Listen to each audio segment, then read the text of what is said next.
The evidence seems to indicate that you're watching dolly fishing. Chopping up dolly fishes, dreaming real. Two crime scene blast feel so unreal. YouTube madness like share, subscribe. Jack's on fire, burning the world's fire. Where's the baby missing shadows crawl? People whisper footsteps down the hall. Fingerprints of the dead, cold as stone. He's got the scoop, that's the route down known. Dolly vision headlines, king the beat. Truth unravels, crackling through the heat. Lost soul shouting, echoes in the night. Mark the truth while live on air light. Chopping up dolly visions, dreaming real. True crime scene blast feel so unreal. YouTube madness like share, subscribe.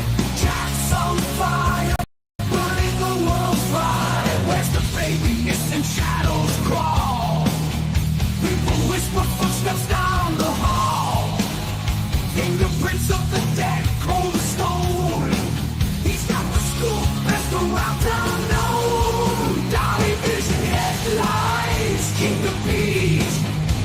Truth unravels, crackling through the heat. Lost soul shouting, echoes in the night. Mark the truth while live on air light.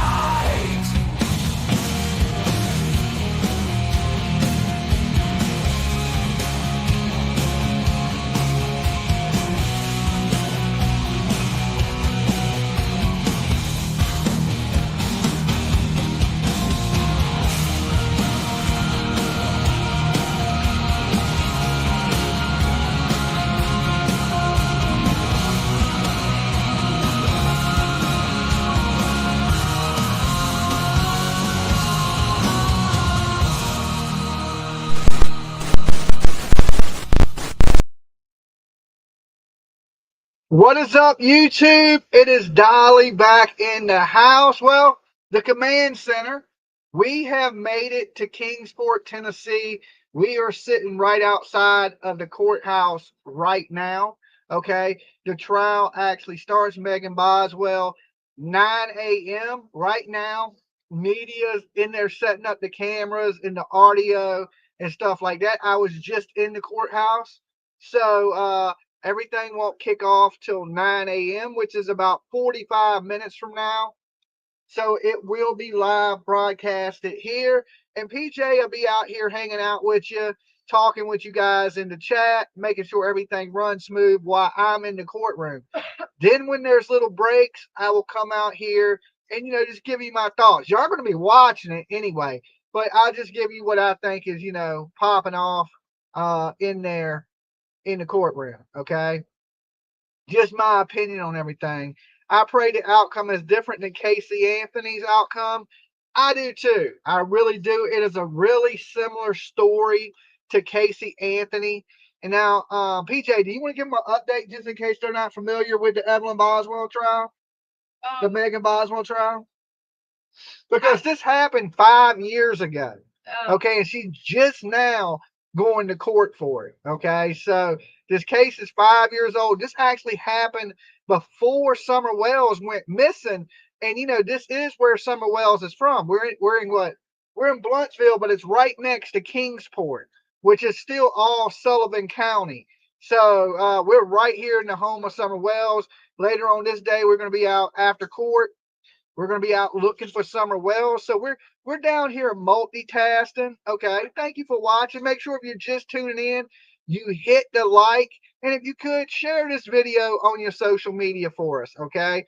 We want to bring some attention to this. And a lot of people, believe it or not, time has went by so long, they forgot about little Evelyn. And we want to remind them that this girl was 15 months old when she lost her life. Beautiful little baby, 2 foot tall. What was she, like 20 some pounds, 22 pounds?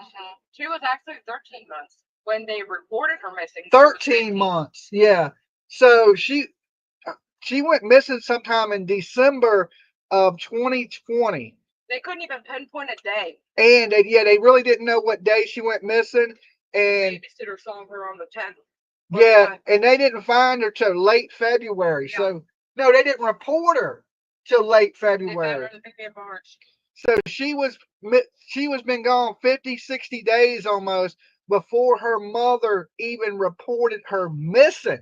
Okay, Her mother didn't report her missing. Her The- grandfather. her grandfather Megan's did. Father. Megan's father reported her missing. Okay. So they searched all kinds of places. Megan was a lot like Leilani Simon.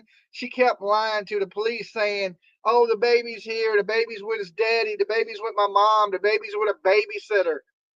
And the whole time this baby was deceased. So what she done is horrific. Okay. Trigger warning, guys. Trigger warning. What she's accused of. What doing. she's accused of is wrapping the baby in aluminum foil, binding it in a blanket, putting it in a trash bag, and throwing it in the trash Her. upside down. Throwing her. Her. Okay. Her in the trash. This sounds terrible to say it. Okay. Sorry. Her in trash can. And they say she was unrecognizable when they found her cause of death. But they determined she was alive. Yeah, she was alive when they put her in the trash can. So the cause of death was suffocation. Okay.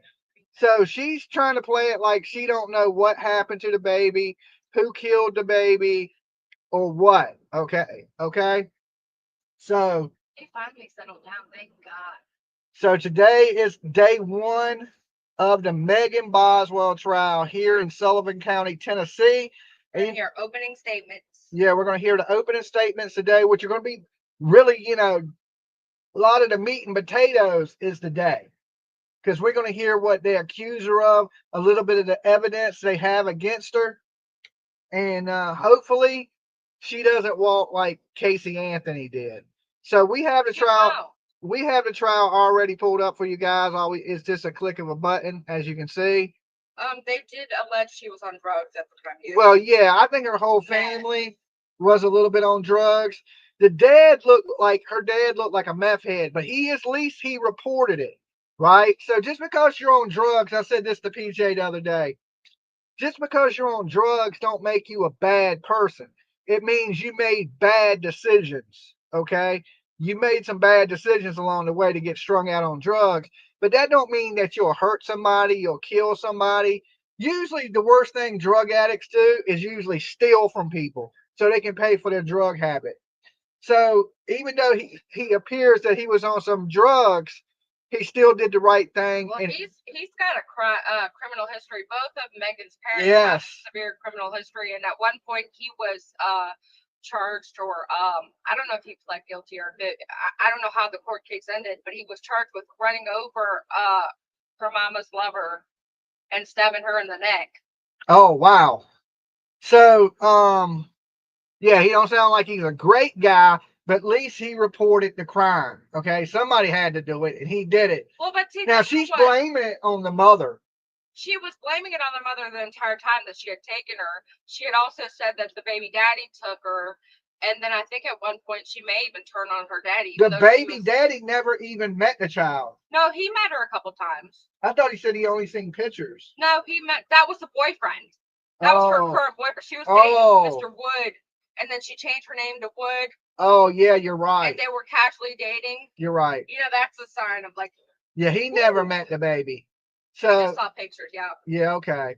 I'm mixing the two up because she had a baby daddy and a boyfriend. Yeah, the baby daddy saw Evelyn a couple times. He went into the military. He went to Louisiana, was stationed in Louisiana. They came to go search him because that's, I guess, the first place she said he had her. The mom was found in the Mr. Woods' vehicle. Yeah. She claimed he tried to give her, even though he was letting her buy it from him. And yeah, they did claim that they may have rolled over her in their sleep. The boyfriend or her, one of them rolled over her and she was deceased. She said a bunch of different stories. So she's a lot like Leilani. She's been charged with 20 different counts. I think 19? Yeah. I think 14 of those are lying to the authorities. And, She's got a premeditated murder. yeah. She's got the She worst don't case. face the death penalty, though. They took the WCYB and WJHL will also be streaming live. Okay. Yes, I just seen them inside. The news people are in there now setting up. I just went into the court But we have it set up ready to rock and roll for you guys right here. Now, tell me now, can y'all hear me good? Everything coming through good out there to you guys? So we have it ready to rock and roll. So, and we're right in the parking lot of the courthouse. So many lies. Sandra R., thank you for becoming a member. Good. Yes. Yes. Awesome. Why So, is the screen up? Look how fuzzy. Look a little fuzzy. I look a little fuzzy. What am I supposed to wipe the screen off with? I don't know. Give me something. Okay. It might be just something on my camera. Yeah, I think it is. Just needs to be wiped down a little bit. You just look a little fuzzy. I don't got know. a sock right here. Here's the stuff. Whatever. Here, the sock would be better. Okay.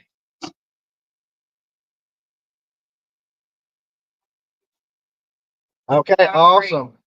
It is 20 charges. You were right. I'm sorry. Okay, That's about as good as I can get our picture. Which our picture don't matter. The cord will come through clear. Yeah, no, it's Okay. better. It's better. Is it? Yeah. All right.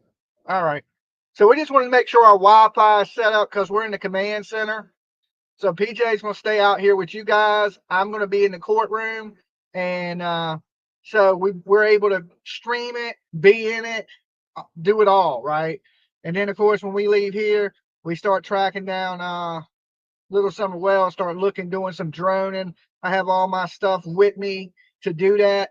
And then we're going to be here for a couple of days, and then we're heading down to Hendersonville to search for Sebastian Rogers, just like Casey Anthony Hey, and Butterfly Leilani. Butterfly Kisses has horses. We might go check her out. She has horses? Yes.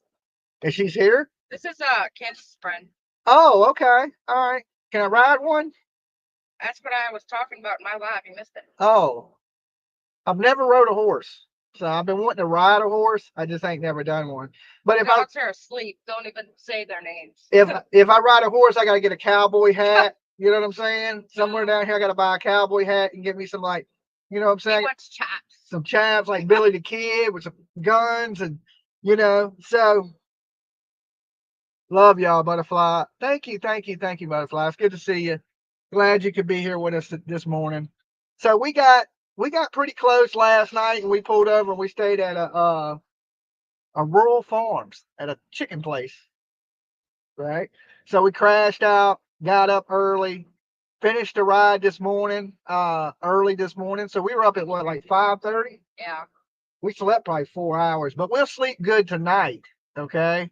Because we don't have to do all that driving because now we're already here. So tonight, when we're done looking for summer, it's just a matter of finding us a place and crashing out and sleeping all night.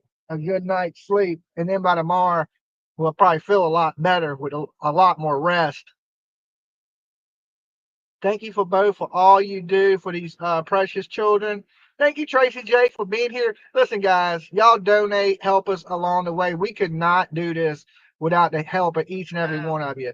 So if you haven't, make sure you like the video because that helps. All you guys that have donated to our trip, thank you guys so much. And to our trip fund, because that don't just go to this trip. It goes to everything we're doing this year.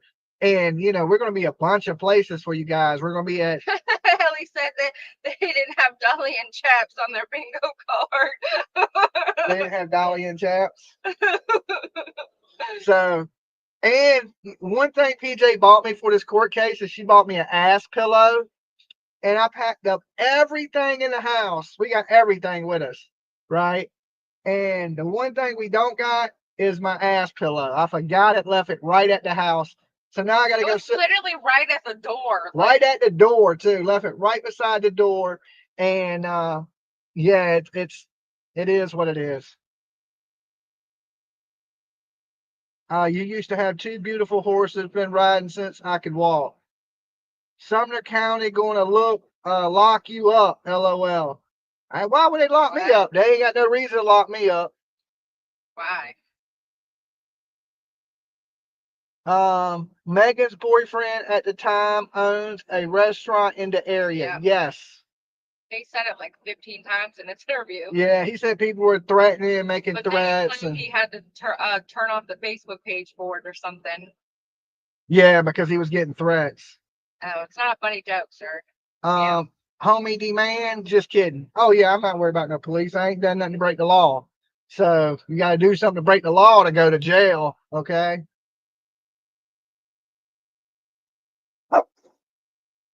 Oh, they said restaurant is closed. I know his dad. Restaurant is closed. Yeah. Oh, okay. Chicken Shack or something like that. Yeah, it was a chicken shack. Really? I Yeah. thought it was something more original than that. Chicken Shack. I mean, we're in Kingsport, right? I mean, that's original here, chicken shack. My God. So there is that pile that everybody told us to get a hot dog from. It's right there. Yeah, it's across the street. Oh. It's out at the airport. Okay. Good Well, it don't morning, matter Wrangler and who's Lolo. Hey, Rose. Good morning to you. There's almost 500 of you in the room, so let's see if we can get up to 500 likes. Thanks, we're thanks, streaming Dolly the and PJ. Will you be streaming the Boswell case this morning? Yes, I already have it pulled up, ready to rock and roll for you guys, right there. Okay. So I will be in the courtroom, and PJ will be out here in the chat with you guys. So anything you need, she will help you out in the chat. And then I'll be coming out here every now and then, every couple hours, and talking to you guys for a few minutes as the court goes on, and tell you what I think. Okay. Not that y'all really care what the hell I think, but I'm gonna give my commentary. Get your spidey sense on to see if you can tell that she's a monster. Yes. I know. She doesn't. I don't see the dead eyes. It's not a very big courthouse. It's like some little bumfuck middle of nowhere courthouse. Nowhere. This ain't like.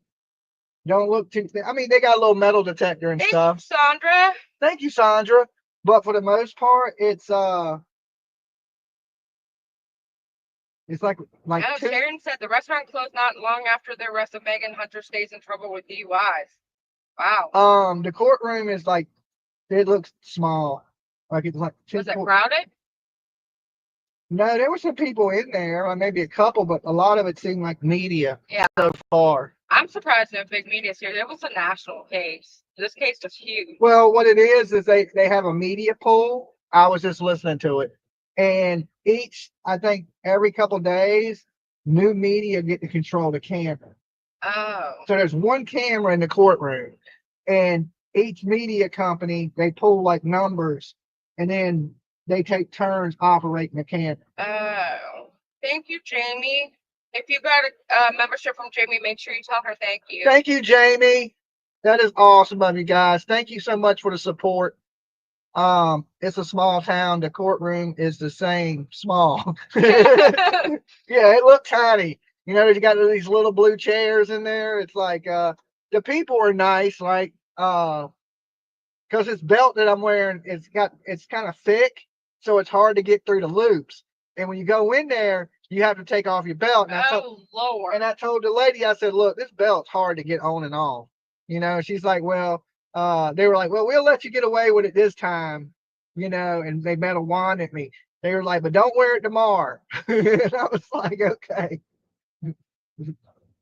Yeah. It's a stretchy belt. There's nothing on it that would set, like, what? Yeah, it has this metal. It set it off. It's just that port. Every belt has a metal clasp. I know. The guy with the wand said, I understand. I got a belt just like it, is what he said. He said, I got a belt just like it. I understand. And he hit me with the little wand, PJ is going to babysit you today, just like we did in Leilani. She'll be out here controlling your comments, putting them on the screen, chatting with y'all in the chat room. She may pop on the screen. I don't know. You plan on popping on the screen? Maybe. Right. You know how to work all this, right? Okay. So yeah, that goes to. I've had a channel. Or you can go to this one.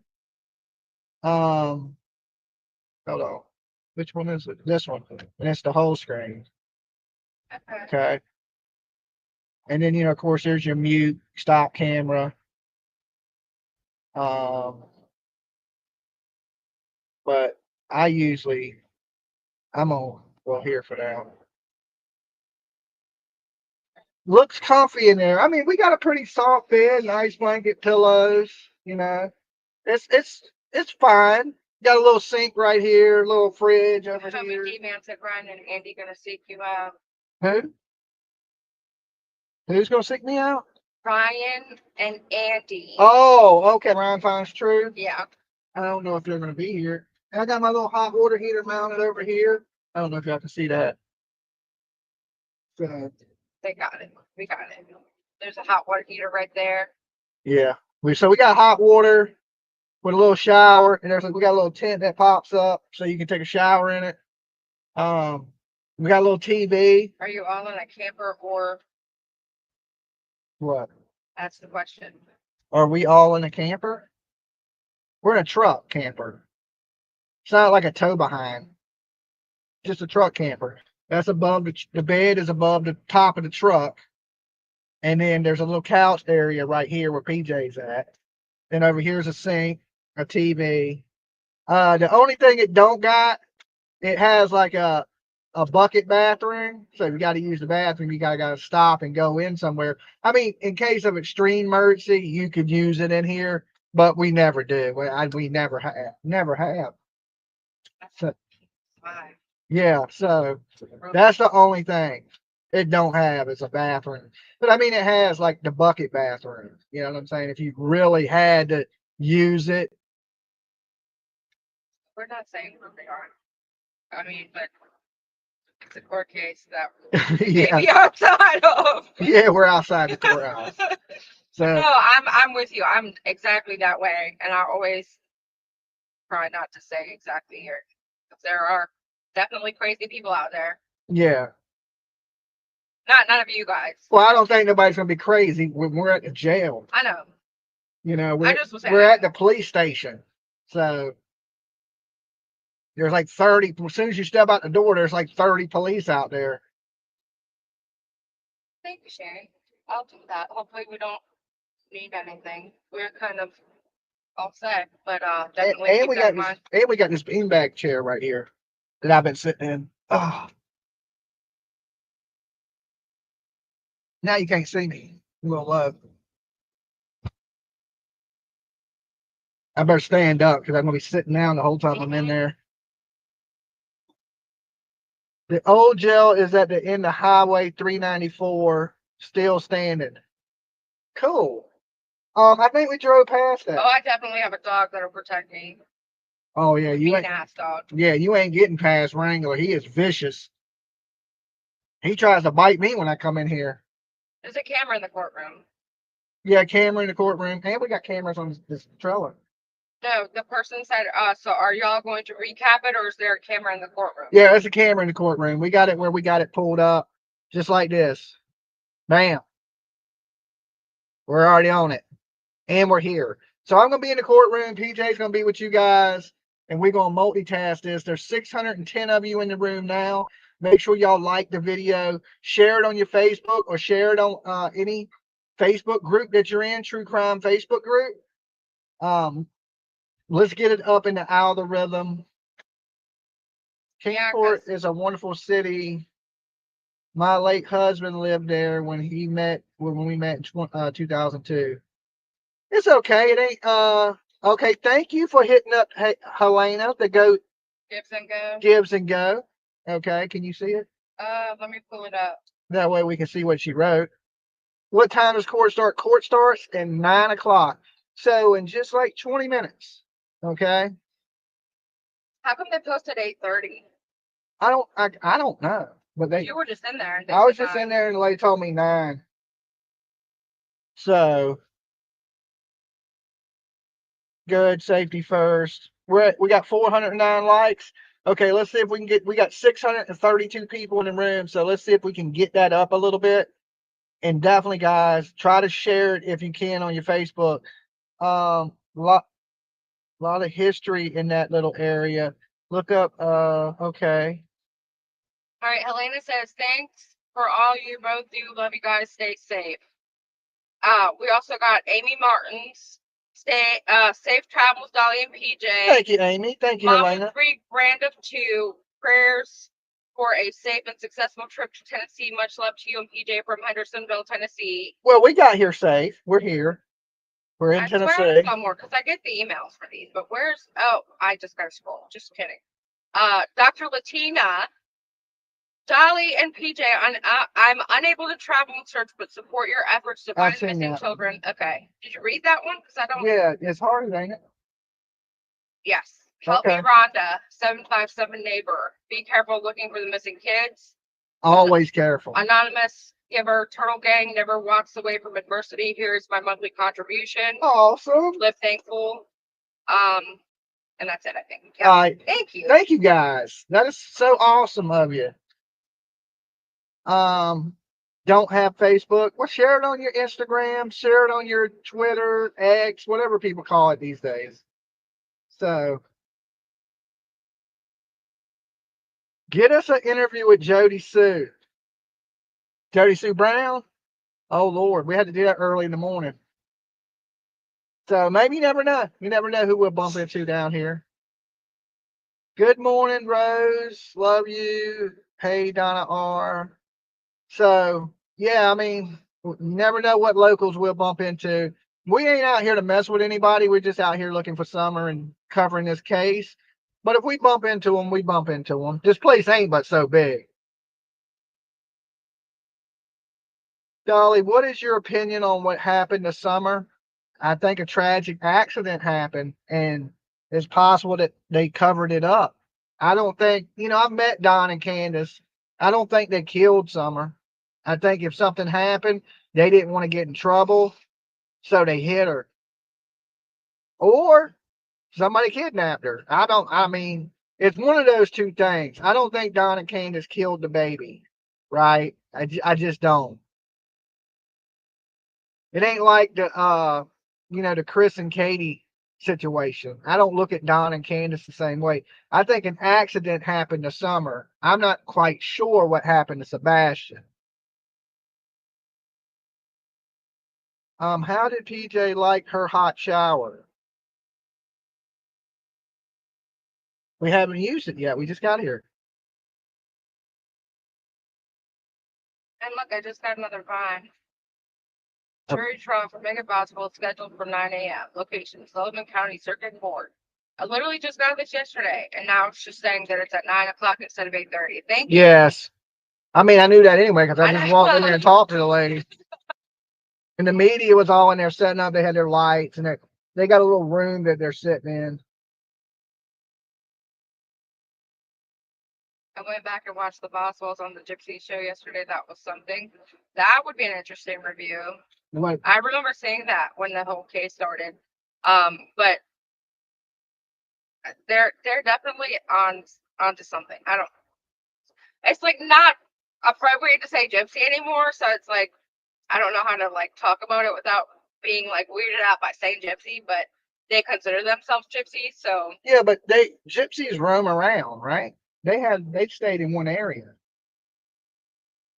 yeah. I don't know why they consider themselves that. And then they made sure to state that they're not a cult, but they're Coldish. culty AF, like Yeah. mom. Brown Eyed Girl says, thank you for coverage. I hope the beautiful little angel gets justice. So do we. That's why we're here. To show our support and pray, right? The power of prayer, think it into existence that she's guilty. They're going to find her guilty, and Megan is going to pay with the rest of her life in prison because they took the death penalty off the table. So there's no chance of her getting a death penalty, which sucks because I believe you kill your kid. I'm a life for a life kind of guy. Katie says, love you both, praying. Kathy, is that what it is? I don't have my glasses on. I have them somewhere. I think they're in the front seat of the truck. Oh, I got my reading I glasses. used to watch Big Fat Gypsy Wedding too.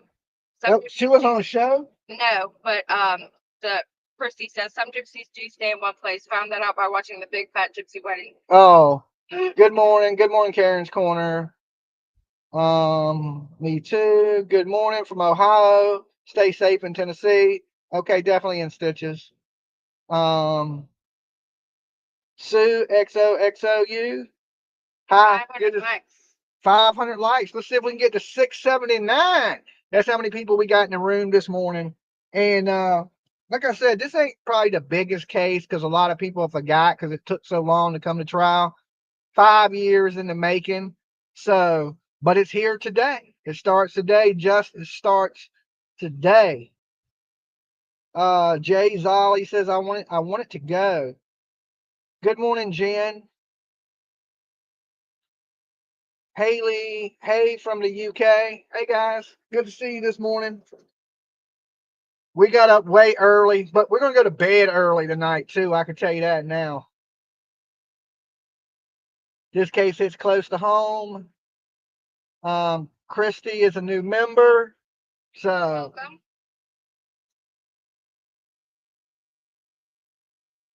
it's been way too long for sure. This is huge. I know everyone talking about it now, at least my network. Good morning, Dolly and PJ. Man, I wish I was in town. Would have taken you out to dinner or lunch or whatever. It moved so fast. Morning, Dolly. Good morning, Courtney. It hits home for sure. Both cases is heartbreaking. Good morning, Dolly, PJ. Good morning, Pam. Good morning, Rose. Hope it don't get like Casey Anthony. I hope it don't either. Don't even say that. But I don't think Let's don't even talk that into existence, right? I Oh don't my think it God. will. She's in Tennessee now too, I know. Casey Anthony. Maybe we should roll up on her. No. I'll pass. Let's go visit. I'll pass. Anybody want to go talk to Casey Anthony with me? Can we find him? Anybody know where she at? Anybody know what part of Tennessee? Is she in Nashville? I think it's closer to Nashville, yeah. I think it's close. I think she is closer to Nashville too. Let's go, right? Yes. You want to go track her down? We can do it. Boyfriend did dump her after he dumped his whole family for her. That was a quick note. LOL. Her boyfriend dumped Casey Anthony. Yeah, I mean, they were calling her home wrecker and stuff, you know. I mean, he did leave his whole family, kids and wife and all. For Casey Anthony, well, girl that killed her baby, allegedly. Okay. Let me give my warnings. Dolly Visions for entertainment purposes only. We talk news, rumors, gossip, speculation, mixed with a little theory, throw a little bit of comedy and chaos in there. But it's all just my opinion. Don't take Judge, there's a witness from the state. I'm making a motion for material witness bond. All right, I'm heading in. He was served back on All right. January 13th, 2025.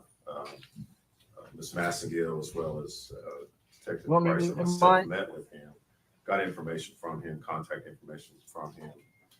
He was to either contact us or be here on Monday. In regards to the trial, he was not. I had our victim witness coordinator attempt to contact him yesterday. The phone number he had assured us he would be available at, and he has not responded to that. As a result, we would ask for him, the case to be issued, him to be brought before the court. All right. I've got a copy. I do have to ask one question. Yes. And it's one of those, ask me how I know. He was actually served with this thing. He was. I've attached a copy of the subpoena, Judge.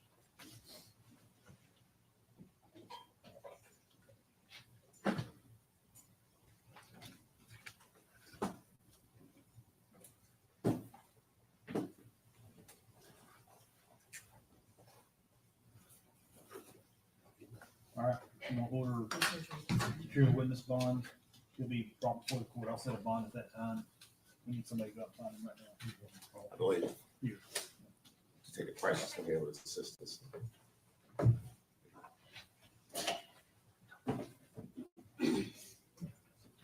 reason I asked is to make sure that the person who served is years ago. Joe Felke and I went out to Food City down on College Road, interviewed this girl, told her when the date was, had the subpoena there. As soon as she saw it, she started crying, which got both Felke and me both rattled. She didn't show up, so Judge Beck ordered material witness bond. They went and got her, brought her back up to the sheriff's office. And she was obviously crying again and goes, but they didn't give me a subpoena. And we looked at the file and we There were three of us we there. had unarrested. Understand. Judge, one other thing I want to take up, court order that the media not film anything we have open on computers or laptops. I'd ask the court to re-instruct the media that again today, because I think there's probably more here than Pat. There's a big camera back there. Don't zoom in on whatever's on their laptops. That goes for the folks sitting back here behind, for the state as well. All right. Judge, one other thing we could take up in regards to the indictment. State is going to dismiss count 18.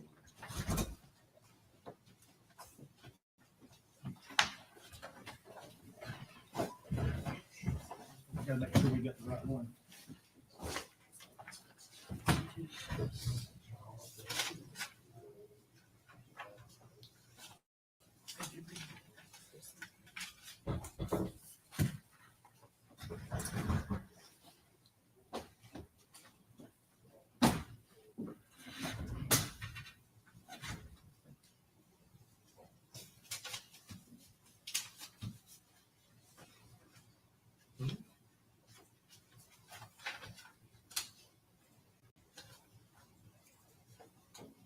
Count 18. Yes, Your Honor. All right. We'll have to redact that.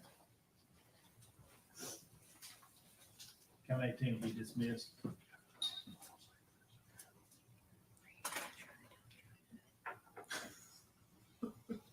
And Judge, we would ask the defense not to try to elicit any testimony in regards to that without putting on proof for evidence as well in regards to that count. That's why it's dismissed. Well, any statements that might be made in that regard would of course be our position would be hearsay without the Ms. Boswell testifying. So.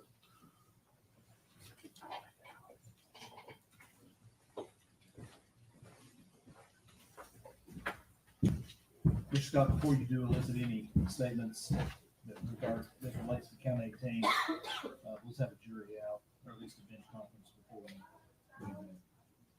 Now, with regard to count 19, there's a note on here from the clerk's office. Is that code section correct? They say, should it be 312 instead of 314?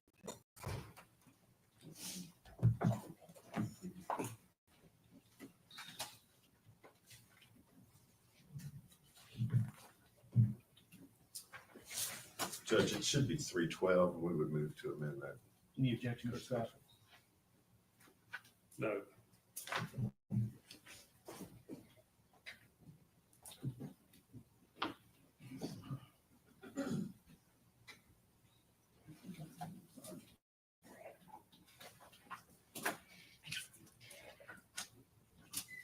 guess I'm gonna keep that. I'm gonna give this to you.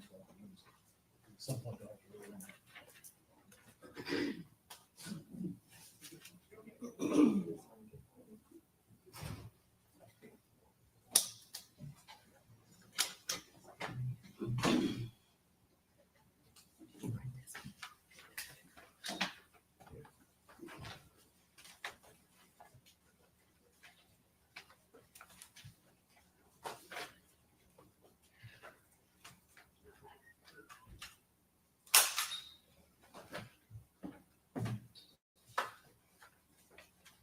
Anything else you want to take up before the jury?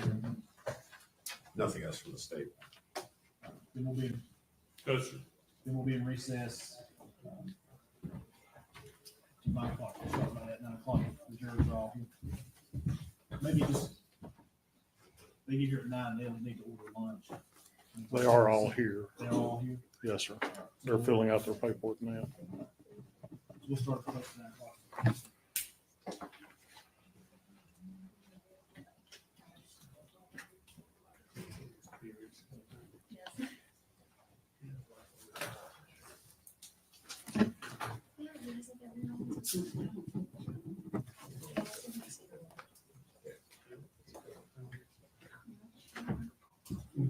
Yeah, we're on.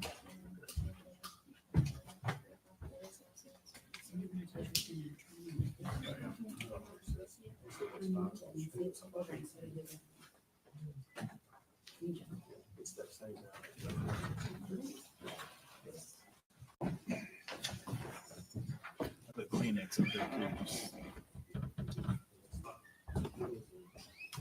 I had a box in here. What happened to it? Yeah. I don't know. Do you think we need a box down there in case the jurors need it? Yes, sir. I'll see. No, I got it.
Hey, Janie.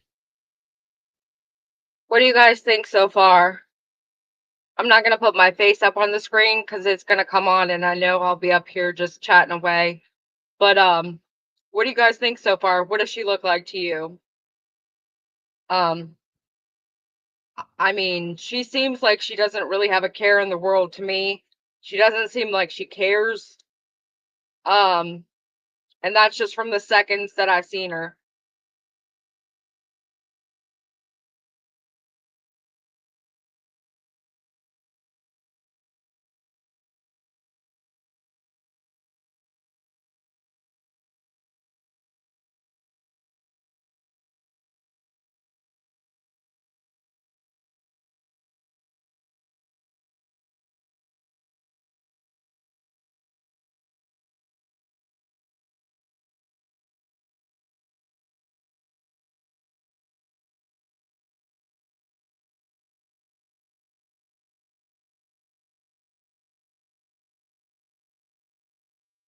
She definitely looks a hot mess. Like she didn't really prepare very well. Doesn't look like she got dressed really. And she definitely didn't wash or brush her hair. But hey, I guess, it's her life. Just do you, boo. Oh, God. Here we go.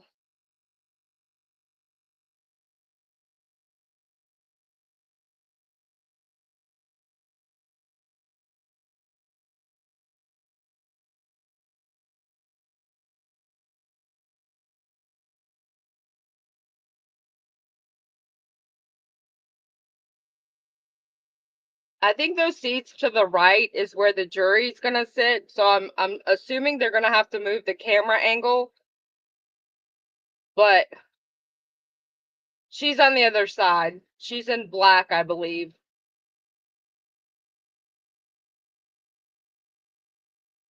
September Rain, you're not blocked. We can see you.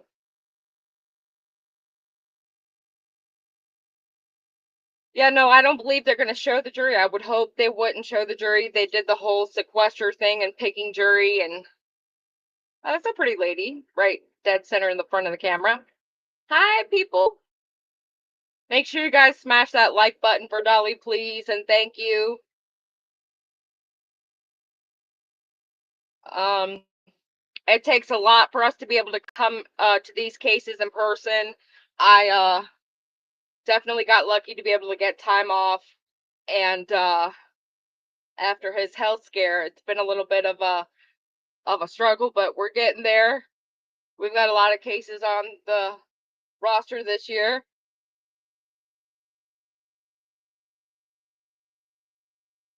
She should have given that baby up, you're right. And slow mode is not on. And Dolly did go into court, yes.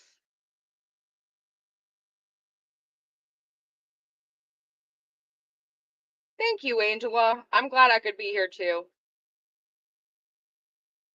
And I'm not sure, does anybody know why they took the death penalty off the table for her? Is it because of her age? Me too, allegedly. Hey, T Moral. I was gonna try and be quiet, but since they're muted, I didn't want you guys just sitting there in silence. But her age, okay, yeah. I mean, I guess that makes sense. She was basically a baby having a baby. Um, so I guess this is kind of the prime reason why you don't want babies having babies. Thank you, Alyssa. Thank you, Karen's Corner. Thank you so much. Dolly is in the courtroom. He looks quite dapper today, if I must say. Thanks, Nanya. She was 17. Yes. She's 23 now, so she's still a young adult, but I don't care if you're 10, which that would be horrific if you had a baby and you're 10, but still, I mean, your age should not matter. Janae, that's exactly what I just said.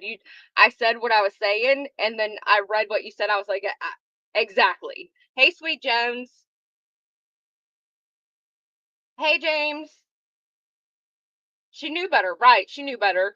That's why, see, She lied about it. Whenever you lie and cover up something, you know that you're not supposed to be doing that. So that shows right there you knew better.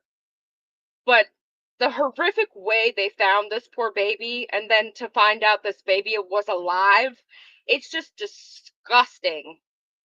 Good morning, Tina. Yes, please don't forget to hit the like button. I had 3 kids at 23. I took care of them with no help, Linda says. Exactly. She blamed it on everyone else. Age definitely doesn't matter, Vanessa. I was just saying the death penalty reasoning, that's what I assumed was the case. But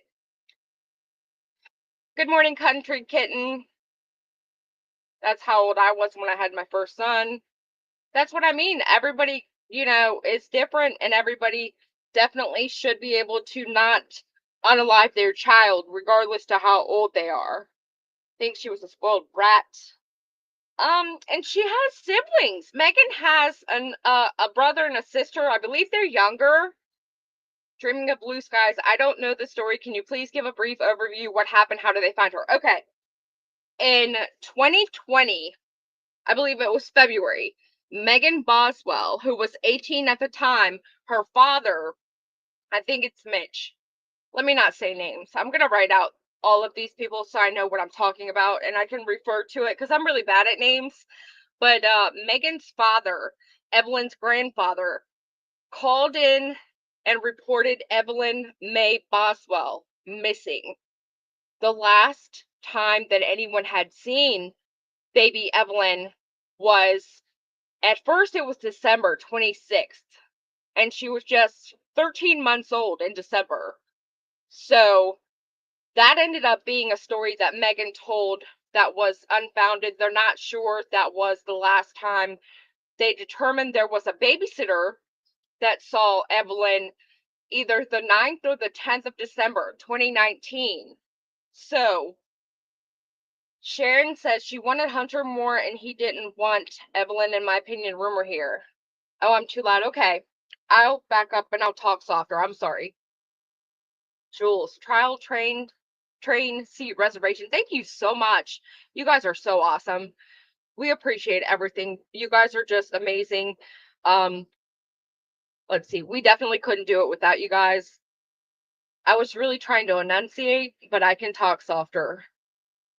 And so in February 2020, when Evelyn was reported missing, they determined that she was actually lost or gone as of the 9th or the 10th of December 2019.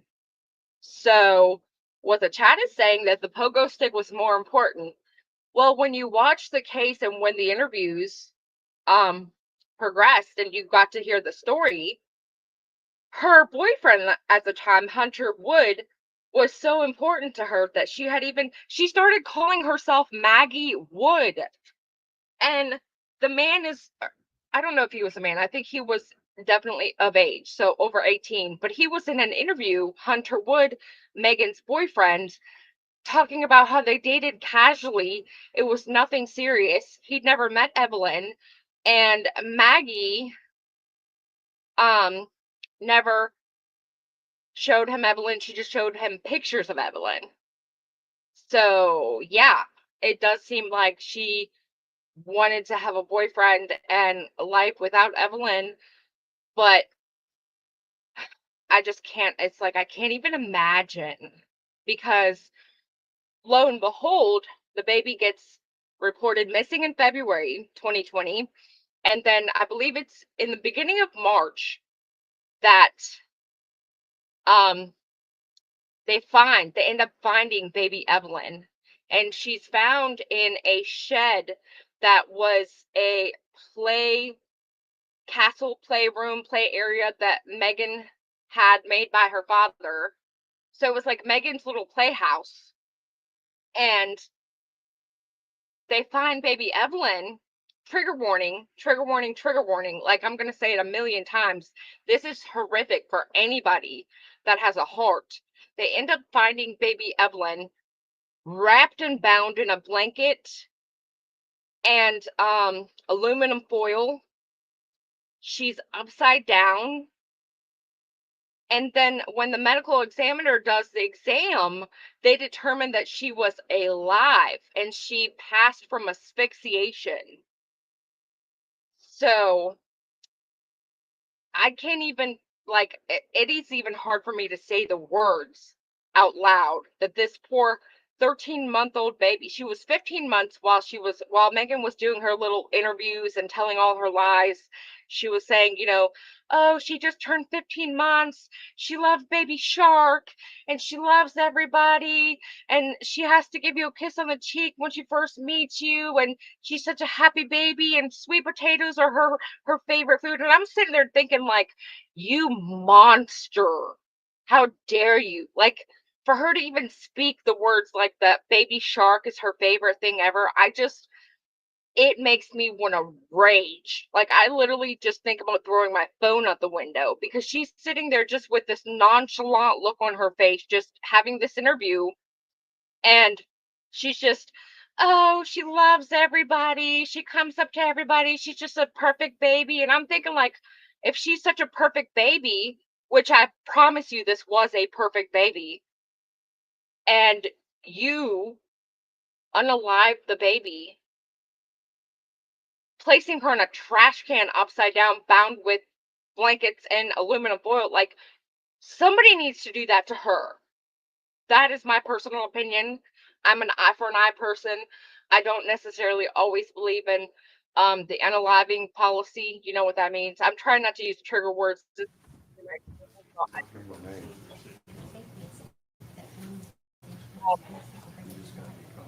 And to not say trigger words. Sometimes YouTube can be funny. All right, we're back. I think it's just one. Is it just one? Yes, Oh, yes, he's yeah. already come here. He's already picked it up. He's already picked it up. It ain't an issue. That's what she's. That's what I'm She saying. filed it, you signed it. And she's getting it ready. If it's not Right, ready. she has to we're gonna actually pick issue it a up. case. That was the order. Yeah.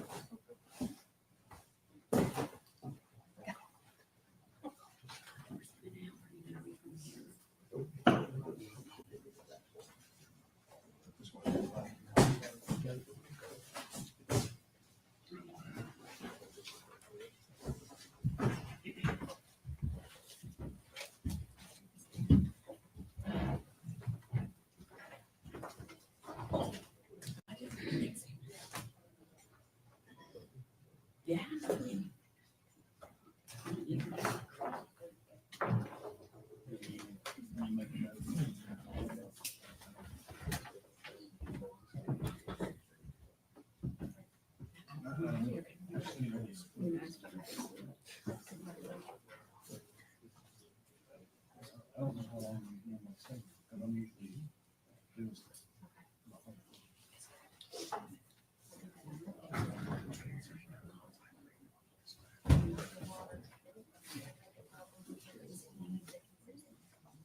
Yeah, they can see it on that.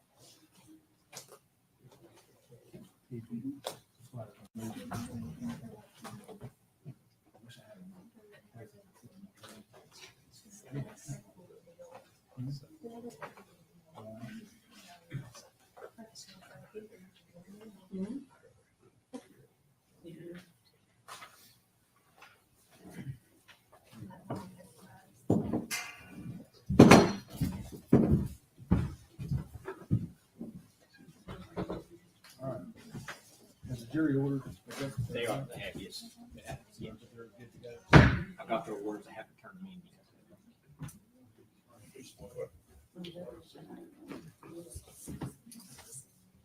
I've noticed that all through the break, these last 4 chairs of the jury box have been visible on the live stream. I don't think he's listening to me. Yeah, I got you, Judge. I can't stress enough how that if somebody tells me that a juror gets photographed on a live stream,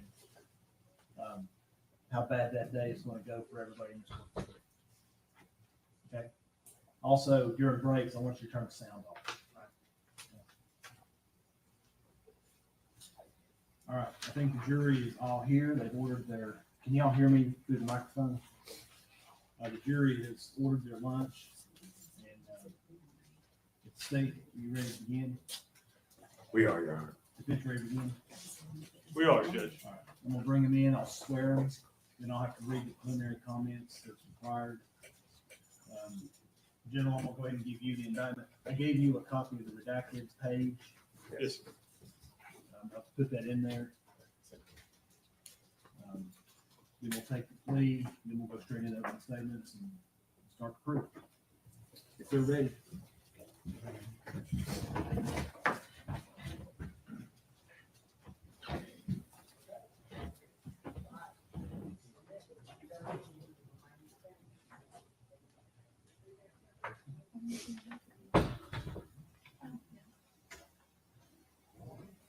One stand, please.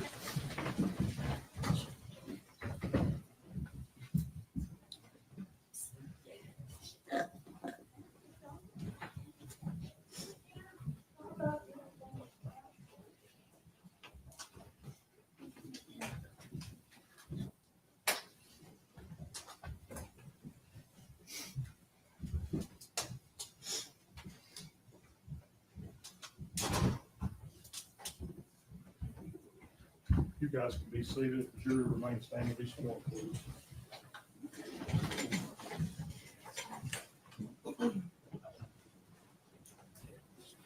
Gary, I want you to use that chair back there. Okay. Yours. And you can just sit in the roller chair down here on the flat. No, it can stay up there. While they're moving the furniture. Julie, just raise your right hand. Do you solemnly swear or affirm that you will well and truly try the issues to be joined between the state of Tennessee and the defendant and the true verdict rendered thereto according to law and evidence, so help you God? Be seated.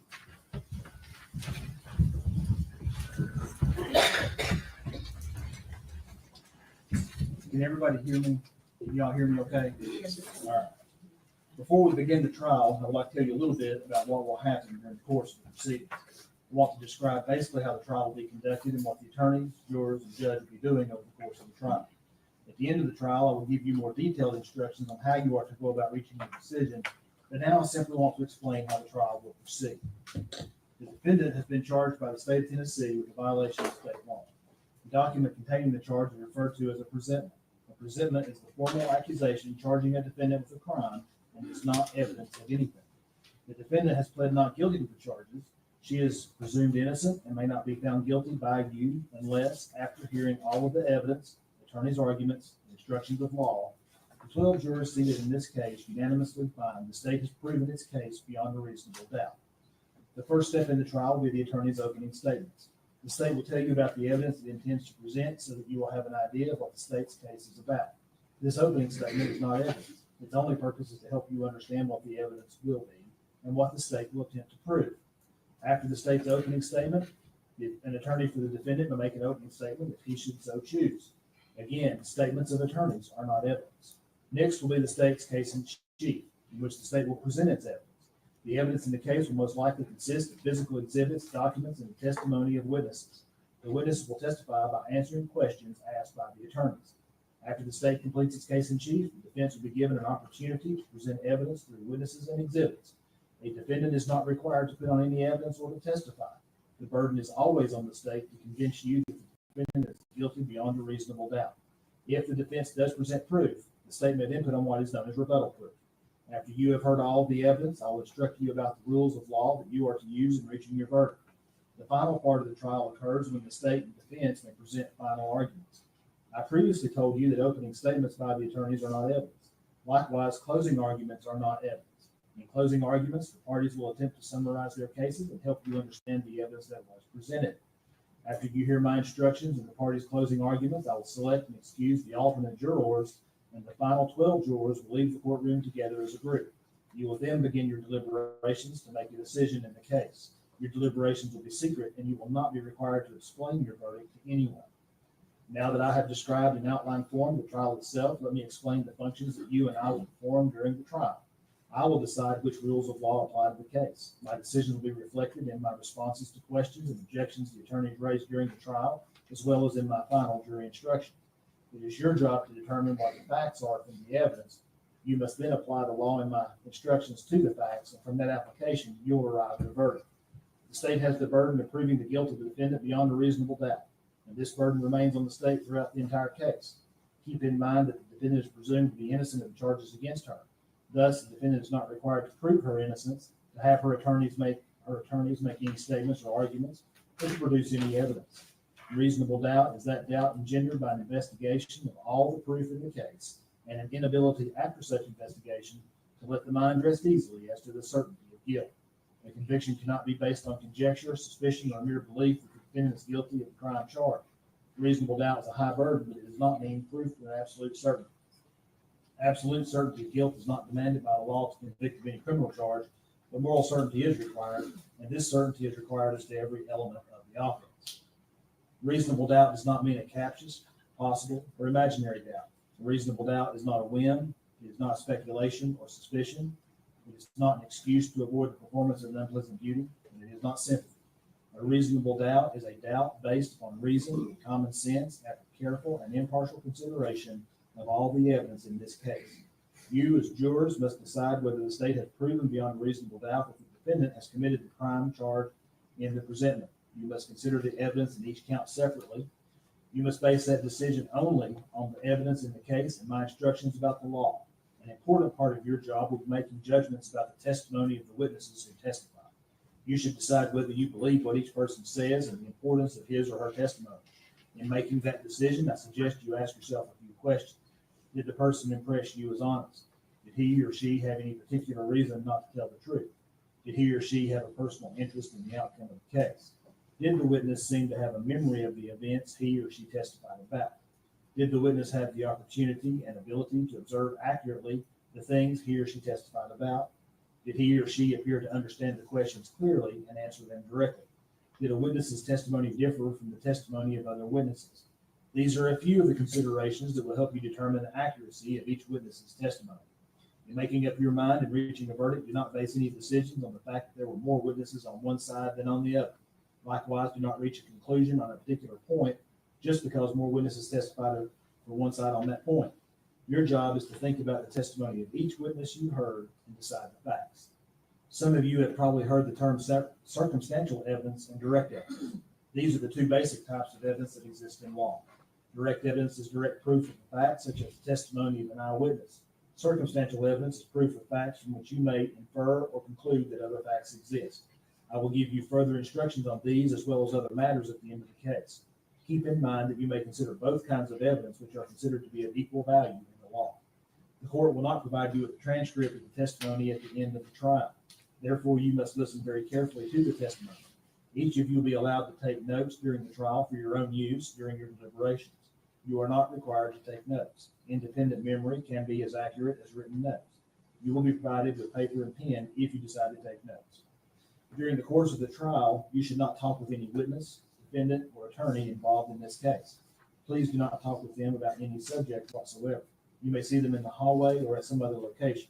If you do, perhaps the best standing rule is not to say anything.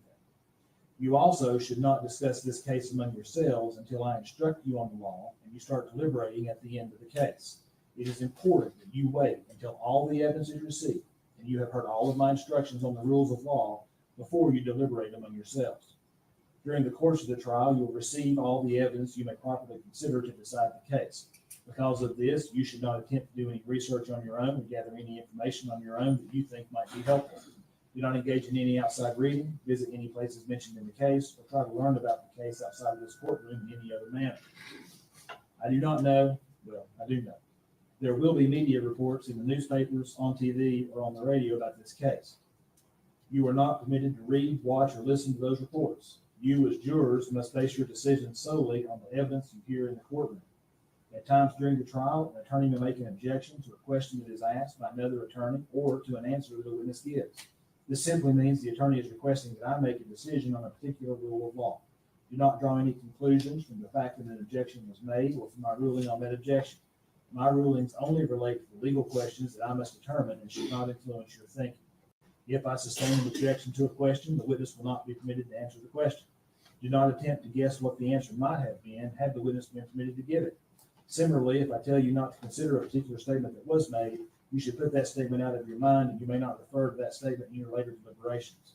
You may not ask questions. It is the responsibility of the attorneys to present the evidence. You must decide the case on the evidence presented to you. However, during the course of the trial, I may ask a question or two of the witness. If I do, that does not indicate that I have any opinion about the facts in the case, or that I have any opinion with respect to that witness's credibility. Finally, during the course of the trial, I may have to interrupt the proceedings to confer with the attorneys about the rules of law that should apply. In some cases, we may have bench conferences in the courtroom outside of your hearing, and in some instances, I may ask you to retire to the jury room while we discuss the matter out of your presence. I ask your patience because these interruptions are necessary points in the trial where we have to resolve legal issues. If, after your deliberations, you find the defendant guilty of first-degree murder, we will then proceed to a sentencing, and you will set the punishment. If, after your deliberations, you find the defendant guilty of any other offense or offenses, the court will set the punishment at a separate sentencing hearing. The jury will not be involved in setting the punishment in those offenses. This completes my opening comments to you. We will now proceed with the reading of the presentment. Gentlemen. Thank you, Judge. Presentment, case number S-72-869, State of Tennessee, County of Sullivan. Criminal court charge, first-degree murder, count 1. The grand jurors for Sullivan County, Tennessee, being duly impaneled and sworn, upon their oath present and say that Megan Boswell, on or about December 2019, in the state and county aforesaid, and before the finding of this presentment, did unlawfully, feloniously, intentionally, and with premeditation kill Evelyn May Boswell, contrary to Tennessee Code annotated section 39-13-202A1, and against the peace and dignity of the state of Tennessee, signed Barry P. Staubus, District Attorney General. Charge, felony murder, count 2.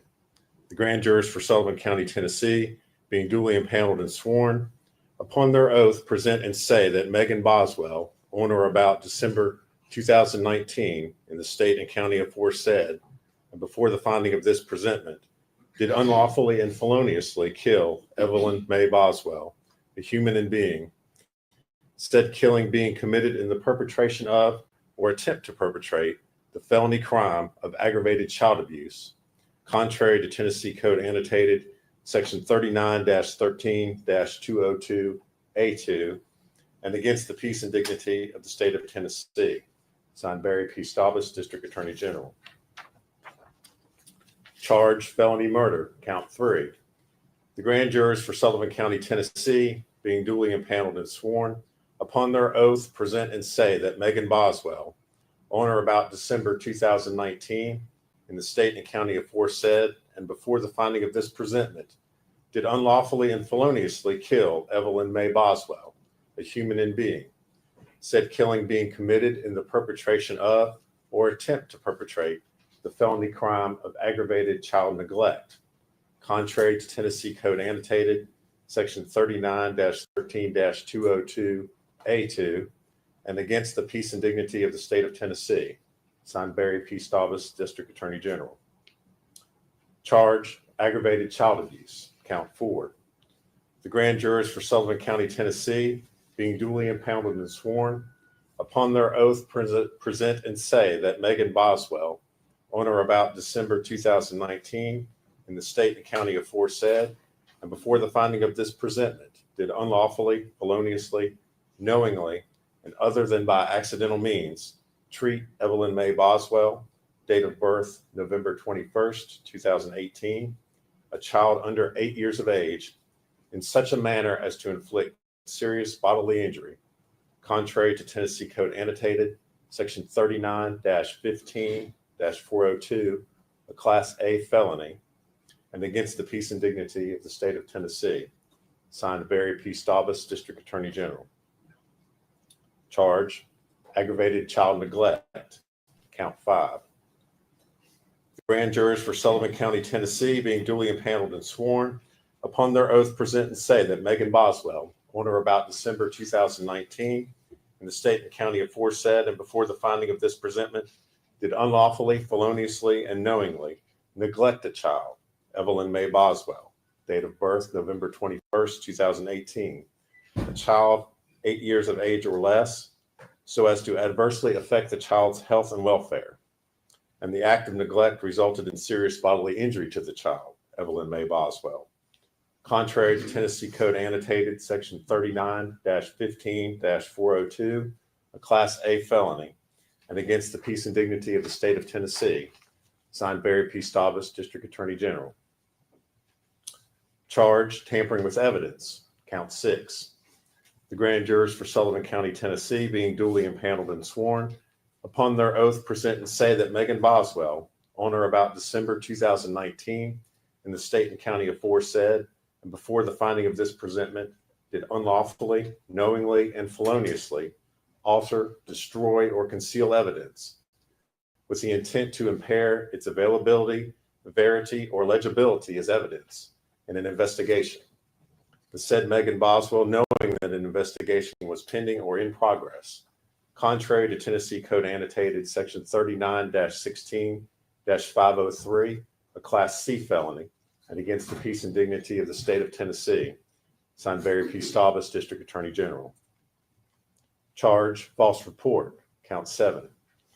The grand jurors for Sullivan County, Tennessee, being duly impaneled and sworn, upon their oath present and say that Megan Boswell, on or about February 18th, 2020, in the state and county aforesaid and before the finding of this presentment, did unlawfully, knowingly, and feloniously make a statement in response to a legitimate inquiry by Sullivan County Sheriff's Detective Tracy Haraz, a law enforcement officer, concerning a material fact about an offense or incident within the officer's concern, to wit, the disappearance of the defendant's infant daughter, Evelyn Boswell, knowing that the statement was false and with the intent to obstruct or hinder the officer from preventing the offense or incident from occurring or continuing to occur. The said false statement concerning Evelyn Boswell and the defendant's claim that her infant child was with the child's father, Ethan Perry, contrary to Tennessee Code Annotated Section 39-16-502, a Class D felony, and against the peace and dignity of the state of Tennessee, signed Barry P. Staubus, District Attorney General. Charge, false report, count 8. The grand jurors for Sullivan County, Tennessee, being duly impaneled and sworn, upon their oath present and say that Megan Boswell, on or about February 18th, 2020, in the state and county aforesaid and before the finding of this presentment, did unlawfully, knowingly, and feloniously make a statement in response to a legitimate inquiry by Sullivan County Sheriff's Detectives Michelle Gillum and Tracy Haraz, law enforcement officers, concerning a material fact about an offense or incident within the officer's concern, to wit, the disappearance of the defendant's infant daughter, Evelyn Boswell, knowing that the statement was false and with the intent to obstruct or hinder the officer from preventing the offense or incident from occurring or continuing to occur. The said false statement concerning the defendant's alleged lack of knowledge of the whereabouts of her infant daughter and her alleged efforts to locate her daughter, contrary to Tennessee Code Annotated Section 39-16-502, a Class D felony, and against the peace and dignity of the state of Tennessee, signed Barry P. Staubus, District Attorney General.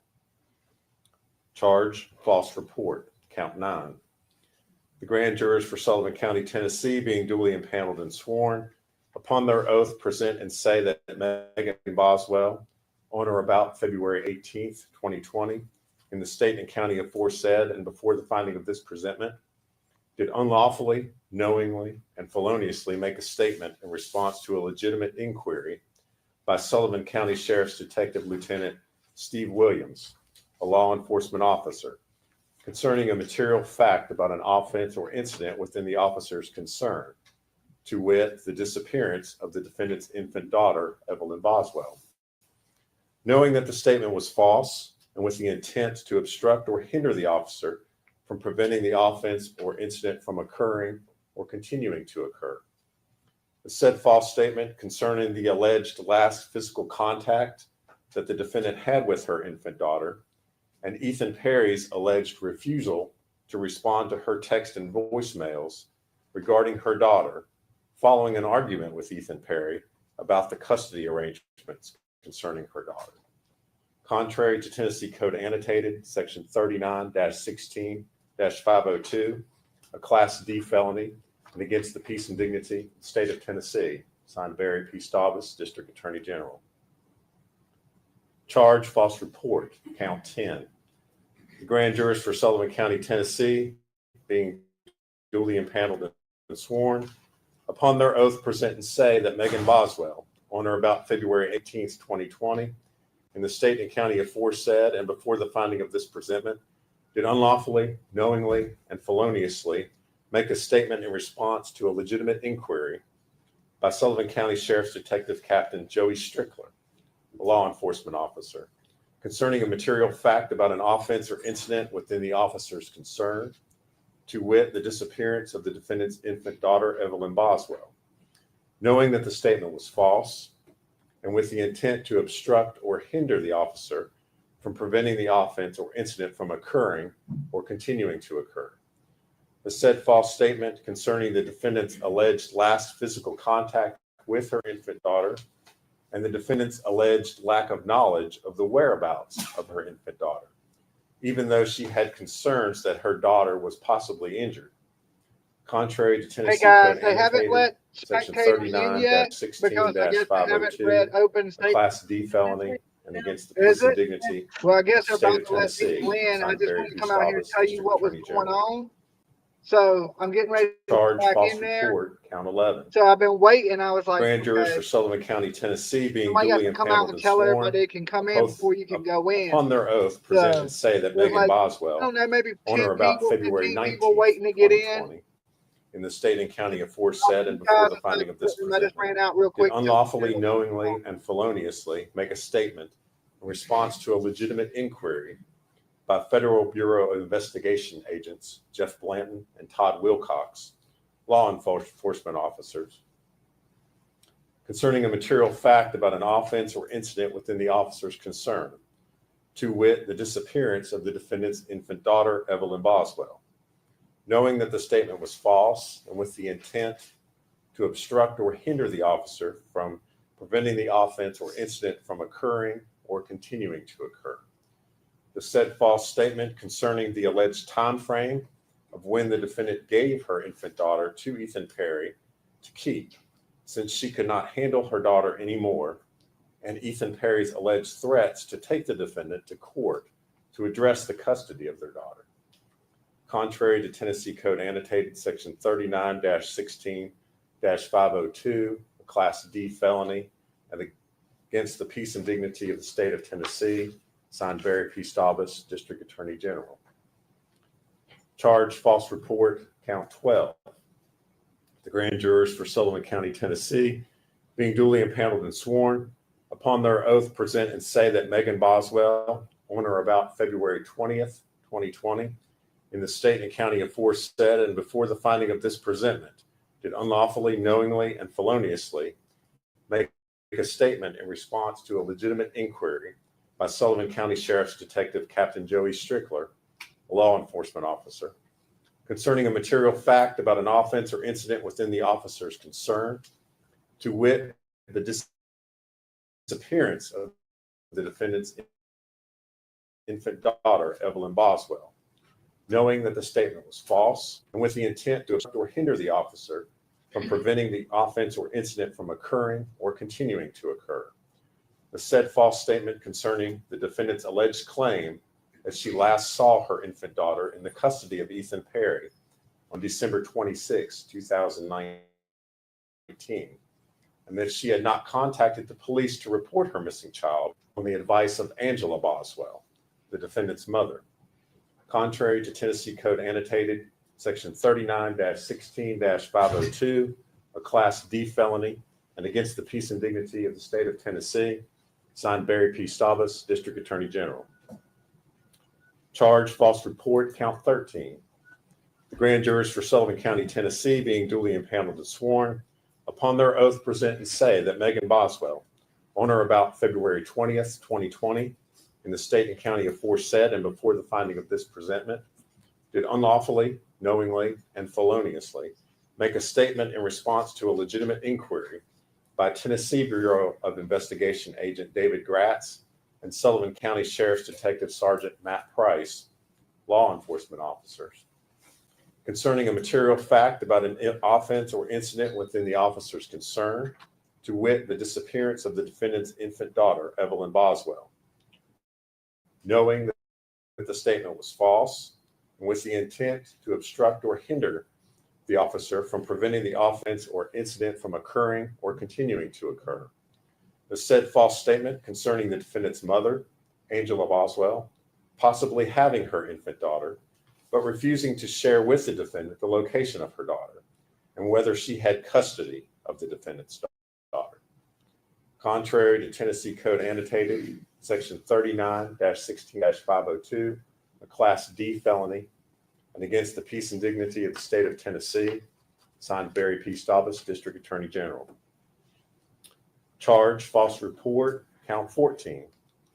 The grand jurors for Sullivan County, Tennessee, being duly impaneled and sworn, upon their oath present and say that Megan Boswell, on or about February 20th, 2020, in the state and county aforesaid, and before the finding of this presentment, did unlawfully, knowingly, and feloniously make a statement in response to a legitimate inquiry by Tennessee Bureau of Investigation Agent David Gratz and Sullivan County Sheriff's Detective Sergeant Matt Price, law enforcement officers, concerning a material fact about an offense or incident within the officer's concern, to wit, the disappearance of the defendant's infant daughter, Evelyn Boswell, knowing that the statement was false and with the intent to obstruct or hinder the officer from preventing the offense or incident from occurring or continuing to occur.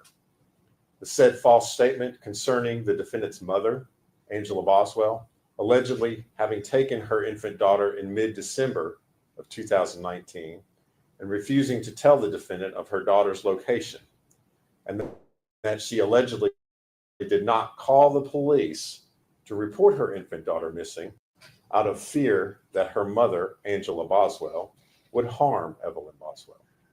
Contrary to Tennessee Code Annotated, Section 39-16-502, a Class D felony, and against the peace and dignity of the state of Tennessee, signed Barry P. Staubus, District Attorney General. Charge, false report, count 15.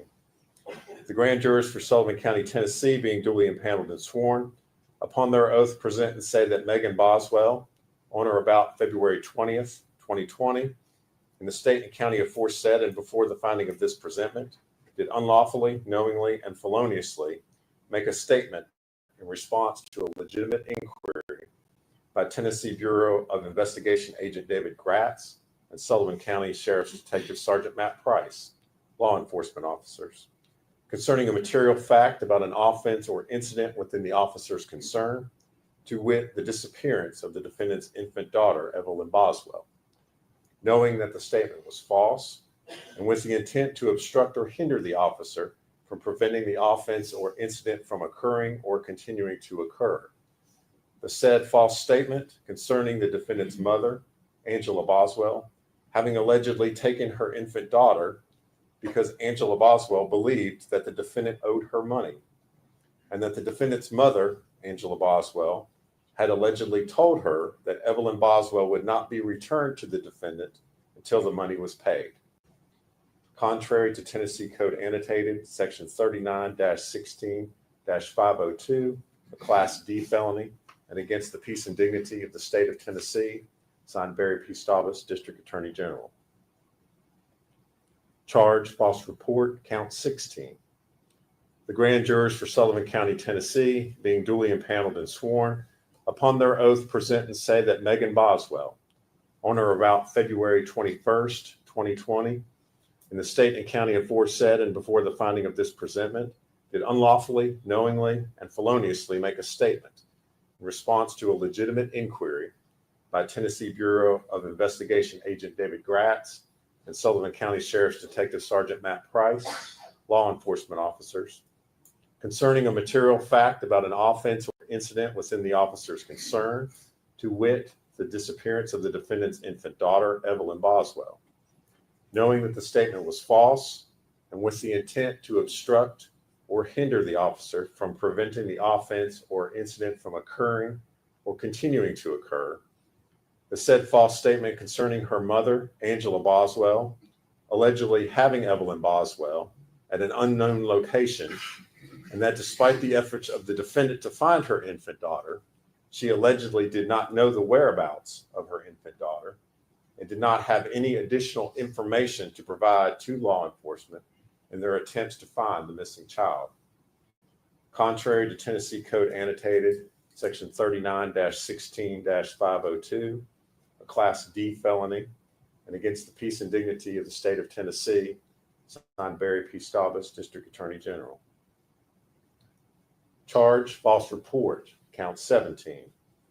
The grand jurors for Sullivan County, Tennessee, being duly impaneled and sworn, upon their oath present and say that Megan Boswell, on or about February 23rd, 2020, in the state and county aforesaid, and before the finding of this presentment, did unlawfully, knowingly, and feloniously make a statement in response to a legitimate inquiry by Tennessee Bureau of Investigation Assistant Agent in Charge, Chris Wilhoit, a law enforcement officer, concerning a material fact about an offense or incident within the officer's concern, to wit, the disappearance of the defendant's infant daughter, Evelyn Boswell. Knowing that the statement was false and with the intent to obstruct or hinder the officer from preventing the offense or incident from occurring or continuing to occur. Concerning the defendant's mother, Angela Boswell, allegedly having given the defendant's infant daughter, Evelyn Boswell, to another person who Angela Boswell refused to name, and that her infant child was safe and would have a better life with the unknown person than with the defendant. Contrary to Tennessee Code Annotated, Section 39-16-502, a Class D felony, and against the peace and dignity of the state of Tennessee. Signed Barry P. Staubus, District Attorney General. Charge, abuse of a corpse, count 19.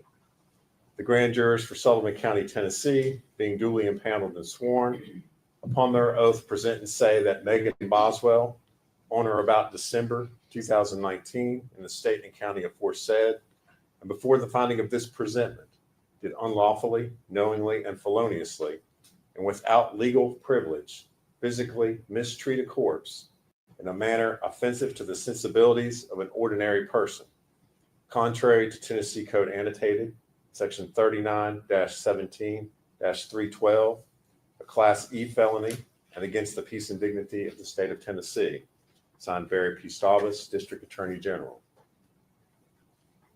Charge, failure to report a death under suspicious, unusual, or unnatural circumstances. Count 20. The grand jurors for Sullivan County, Tennessee, being duly impaneled and sworn, upon their oath present and say that Megan Boswell, on or about December 2019, in the state and county aforesaid, and before the finding of this presentment, did unlawfully, knowingly, and feloniously fail to report the death of her infant daughter, Evelyn Boswell, to the county medical examiner, local police, district attorney general, or sheriff, where the death was from violence, trauma, or in any suspicious, unusual, or unnatural manner, contrary to Tennessee Code Annotated, Section 38-7-108, a Class E felony, and against the peace and dignity of the state of Tennessee. Signed Barry P. Staubus, District Attorney General. True bill was returned 22nd day of May, 2024, and it's signed Sally Sierra, foreman of the grand jury. Mr. Scott, how does Ms. Boswell plead to each count? Defendant pleads not guilty in every count. Thank you, sir. Approach. General, you have opening statements? Yes, Your Honor. Go ahead.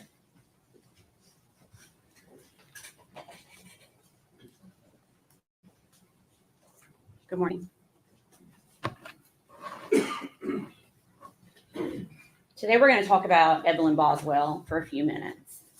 In 2019, Evelyn Boswell was a bright, growing little girl, full of life, healthy, learning to walk, learning to talk, doing all the things that a 12-month-old child would do. Which means today, 5 years later, Evelyn Boswell would be 6 years old. She would be possibly in kindergarten, learning to read, maybe taking her first ballet class or her first soccer game, learning to tie her shoes, all of the things that we think of that are firsts for 6-year-old children. But based upon the last 2 days of our jury selection, we all know that Evelyn Boswell is not going to do any of those things. We all know that all of that was taken away from her in December of 2019 by the defendant, Megan Boswell. And her life wasn't just cut short. It's not just a tragedy. Her life was violently ripped away from her. And we can all agree that it's a shock. It's a tragedy when a child dies. It's upsetting. It upsets all of us. You'll hear phrases like "gone too soon," "what a tragedy." A child has such a life ahead of them. And a lot of times it is a tragedy. And in this case, it's a tragedy too. But in this case, it was a preventable tragedy. There's so much more to this story that you are going to hear. Because Evelyn did not have to die. Evelyn could be here today. And so today, 5 years later, we are asking you to give justice to Evelyn Boswell. During this trial, you will learn that the one person, Evelyn's mother, Megan Boswell, who was entrusted more than anyone else to take care of her, to keep her safe, to protect her, that she failed her in the worst possible way.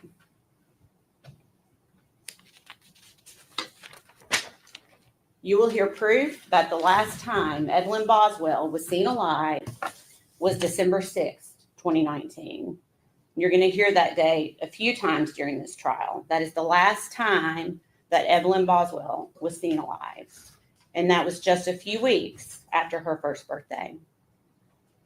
And you're going to hear from many witnesses who saw Evelyn frequently, saw her all the time, family members, Megan Boswell's friends, that all of a sudden are like, where's Evelyn? Where's Evelyn? We're not seeing. They're concerned. And they would ask Megan Boswell about it. And every time Megan had an answer. Megan concocted a story. And I'm not going to tell you now what she said. You're going to hear that in the proof. But she told all kinds of different stories, depending on the person that she was talking to. And you will hear from those witnesses today. But you will hear, or this week, but you will hear there was concern. You know, they knew Megan. They thought they knew Megan, I should say. And so they wanted to trust that what she was telling them was the truth. But it was not the truth. So after December, what happens next? We have Christmas, New Year's. Where's Evelyn? There is no Evelyn. You will not see any proof that Evelyn was seen at Christmas, New Year's. Then we jump to January. The entire month of January 2020, 31 days. Where's Evelyn? There's no Evelyn. People are really starting to get concerned, and Megan Boswell continues to concoct stories of where Evelyn is to try to help people make sense so she can keep this going. The entire month of February 2020. Where's Evelyn? Again, at this point, family is really starting to get concerned that they have not seen Evelyn. And they're asking questions. Months pass. We're not talking about weeks. We are talking about over 2.5 months that Evelyn Boswell is missing. The defendant is not even just canceling her well visits. She's no-showing. She's just not showing up because she knows where Evelyn is. But again, even to the pediatrician's office, she has to concoct a story about forgetting the appointment maybe, or I got my days mixed up. Always a story, always a story.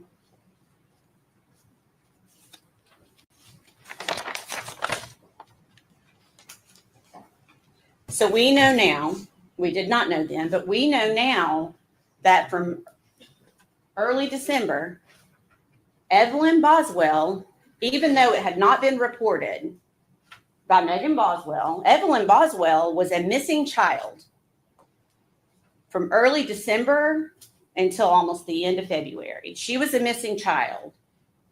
And the only person who knew that, the person who was entrusted to take care of her the most, is the only person who knew that Evelyn was actually missing. And she just left it unreported. Over 2 months later, finally, Megan Boswell's dad, Tommy Boswell, finally essentially puts an ultimatum down on his daughter and says, I'm tired of the stories. If you don't show me my grandchild by the next day, I'm essentially calling the police. Well, Megan knew she could not do that, and she did not do that. And Tommy Boswell finally was the one to report Evelyn missing on February 18th of 2020. Finally, law enforcement gets involved. The Tennessee Bureau of Investigation gets involved.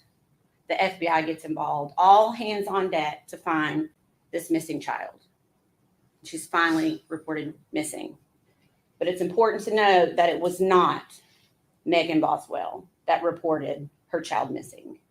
Megan Boswell never reported her child missing. So you're going to hear from December of 2019 until February of 2020, when it's finally reported, that the defendant's biggest believable story, that really is probably what kept the family from reporting earlier, is she was saying that Evelyn was with her father, Ethan Perry. And you'll hear a lot about Ethan Perry, and you'll get to hear from Ethan Perry yourselves.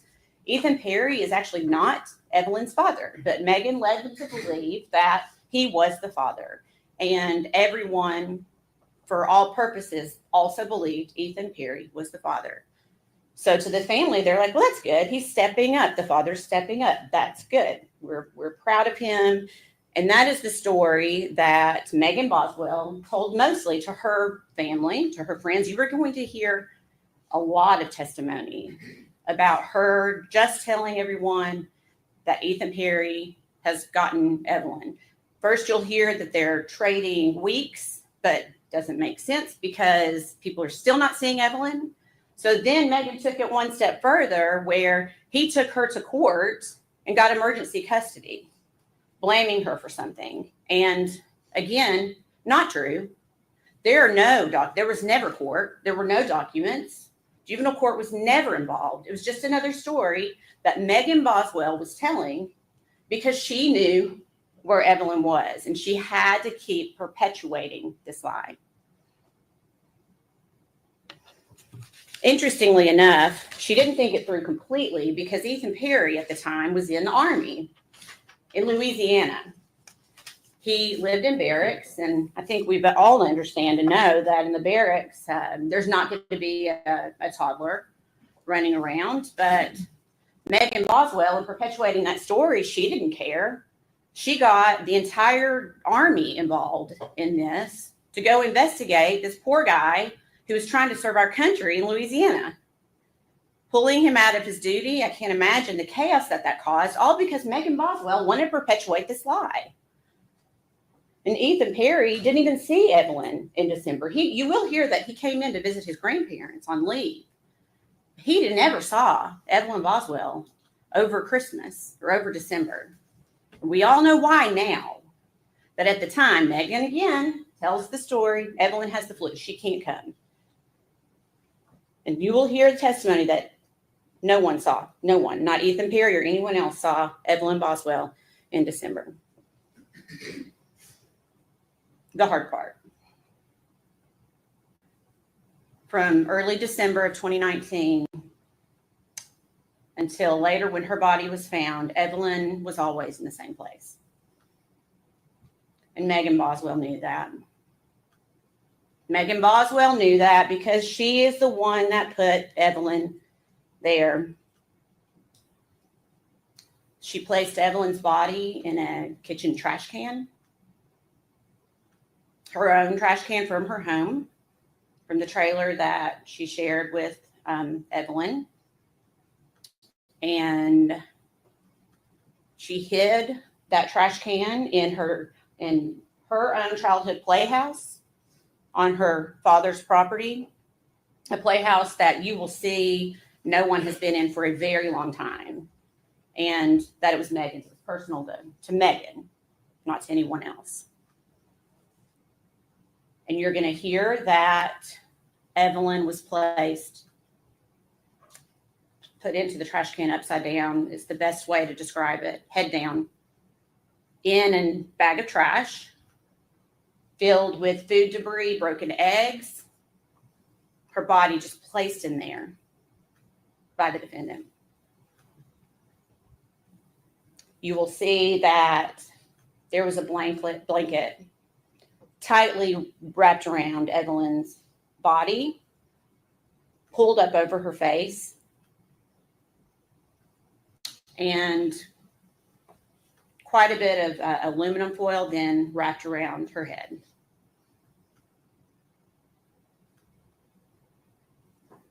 The blanket completely covering her face, the foil completely covering her head. Upside down in a trash can, still in her purple fleece onesie and diaper. And as terrible as it is to say, you are going to hear that she just wasn't placed in the trash can, but then another trash bag was placed on top of her. And that trash bag was shoved down into the trash can, compressing Evelyn into the trash can. That's what we're dealing with today. And you're going to hear proof that directly links only one person to this crime, this horrendous crime. You are going to hear that the only person linked to this crime is sitting at this table right here. You are going to hear it from many witnesses. You're going to hear all of the stories that she concocted, the lies that she told. And you're going to hear forensic evidence that links the defendant, Megan Boswell, and only the defendant, Megan Boswell, to this crime.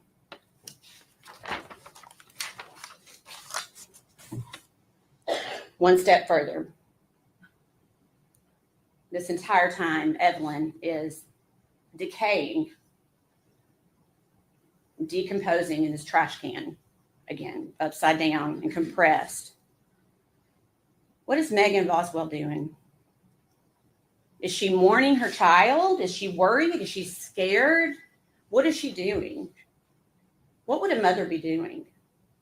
Well, it's not what Megan Boswell was doing. And you're going to hear that because Megan Boswell got a new boyfriend, and it conveniently happened at pretty much exactly the same time that Evelyn disappears. When no one sees Evelyn again, Megan Boswell has decided she's just going to, Evelyn just out of the head, and she's moving on with her life. And she is living her best life, and you will hear that. She has this new boyfriend who has money, or at least she thinks he has money, and she's going to have a better life for herself. Not her child, but for herself. You will hear that she takes trips. She's clearly falling in love. She moves out of the trailer that she was living in with her child and moves in with this guy within weeks into his home in a very nice neighborhood in Bluntville, Tennessee. You are going to hear testimony that Megan Boswell is taking trips to Gatlinburg, to Pigeon Forge, staying at Margaritaville Hotel, all while her child is upside down, decomposing in a trash can. You will never hear that Megan Boswell was upset, mourning her child, crying. All she does is continue to concoct lies to cover up what she did. Is that what a mother does?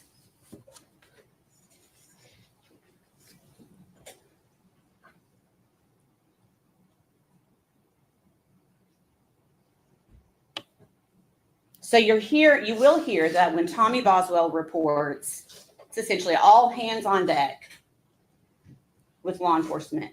Immediately, law enforcement goes into action, and you are going to hear so much proof about how much effort went into finding this baby, how much time and hours worked by every law enforcement agency in North Carolina, East Tennessee, Middle Tennessee, everyone putting their efforts into trying to find this little girl and hoping, just hoping to find her alive.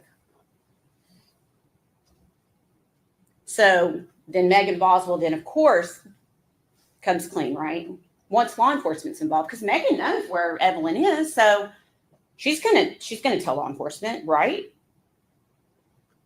The answer is no, and you probably can gather that by General Harper reading the indictment for about 40 minutes this morning. Megan Boswell continues to perpetuate her stories, concocting anything, blaming anyone else, Ethan Perry, for a day, 2 days. She continues that story of Ethan Perry.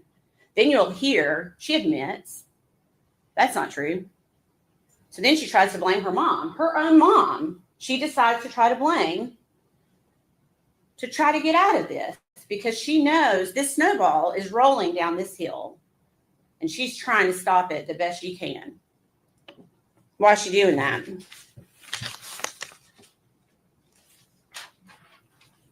It's because she knows that she brutally murdered her child and she's trying to cover it up.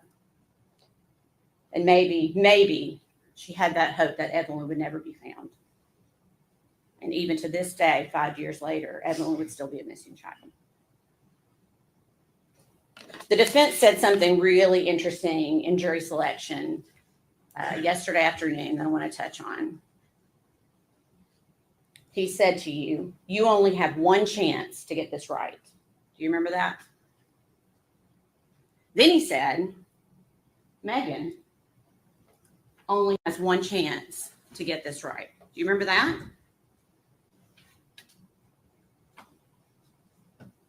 I submit to you, Megan Boswell has already had her chance. She was gifted with a beautiful child, a healthy, vibrant little girl. Evelyn was perfect. Megan Boswell already had her chance. So today is Evelyn's chance.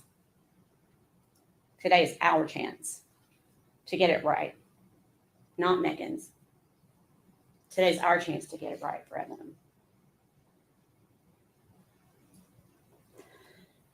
I know this is not easy for any of you. Thank you for serving. I promise you that this is not easy for any of us. It is not easy for any of us. But it's so important for us to be here today. You know you're going to see pictures that you don't want to see. You know you're going to hear things that you don't want to hear. But that's how we tell Evelyn's story. What she endured before her death, during her death, and even after her death. And where she had to sit for months while her mother continued to split her life as if Evelyn didn't exist. Ladies and gentlemen, at the close of this proof, we believe you will be left with no doubt at all that the defendant, Megan Boswell, is guilty as charged in every count of the indictment. Thank you. Thank you. Mr. Scott.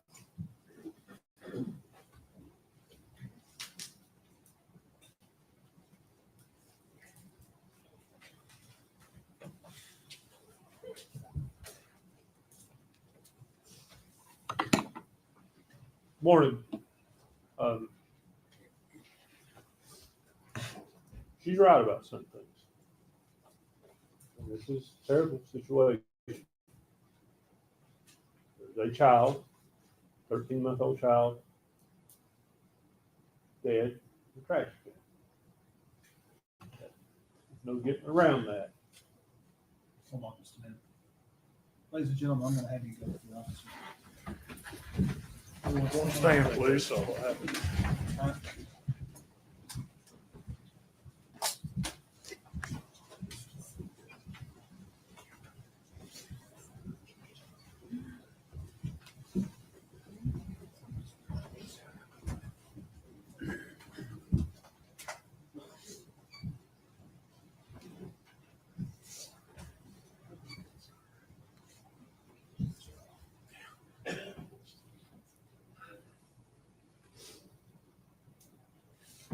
Maybe see the thank you.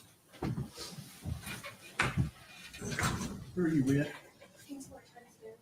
All right. Are you the designated still photographer?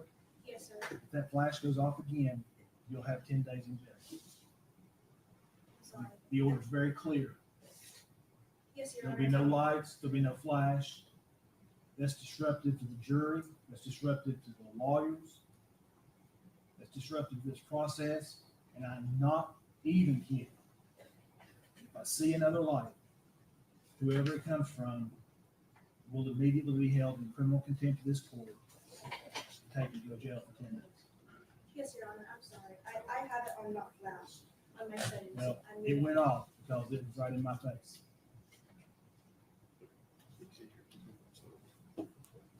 Now, I got a feeling that one or two of them is going to go back. Which will mean it's going to take us about 15 minutes to get started. So we'll take about 10 minutes. Thank you. Court stands in recess.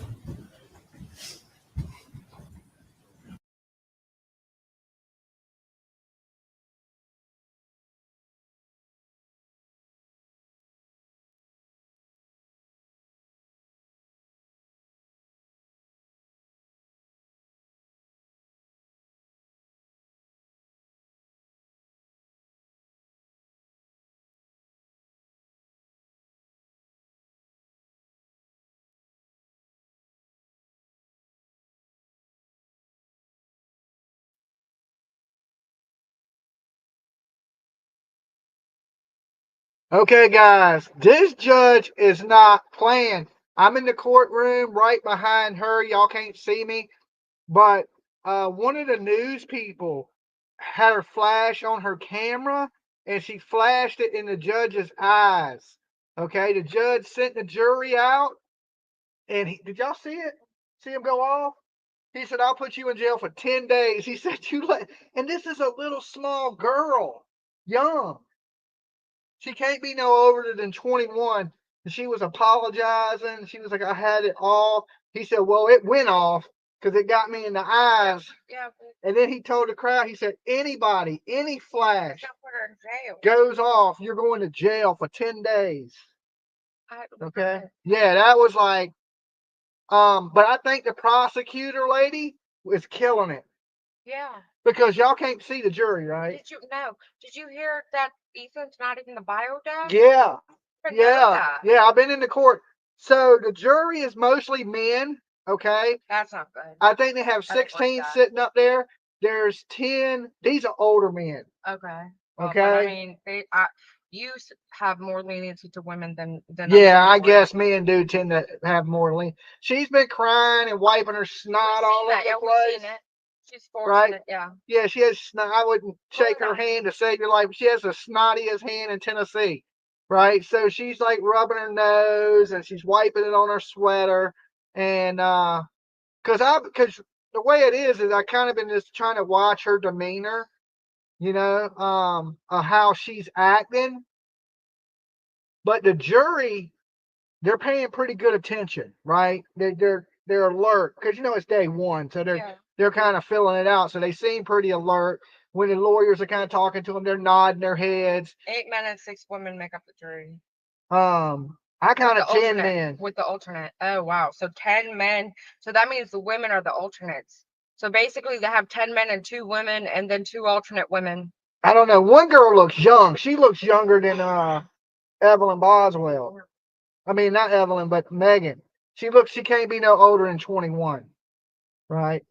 He made me like literally almost bite my tongue. I was He crying looks like just he's now. sleeping, sitting up. He's like, yeah. I mean, he So- go lay down. Go fucking do something, dog. So, getting ready when we go back in, it's going to be her defense attorney and what he's going to say. He started to say some stuff like, yeah, you're right, a child died, but he didn't get to go into it because then the judge pretty much snapped off I only like, have 1K in the room. like crazy. You 1,000 people. Make sure y'all give this video a like. Make sure y'all share it. And I'm going to give y'all some insight into what's going on with the jury and with her that you're not really seeing on camera. Because in this courtroom, there's only really one camera. That's the view. Yeah. But in there's another view. I don't know if you see the screen to the left, which shows up there where the witness stand is. But it's just that they only got one camera in each every couple of days. Deserve a Kleenex. I agree. Yeah, like it seems like they would put some Kleenexes in there, because think about the deputy that got to walk her to the back and got to touch her snotty hand or put them handcuffs on her. Not going to jail. Who? Probably don't go to jail. I'm not. I don't. He's not going I to don't jail. have no flash or anything, right? He was going off on the media. This judge don't play. Any of her family in court, Not that I've seen. You saw her dad. You know what he looks like. I think Yeah, that if they're a yeah. witness, so they wouldn't be in the It's courtroom. all women in there. There's one guy that came in. He's a younger guy. I'm the only guy in there. Okay, yeah.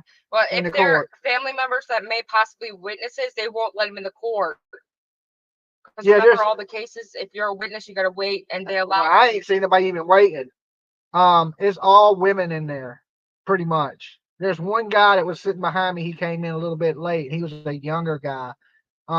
Most of it are spectators that were sitting out there with me, and media. So I haven't seen any family yet. So She's crying over not being in a hotel in Margaritaville. Margaritaville, yeah, Gatlinburg and stuff, right? But So that boyfriend of hers literally said he dated her casually. Like they didn't even. But she was calling herself she was Maggie living Wood. with him. See, I didn't know that much from. Yeah. So, living with him and doing all that. And This is just like Casey Anthony. She you did the don't- exact same thing. Was living with I her can boyfriend. tell you now, you don't want to be disruptive in that courtroom. It means business. He ain't playing. I could tell when he looked up, he was like, send the jury shit back. I was like, he got that look. Like he looked instantly mad. Like I didn't even notice the flash either. We didn't see it. Yeah, it wasn't even nothing like really bad. Like she has almost the same Sony I have, and it's the little flash. She don't even have a flash on it. Like the extra flash, she has just a little camera flash. Yeah, that's a little bit. And that girl is young. I mean, see how you're acting. Just because it was a young girl, you've got more sympathy towards him being like that towards her. No, He's because just she's like media that. and young. Like she's not even like the main media person. I mean, she made a mistake. She made a mistake. Yeah. I mean, she won't take another picture. She won't. I just start disassembling the flash off the device. I'd be taking that camera apart. I'd be calling the company I work for, talking about y'all trying to get me locked up. All right. Good Lord. So they're taking a good 10 minutes, and I'm going to head back in there in just a minute. I'm about to walk to the Hardee's to go to the bathroom. As long as you got everything broadcast and lock the door, you got the keys there in my jacket. Keys are in my jacket here, I believe. Or if not, they're up here. No, they're right here. I feel like I might need to get a freaking ice cube. My tongue is swelling. Make sure you lock the front Damn door dog. and the back door. And I might not do. I don't know. I'd have to pee though. I don't know. she threw that camera in the trash. Yes, she did. She better. She Hell, better. that's a $2,800 camera. No, she didn't. Yeah, she would throw that camera. She walked outside with me, so she walked out. She's gonna cry more than Leilani. Oh, the Megan. I don't know why. Megan reminds me of allegedly with Brittany J for whatever reason. I just keep looking over at her like I think it's just the glasses. Maybe. But does she look like she's evil? I can't see the front of her face, so I can't really tell. Oh, I'm not going in the courthouse to pee. I have social anxiety. I have hard times going into a regular place just to go pee. I was gonna go to Hardee's so I could get a cup of ice and a drink. But I really bit my tongue really bad. You probably can't see it now, but I took a picture of it. It was bleeding real bad. You're lucky you didn't make me bite my tongue off, dog. He jumped up as I was hoisting him up to go, to push him up back up on the cot, and it's like at the exact timing he jumped up. He literally got me in the bottom of my chin, like I was done. That was it. I was crying. He was freaking whining. It was a good time. They're going back in the court. Okay. I'm not doing that. That's just in case. I'm not. But thank you.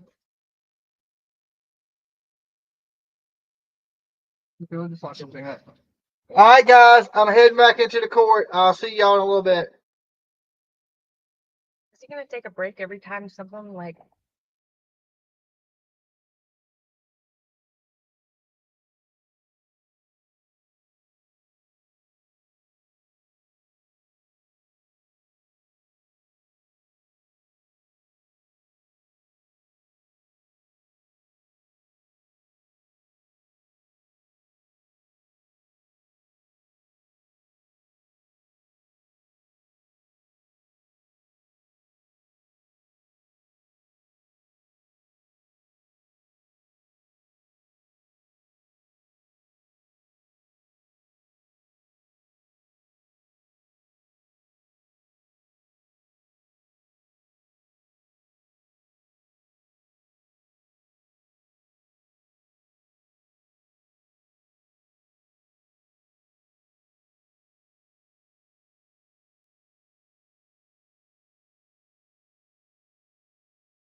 I was just sitting here thinking that we were getting ready to start listening, and then I just got so into typing back to what y'all were saying that I forgot we've been sitting here in silence for a hot minute.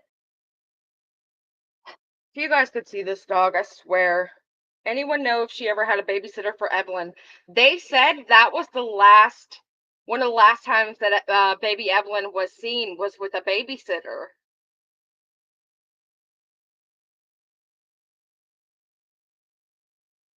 Oh my God. She hasn't gotten her hair cut since she's been locked up. Holy moly. Dang, that's a lot of hair.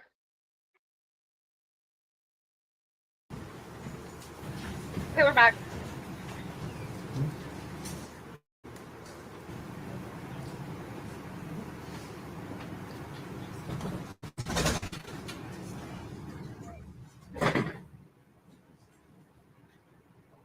All right.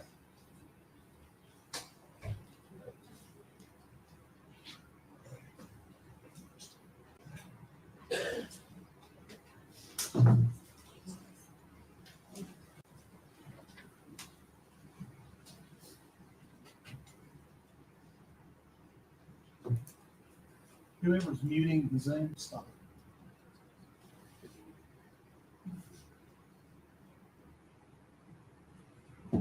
I'll be in charge of muting the Zoom.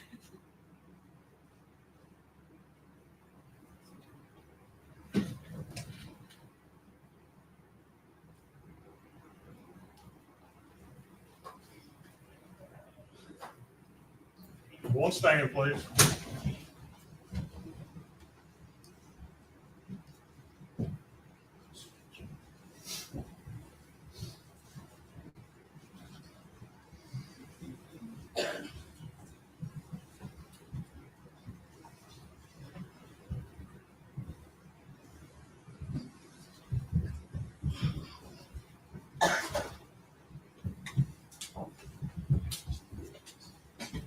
You may be seated. Thank you. Ladies and gentlemen, I apologize for the parade. I just want you to know that wasn't the fault of any of the lawyers or the parties. It was just a procedural issue I had to take care of. Okay? Now, Mr. Scott, I believe you were about to begin your opening statement.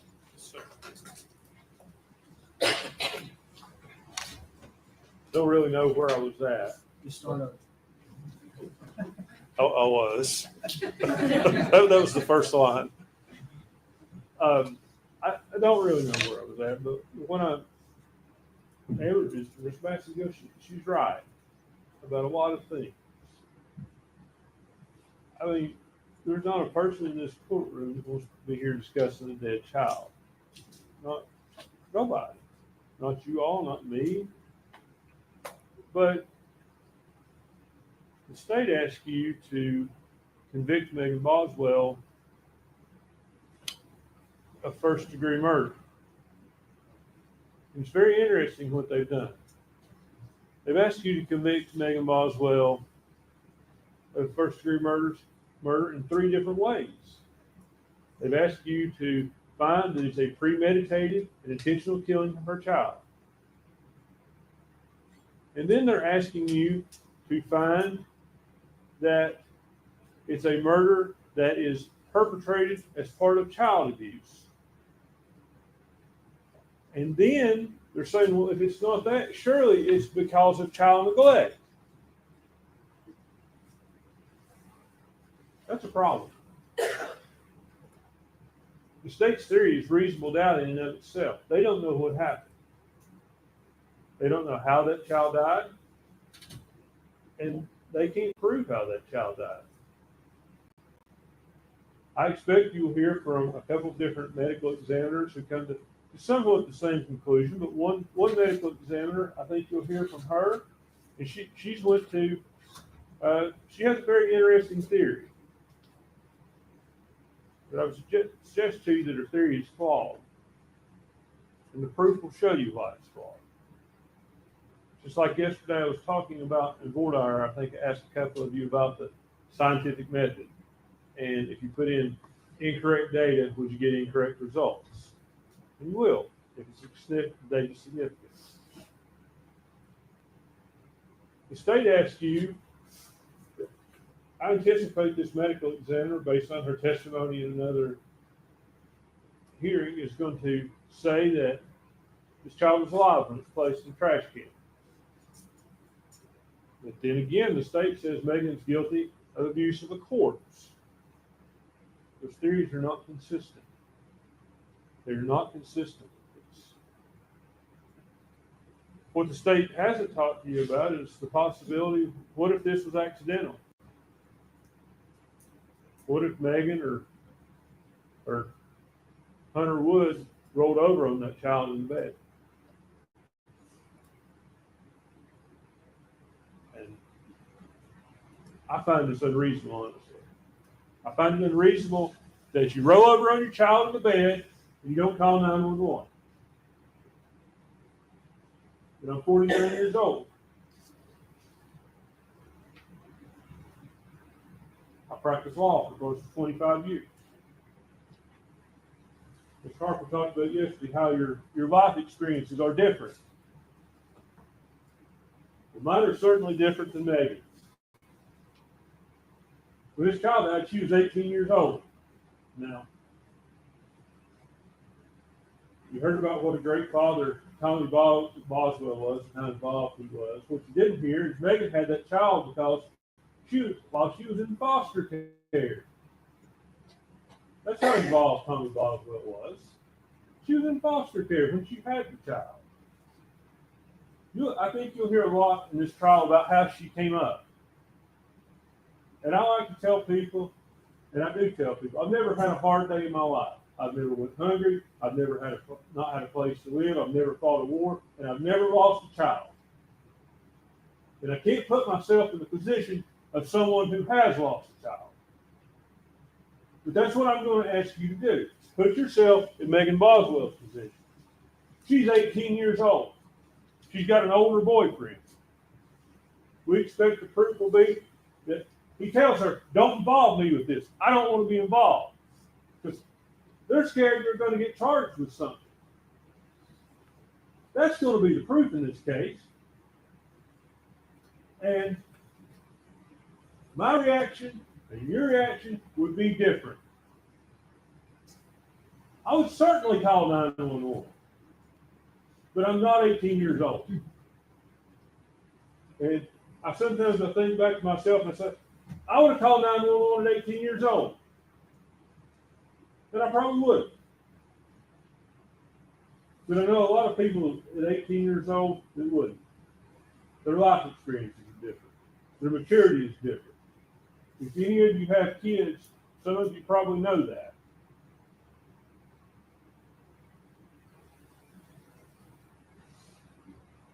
Now, I want to talk to you about about the indictment itself. We entered a not guilty plea to each and every count. And we're persistent in that.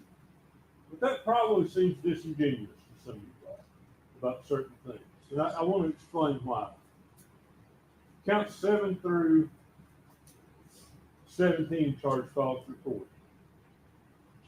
And to find a false report, they have alleged that she has acted with the intent to obstruct or hinder an officer from preventing the offense or incident from occurring.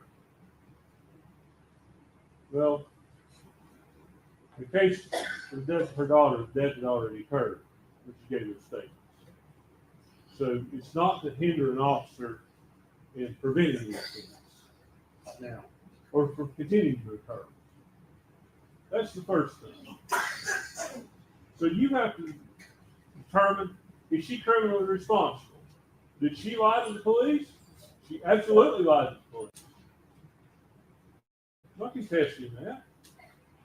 Some of the stuff she said, again, are an 18-year-old girl scared to death, talking to a TBI agent, talking to a police officer, and trying to explain this. She doesn't want to get in trouble. It doesn't mean she murdered her child. It doesn't mean she killed her child. what it means is that's her perception that she's going to get in trouble for this. And despite all the assertions to the contrary by the state,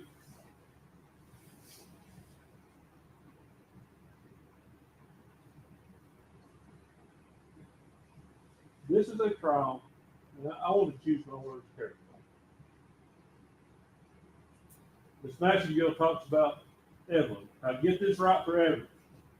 Get justice for Evelyn. And I want you to hear me out before you judge my statement. There's nothing you all are going to do that's going to change anything, correct? Not a thing. The child is gone. Your job here today, and in the coming days and weeks, is to decide whether Megan's actions are criminal or whether they're not criminal. I'm not asking you to find her innocent of anything, because that's not your function.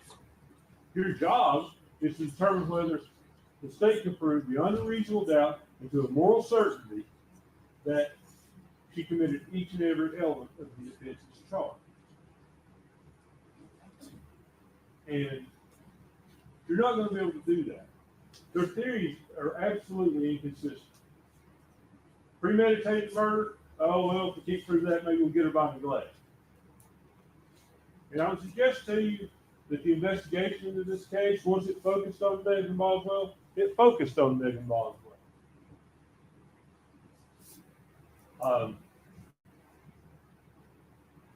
You'll see what little investigation there was into Hunter Wood, the boyfriend they talked about.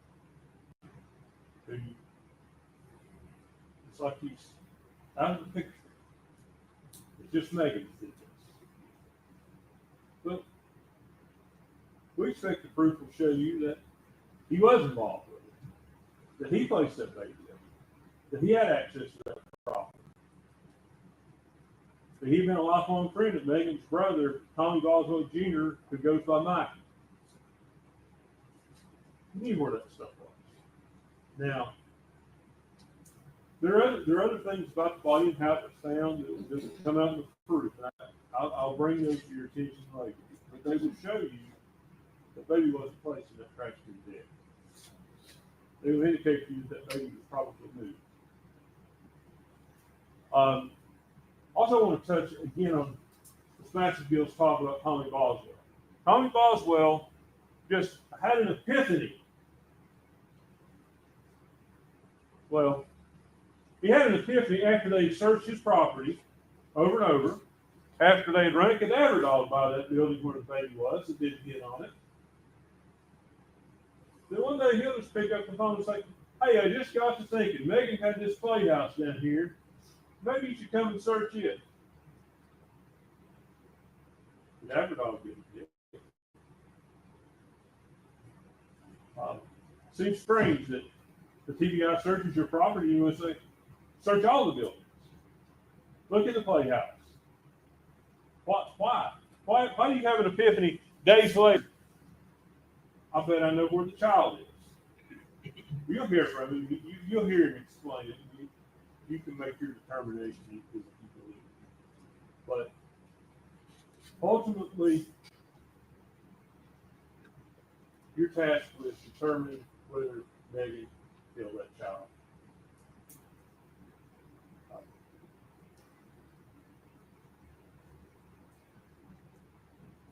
The child could have died sudden death syndrome.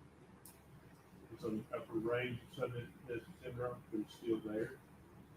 And that child, I think that child's date of birth is middle of November. So when we say a 13-month-old child, the child was barely 13 months. Could have died from that. It could have died from somewhere wrong over, as they believe. Just negative. And certainly, disposing of that body the way we disposed of it is not excusable. It doesn't excuse anything, It doesn't make it right. It doesn't mean she's murdered. Doesn't mean that. I want to talk to you about the last count that we pled not guilty to on abuse or failure to report a suspicious death. And as indicted,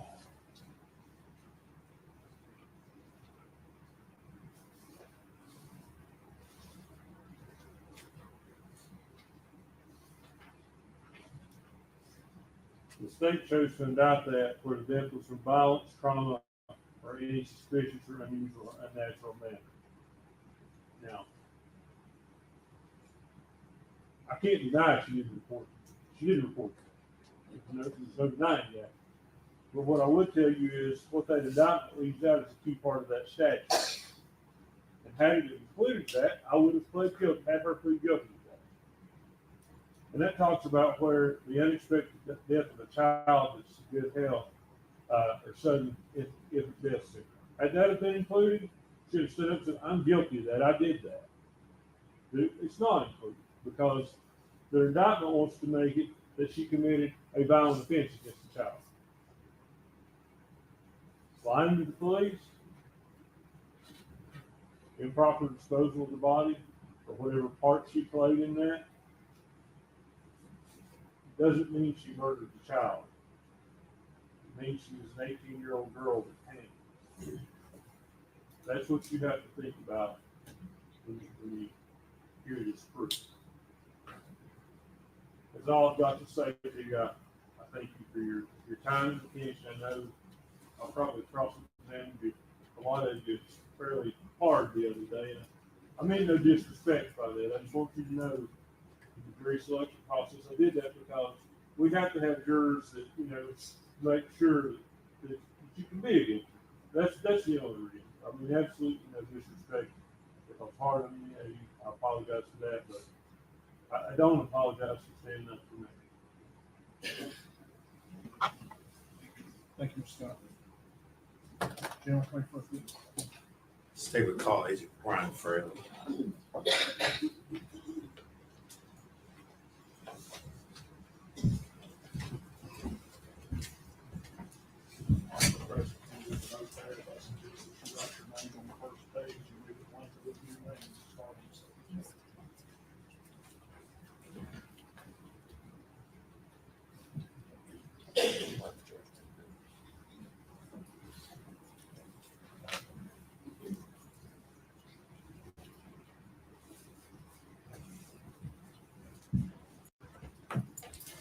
Raise your right hand, please, forward, please. State your name.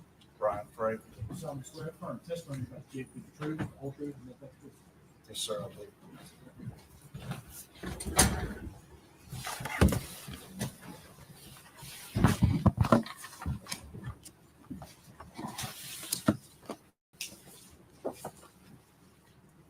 Good morning. Good morning, sir. If you would introduce yourself to the jury, please. Good morning. My name is Brian Fraley, and I'm a special agent with Tennessee Bureau of Investigation. Agent Fraley, how long have you been with the Tennessee Bureau of Investigation? 19 years. What is your current position or assignment there? Senior special agent out of the Johnson City office, assigned to the Criminal Investigation Division.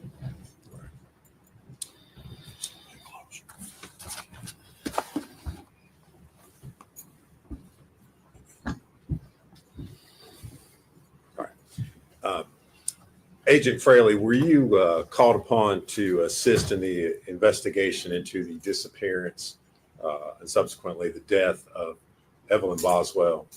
Yes, sir, I was. All right. And do you remember when that was that you were called out to assist in that? Yes, sir. It was February 19th of 2020. Okay. And what was your role when you first got called out? Myself and other agents were called to assist Special Agent Brian Pritchard.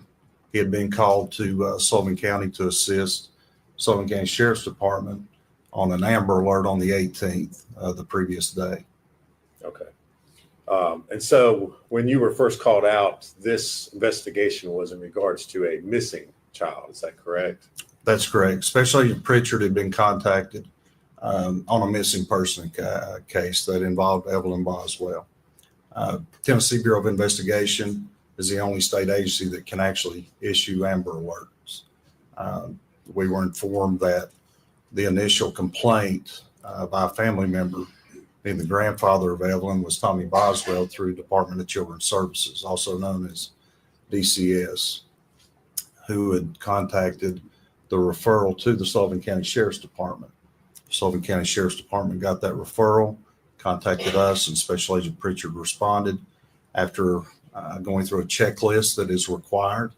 Instead of just a regular missing person or missing child case, certain things have to be checked off or validated in order to issue a full-blown Amber Alert. And Agent Fraley, I know you work for the TBI. Were there other law enforcement agencies that were involved in this investigation? Yes, sir. Once it went to a full Amber Alert, which is probably our highest priority at TBI, the FBI was called. Obviously, Sullivan County Sheriff's Department investigators were already involved along with Agent Pritchard. But once we were involved, we have a specific team just for Amber Alert cases out of Nashville that also involve other agents and intelligence analysts. The FBI has a specialized team of trained agents called a CART team, and that's a child abduction response team. And these agents are experts in child abduction, Amber Alert type cases. So within hours of the Amber Alert being issued and certified, there was approximately 40 to 50 FBI, TBI, Sullivan County investigators, and intelligence analysts assigned to this case. So a number of agents across a number of agencies, all out there, essentially, at least initially, looking for a missing child. Is that Yes, a fair sir. statement? That's Okay. correct. All right. And so over the first couple of days of your investigation, did you participate in or were you aware of interviews that were done with the defendant, Megan Boswell? Yes, sir. Megan Boswell provided statements to a numerous amount of investigators early on, including me. All right. And would it be a fair statement to say that she gave you multiple different versions about what had happened and where her child might be located? Yes, sir. Repeated stories that we tracked down that turned out to be lies. Objection, Your Honor. No, that's speculation. This is the word lies. May I continue? Yes. Just different statements that she had provided that turned out to be leads that we tracked down over the course of several days and several weeks. All right. And I guess let me ask you this way, Agent Fraley. Okay, I'm sorry. Were you all ever able to locate Evelyn Boswell? Yes, sir, we were. All right. And was that as a result of information? Well, I guess go ahead and tell me how it was that you were able to. So on March 6th, which this is fast forwarding 17 days since I was brought in with other investigators, 18 days since the initial report on February 18th, we'd been working around the clock. And like I said, there was 40 to 50 of us working, and a phone call was received by Tommy Boswell. Tommy Boswell had called in. And March 6th, 2020 was a Friday. And we had worked, like I said, 18 days. And we had come to a point in the investigation where we had decided we need a break. We had exhausted a lot of resources, time, and we were at a place where we didn't feel we should go on at that time. We should take a break, and it was a good pause point, if you will. So on the afternoon of March 6th, again, it was a Friday, the plan was the investigators to go home, reset physically and mentally. We were exhausted, and try to just get a sense of normalcy, if you will, over the weekend and come back Monday. if anything would have come up, we would have responded. But in late afternoon on the March 6th, on the Friday, Tommy Boswell called in. So we agreed, the four of us, myself, Special Agent Gratz, who's also another TBI agent, investigator Tracy Raz, who is a Sullivan County detective at the time, and investigator Michelle Gillum, who was an investigator at the time. We'd been working together for those weeks. We decided, let me back up. Mr. Boswell reported that he wasn't sure if there was a storage. Objection is what Mr. Boswell says. Well, Judge, I'm not offering further.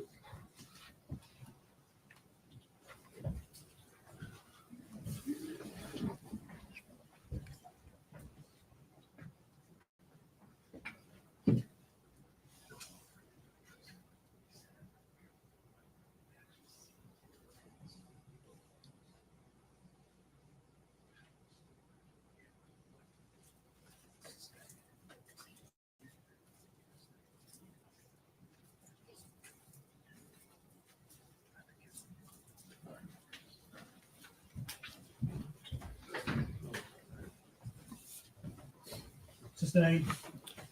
Agent Fraley, as a result of the call that you got, and let's step back a little bit. Tommy Boswell is the defendant's father. Is that correct?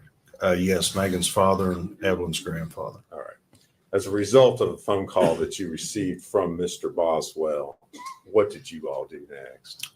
We went to Mr. Boswell property located on Muddy Creek to conduct a search there. All right. And is that property located in Sullivan County? Yes, sir. All right. I think it's 539 All right. Muddy Creek Road. All right. Agent Fraley, in the course of your investigation while you were out there, did you create a sketch or diagram of the Boswell property? Yes, sir, I did. All right. If I could, I'm going to hand you a document, ask you if you can identify what's shown.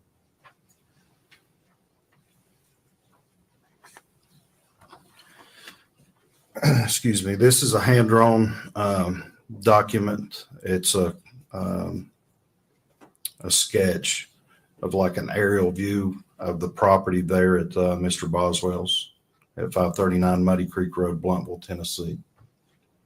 All right. And does that diagram accurately show the layout or the placements of various sheds, outbuildings, trailers, roadways there on the property? Yes, sir, it does. All right. Judge, we would move to make that exhibit number 6. Any objection? No, sir. Before exhibit 6. And if we could, I'd like to publish that to the jury.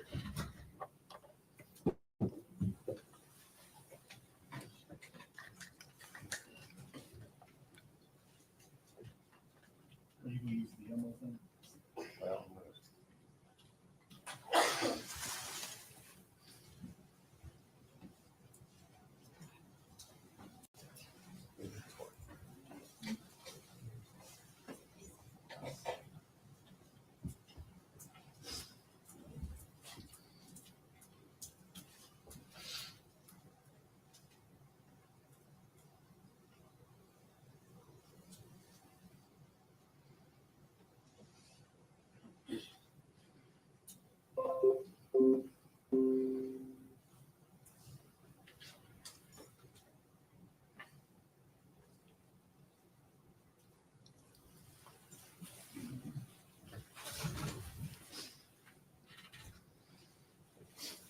Judge, Agent Fraley may need to step down. I don't know if he can.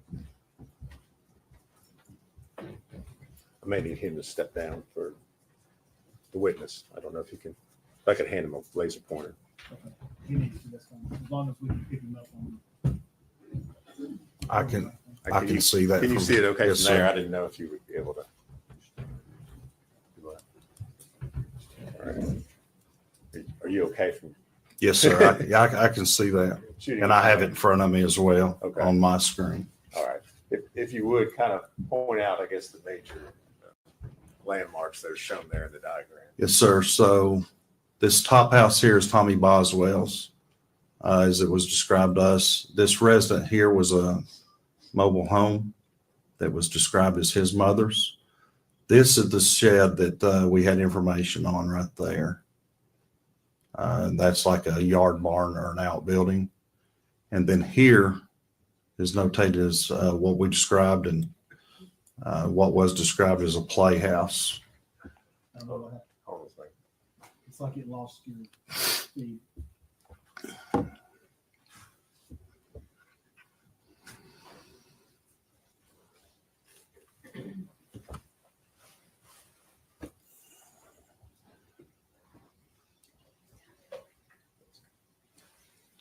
Judge, it's not connecting.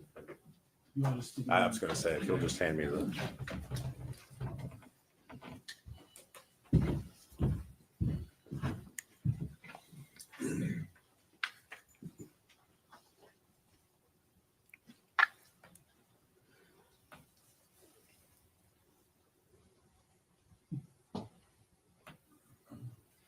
You got to raise it up. That's stay up.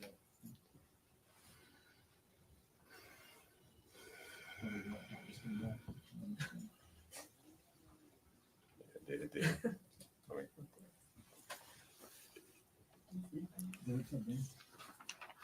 There you go. You need me to disconnect the laptop, Judge? or- This, I can You can- change it. Okay. Zoom in and out. There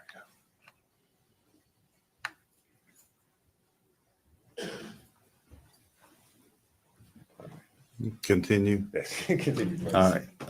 So yes, right here, behind that shed or yard barn, if you will, was a playhouse, and it's noted Playhouse ROE. ROE is an acronym for us for Recovery of Evidence, which was the body of Evelyn Boswell.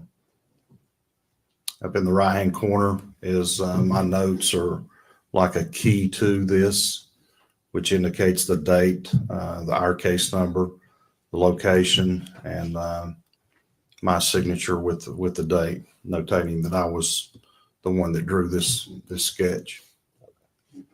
Agent Fraley, you've got the driveway shown through the middle part of that diagram there. Was there any sort of gate or anything that, as far as being able to enter or exit the property? I recall, I think there was a gate at the bottom from Muddy Creek Road to the driveway. All right. Okay.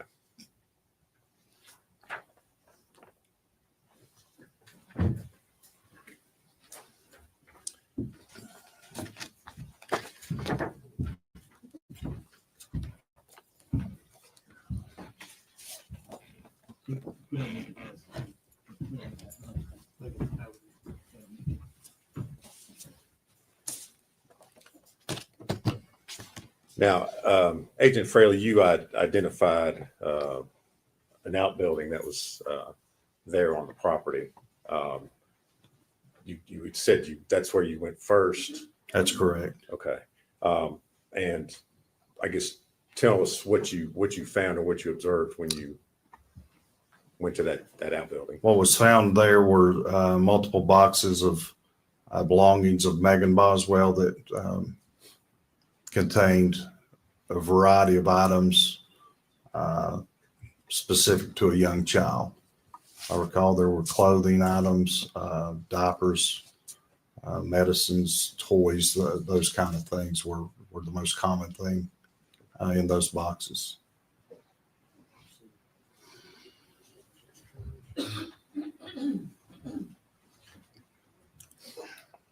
Agent Fraley, I'm going to show you 3 photographs and ask you if you can identify what's shown in those.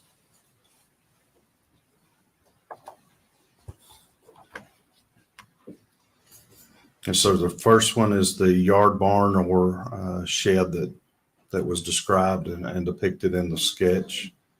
The home there to the right was our understanding Tommy's mother. The second, that's the first one. The second one is the same yard barn or shed, except in this one, it has a picture of the what we were describing as a playhouse behind it. And then the third and final one is a closer photograph of the yard barn or shed with those items I just described. And those photos accurately show how that shed or outbuilding looked when you arrived there on March the 6th, 2020. Yes, sir, it does. Judge, we would move to make those the next exhibits, which I think are 7, 8, and 9. Any objection? No, sir.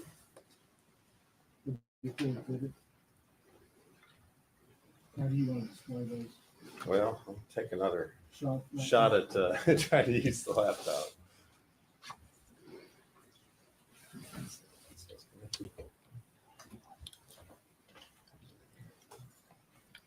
General, which order did you want these pictures marked?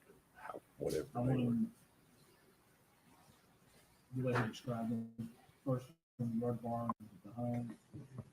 Second one's the yard barn with the playhouse behind it. Third one's the close up to the yard barn behind it.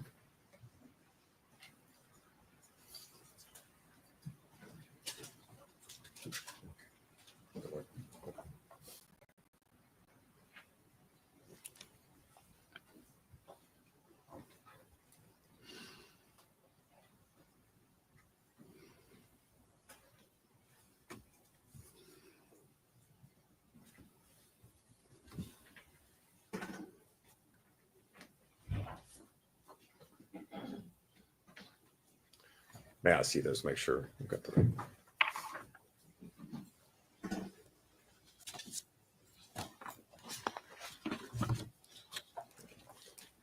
All right, Agent Fraley, I'm got up on the screen what's been introduced as Exhibit 7. If you would tell the jury what they're looking at. So this is the yard barn or shed that I was describing.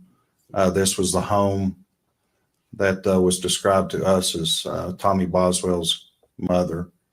And then the items there that you can see with the open door inside of the shed or yard barn.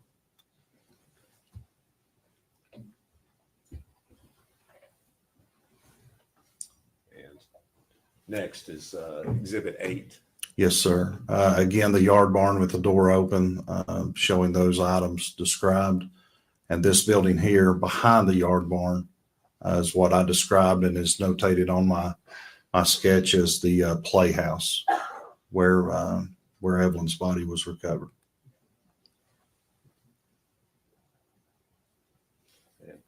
Next, Exhibit 9. Yeah, again, that's just a closer photograph of the yard barn or shed with those items I described placed inside there.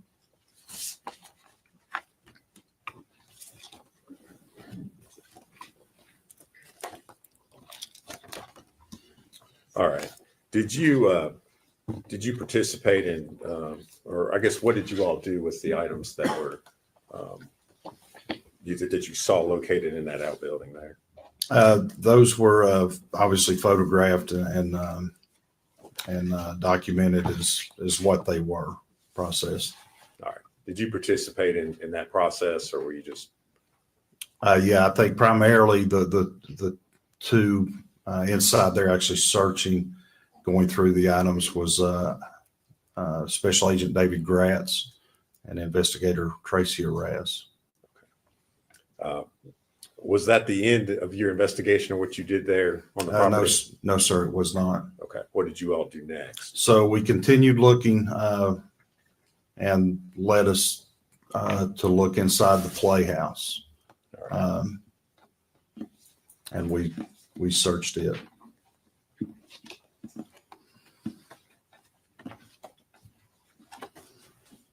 And what did you find, if anything, upon looking in the playhouse? There were, once the door was opened, right inside the door, as the opening of the door, was a trash can, like a tall kitchen model, common trash can, and 2 bags of trash beside of it.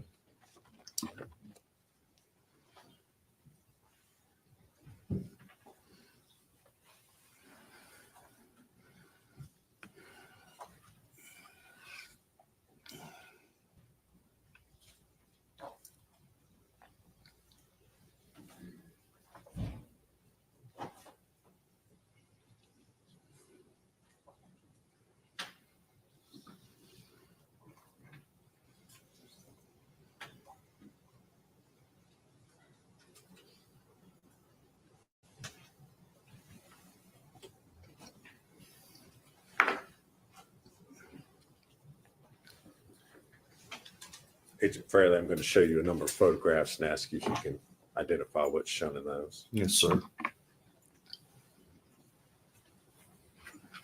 The first one I'm reviewing is a standalone picture of what I described as the playhouse that was by. Okay.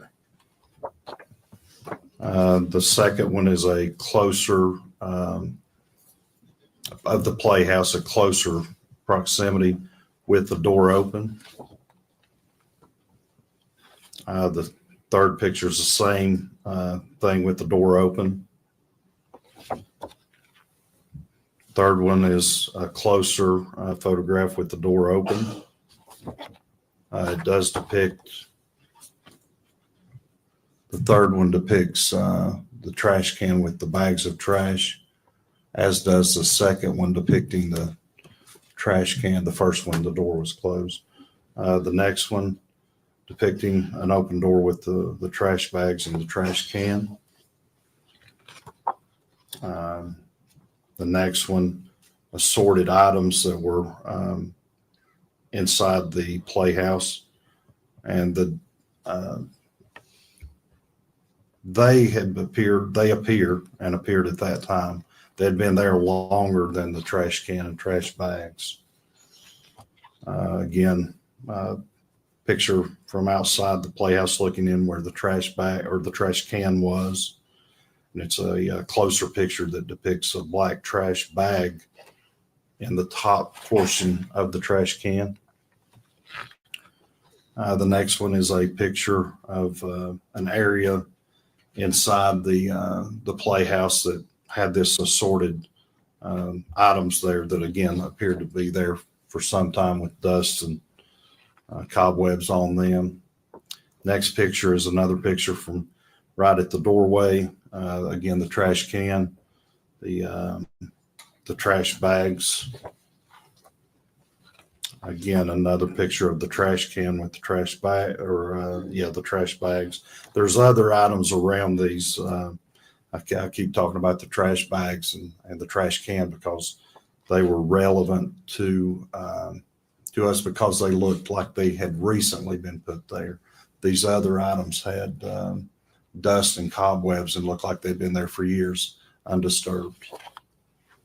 The last photograph I have is this is my hand in the picture.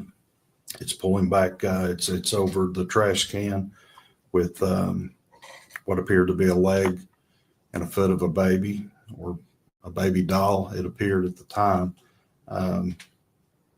with the fleece blanket and the purple onesie, the clothing that had been described to us by Megan Boswell. When you made the observation that you made in the last, you described in the last photograph, did you do anything else with the trash can prior to the medical examiner's office? No, sir. At that time, we didn't. We stopped what we were doing. We'd found we'd found Evelyn, and we made phone calls. We had called the DA's office, advising them that we'd found her. We've called our chain of command, our supervisors, and the medical examiner's office, along with forensic pathology out of Johnson City, and waited till all those personnel arrived. Okay. Agent Fraley, the photographs that you just described and identified, do they truly and accurately depict the scene as you saw it inside the Playhouse on March the 6th of 2020? Yes, sir, it does. Judge, we would move to introduce those as full exhibits at this time. No objection. The full exhibits, I'll find you. He waits the best I need to get right on that. Start for 10. I don't know where it is.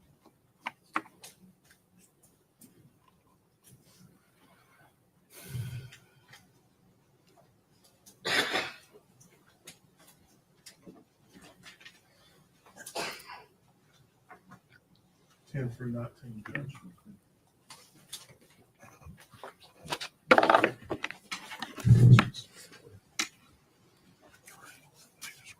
Okay.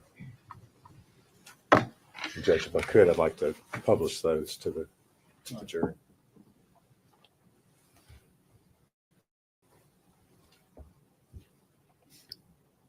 All right, Agent Fraley, I'm going to start with Exhibit 10. Yes, You sir. would describe what the jury's looking at. That's a playhouse that was located behind the yard barn. And if we're looking at it that way, the outbuilding would be where? The outbuilding yard barn shed is, as described, would be to the left out of the picture back this way from the yard barn or from the playhouse. And the door, as we're looking at it, that door was closed when you arrived. Yes, sir. That's how we found it. Next, I'm going to show you Exhibit 11. Same playhouse with the door open. And if you look inside the door right here, this white trash can is the trash can that I was describing as I was reviewing the photographs. As you opened the door, was anything disturbed or moved, or, I mean, did anything shift? No, Was sir. Nothing fell out onto you. As you can see, there's a front porch there. It was opened, and it is as it's seen. Obviously, trash cans kind of tilted where it is there, and the other items throughout the playhouse. So the only difference between the prior photograph we looked at and this one is that the door, y'all opened the door so that you could see inside. Is that correct? That's correct. Okay. Next, I'm going to show you Exhibit 12. Same, obviously, playhouse, just from a different angle. You can see the trash can there on the left, and those two. You can see the main portion of one bag and partial portion. Excuse me, of a second trash bag, two white trash bags there. Obviously, other items, the blue tote, the brown piece of furniture, and other items there. Now we're looking at Exhibit 13. Yeah, again, there at the playhouse, just a closer angle or closer photograph right inside the door. You mentioned earlier that it looked like or appeared to you that some of the items had been there for quite a while, and that some of them did not. Yes, sir. Is there anything in that photograph that indicates that to you or that you can see? Yes, sir. So the trash can and the two bags appeared to me that they had been placed there recently. The other items, like I said, the blue tote, those other things, these right here, that cardboard box, these items back here on the shelf, they just look dated and like they'd been undisturbed for quite some time because, again, they had dust and cobwebs located throughout the playhouse, except for that portion right there, right at the front door. Now I'll show you Exhibit 14. Yes, sir. What are we looking at there? Same thing. That's right inside the playhouse to the right. If you just stuck your head into the playhouse from the doorway, this would be to the right. And again, these items you can see specifically on this bag here. Well, a lot of these things, it's just dust covered, indicating to me that it had been there a while. Agent Fairley, are we actually, if you're looking at the lower right-hand corner of the photograph, is that the door frame right This there? is the right-hand door frame with the clasp for a lock. So yeah, again, like I said, if you were standing outside, just peering inside, that's kind of the angle or the view that's depicted in this photograph.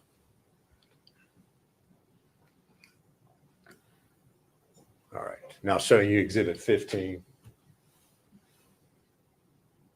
Yes. The trash can again, this is taken from outside the doorway. This is me here.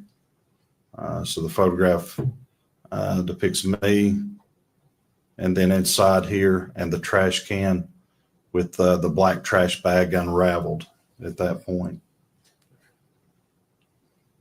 Had Had the trash bag been pulled up out of the trash can, or was that Just as kind you of like saw the it? top was opened. All right. The trash bag remained in the trash can, but the top was opened.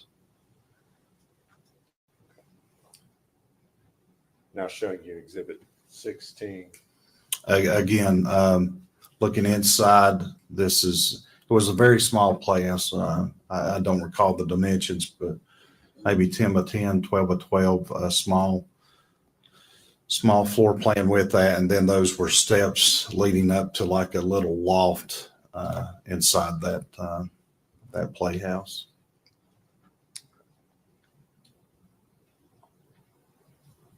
Again, This is Another- Exhibit 17. Yes, Sorry, sir. Go ahead.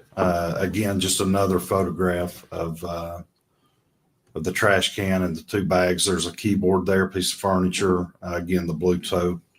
Just multiple pictures of kind of like the same thing, same angle, same point of view. Just multiple pictures of that. Again, the trash can again. This is Exhibit 18. for Yes, the record. sir. Sorry. Again, the trash can with the black trash bag inside the trash can, blue tote, other items there inside the playhouse. Agent Fraley, there appears to be something on the inside of the white trash can. Were you able to? Right there. Right there. Okay. What is that we're seeing or looking at? I can't see clearly what that is. I don't know if there's another piece of trash bag. Okay. And Exhibit 19. Again, after this was that black trash bag portion had been pulled away, this was the next layer down inside the trash can, which contained Evelyn Boswell's body, clothed in a pink fleece onesie with penguins and a gray and white fleece blanket. All right. Watching the portion of the body that you see there is her leg. Okay. Did you in any way disturb or move or do anything with the contents of the trash can? No, the glove in the top portion of that is my hand. Pulling that back to confirm and take a photograph. That was the only thing we disturbed, Okay. if you will, All right. to take the photograph. And then at that point we stopped and then made the appropriate phone calls to the medical examiner, forensic pathologist, our chain of command, and the DA's office. Okay. All right. Thank you. So what happened after you made those phone calls as far as the investigation was concerned? So after that, like I said, all these people arrived, and our concern is to process the evidence. We did so at the direction of the forensic pathologist. And so what decision was made was on that front porch of that playhouse, which was just right outside the doorway, was to place a body bag there on the front porch. Open, they unzip and they open. So we placed a body bag there, and I brought the trash can out, and we started removing the contents of the trash can onto the body bag that was opened. All right. And did you participate in that process with folks from the medical examiner's office? Yes, sir. It was Laura Parsons, who works with the forensic pathology, and Dr. Matrina Schmidt, who is the forensic pathologist there. And so you actually helped them and assisted them in removing the body from the trash can? Yes, sir. Like I said, the body bag was there, and I removed the contents and the body of Evelyn Boswell onto the body bag where we could start processing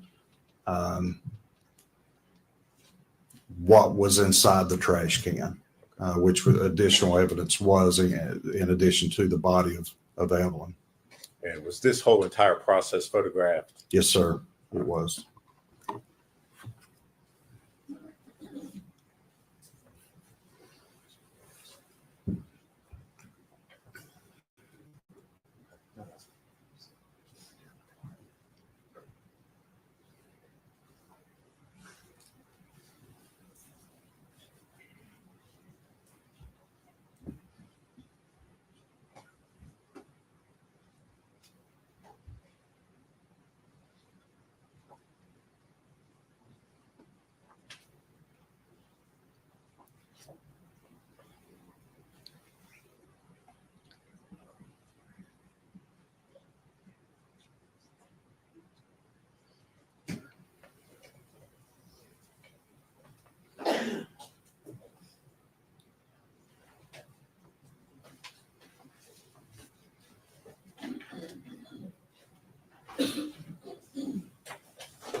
Agent Fraley, I'm going to hand you some photographs and ask you if you can identify what's shown in those.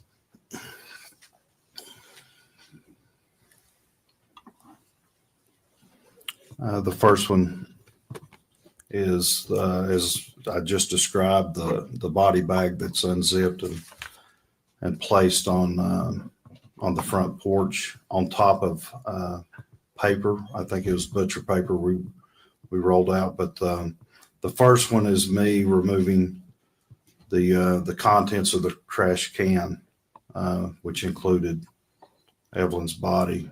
That's my arm in the top portion of that photograph. The second one continues that bag and the contents, Evelyn's body, being removed onto the body bag. The third one, the bag is out of the trash can at that point, and placed onto the body bag. The same contents, different angle, but it now has a evidence marker number 4 beside that. The trash bag and contents. Your Honor, if I need to slow down, I will. The next picture is the trash bag with me pulling back the trash bag, showing what's inside. That depicts a gray and white fleece blanket, and you can see where my hand is. It's a gloved hand. There's some aluminum foil there, evidence marker number 4.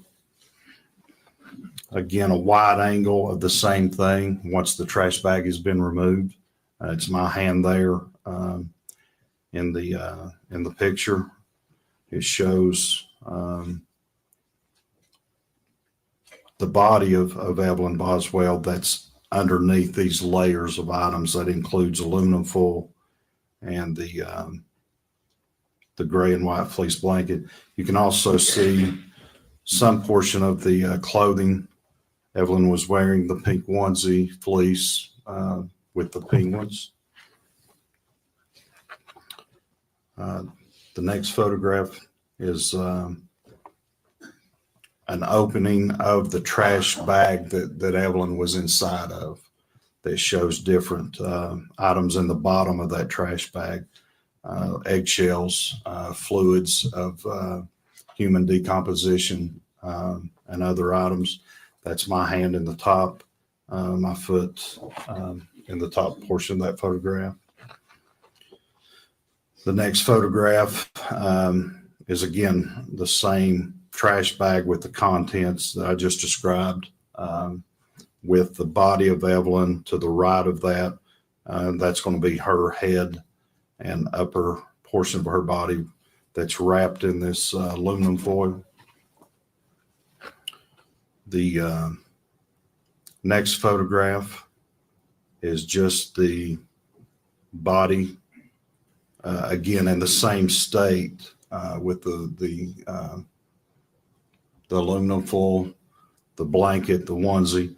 However, in this one with some body fluids that have come out onto the body bag, but there are also some pupa, that is insects, basically in between a larvae stage and an adult stage that were inside the bag as well.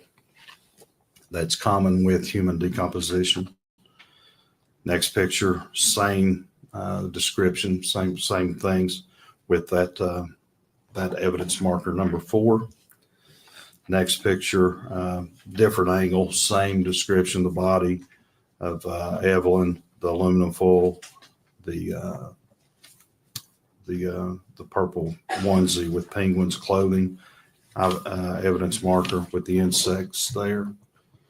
The next picture, we start removing the layers. at the direction of the forensic pathologist, the doctor.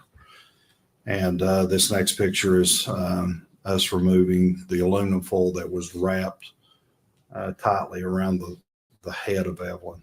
And this is shows my hands and Laura Parsons' hands, who works there at the forensic pathologist office. Next picture, same thing. We're continuing to remove the aluminum foil from her head. So this is the first picture that shows the head of Evelyn and her upper torso, and her head is in a backward position, situated abnormally, where the body had been shoved, that we believe, down into the bottom of the trash can. Next picture is same picture, body of Evelyn with the aluminum foil removed, showing advanced decomposition, some body fluids there lying on the body bag. The next picture is a same picture, the body of Evelyn wrapped in this this fleece blanket with the purple onesie, just a different angle on the body bag. Next picture, same thing, a different angle. And then the next picture is where, again, is describing how we're processing this, is removing it a layer at a time. So this is a picture depicting the first part of removing the fleece blanket from Evelyn's body. And then the next picture, it's a black and white photograph with the fleece blanket removed and just showing the body of Evelyn, advanced decomposition. Again, the pupa there, which was numerous of the insect activity. And then a color photograph, the last photograph, same picture of Evelyn's body in the pink fleece onesie there on the body bag with human bodily fluids around her head area. Agent Fraley, the photos that you just described, are they a true and accurate depiction of the process that you all went through? Yes, sir. That night in removing Evelyn's body from the trash can? Yes, sir, in the different stages of removing layers. Judge, we would move to make those full exhibits this time. Oh, Judge. This first one, 20. First was 20, I don't know what anything is.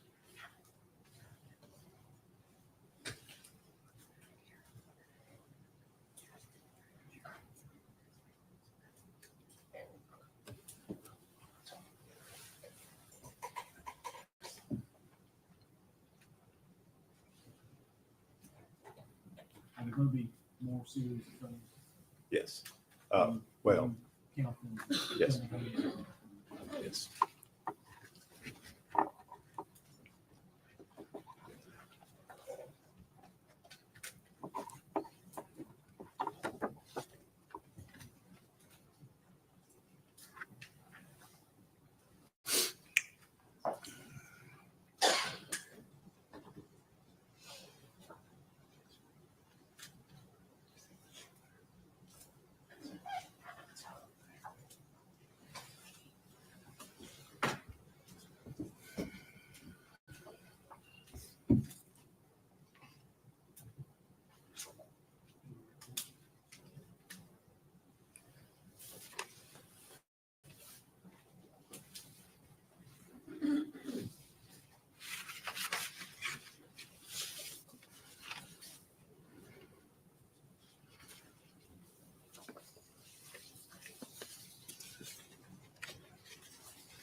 The judge, I would ask at this time if we publish those to the jury. I'll start with Exhibit 20.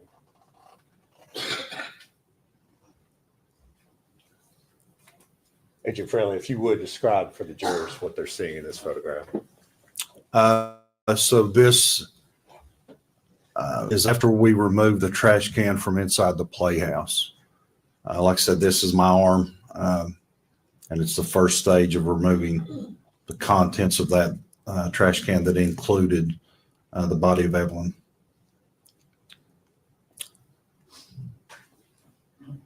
Next picture Now is looking at 21. okay. This next picture is again the continuing process where the bag is almost removed from the trash can that contained the same items.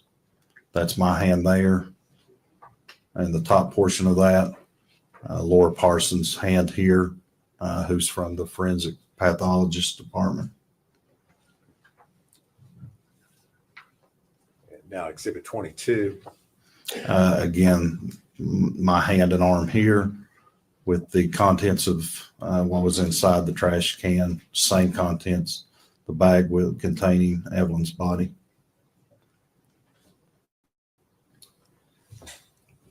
Exhibit 23. This is the bag removed and placed. This is the body bag I explained with the evidence marker with me here in the background. And at this point in time, the bag has been completely removed from the trash can. Yes, sir, it has.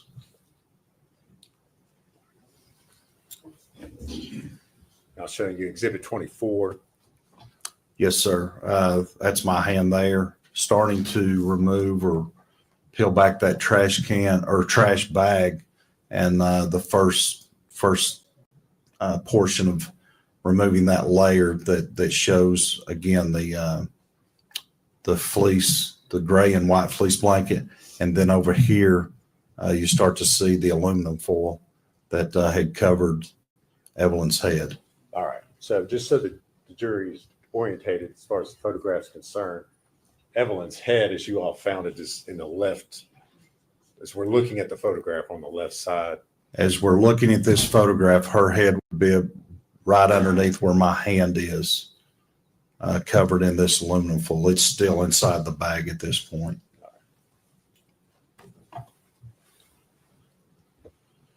Now looking at Exhibit 25. This is just the first photograph of Evelyn's body outside the trash bag. The trash bag has now been fully separated from Evelyn's body.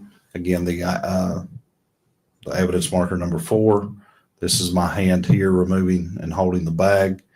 This would be her head on this side of the photograph with her feet on this side of the photograph. Again, as I've described earlier, the head was wrapped in this aluminum foil. All right. And just so we're clear for the record, when you're describing the head, that's as we're looking at the photograph, that's on the left side. Yes, sir, on the left. If you can see that pointer, that's where that's at, but facing that that photograph, the head's on the left-hand side, the feet on the right-hand side.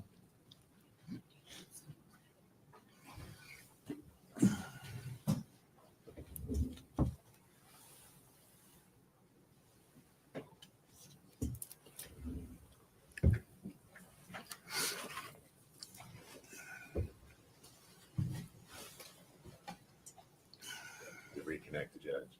It has, but it's just got your blue screen. It's not doing anything.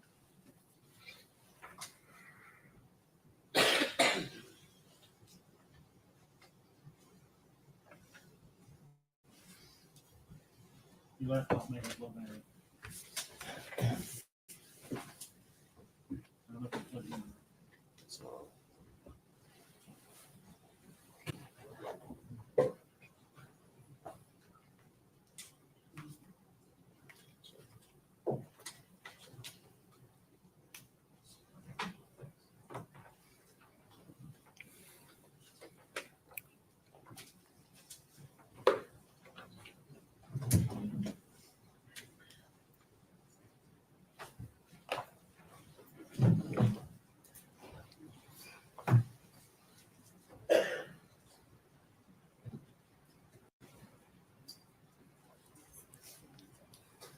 I'll just use the Elmo, Judge. Well, I mean, I've got the blue screen, but I don't know if it's, to me, it's not showing.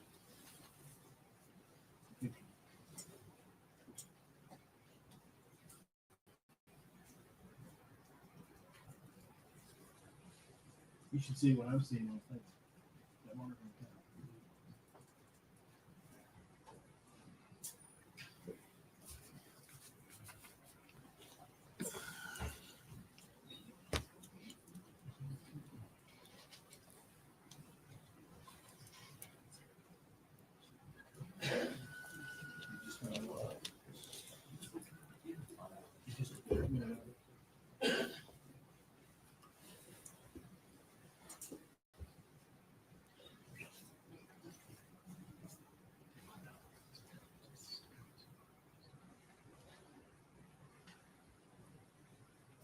I'm just gonna use the Elmo, Judge. See, yeah, push it all the way, push it all the way.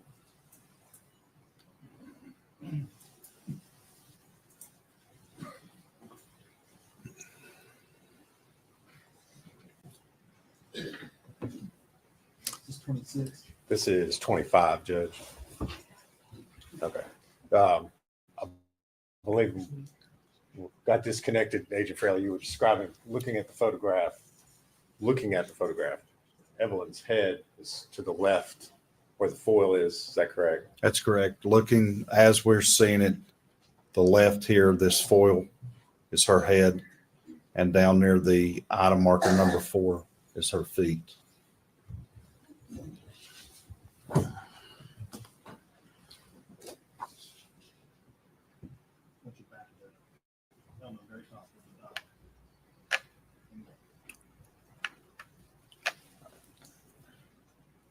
Showing you Exhibit 26. Yes, sir. My hand here.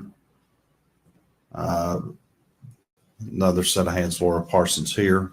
It's looking down into the trash bag that that Evelyn's body was pushed down into, and like I said, there is just assorted trash, eggshells, human decomposition fluids, and then on the right hand portion in the lower section here is that aluminum foil and the blanket with the body of Evelyn right there. And that's right after you all had removed the body from the trash bag. Yes, sir. I'll show you Exhibit 27. Again, a similar depiction of the last photograph, just it's a wider angle that's kind of showing the aluminum foil that's full, kind of formed around her head with the rest of her body there down to probably about her upper torso.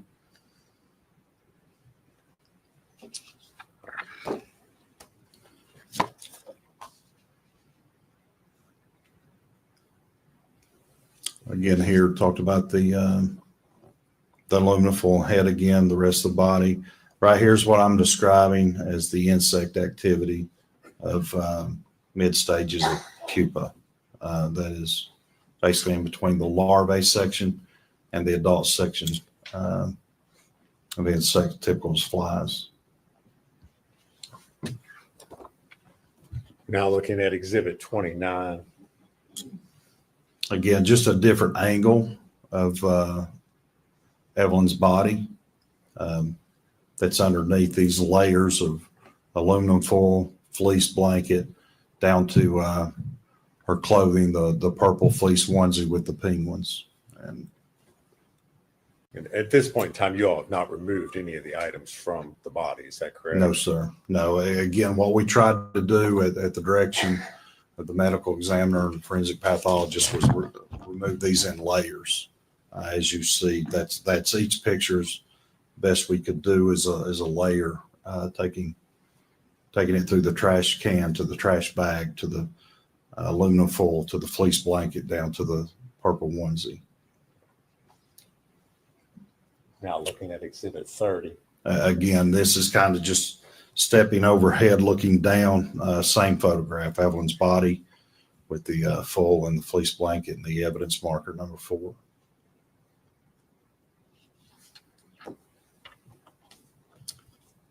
Now, Exhibit 31. That's the first, again, as I've described, taking this by layers. So this is us removing the aluminum foil from Evelyn's head.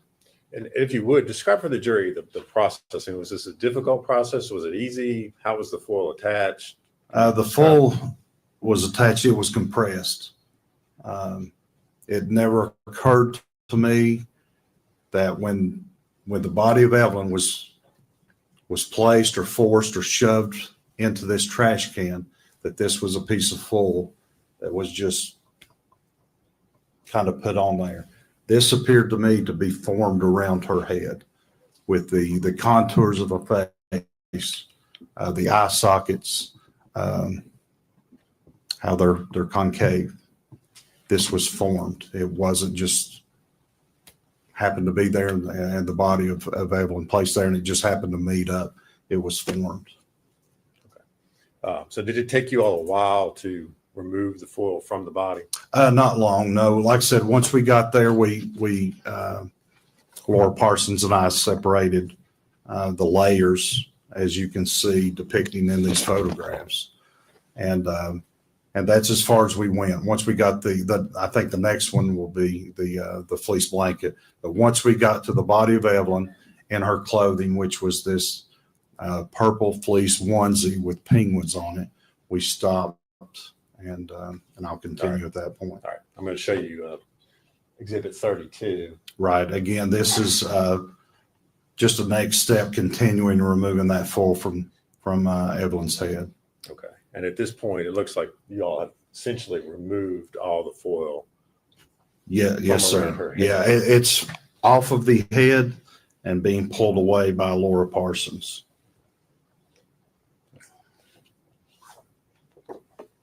Now I'm going to show you 33. Okay. Now this is a photograph of where we're at with the processing with the aluminum foil removed from her head. So this is her body with the next layer, which would have been that gray and white fleece blanket. Again, what I described earlier, this here appeared to us to be this fluid here was just bodily fluids of human, consistent with human decomposition. It's somewhat kind of tough to tell because of the way it's spaced there, but is the blanket up there, is that around the head as well? So the head is here. This is her right arm. She would be facing to the top portion of this picture, but her head was in a manner that it was backwards.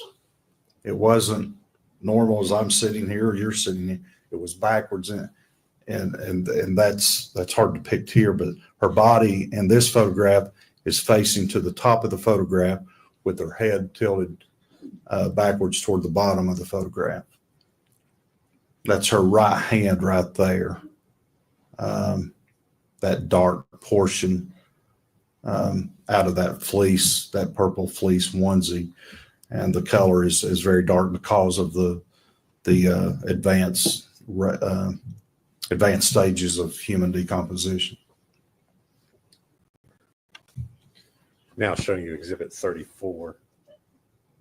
So again, this is the same stage in that, where this is on the other side of the body, this being the head, this being the hand I just described, the pink, purple onesie with penguins, and the gray and white fleece blanket. All right. And again, from this angle, are we looking at the blanket there pulled up around the head? Yes, sir. It's covering like it had been pulled up and over the head. So that is the head on the right-hand side of this photograph with the feet on the left-hand side of this photograph.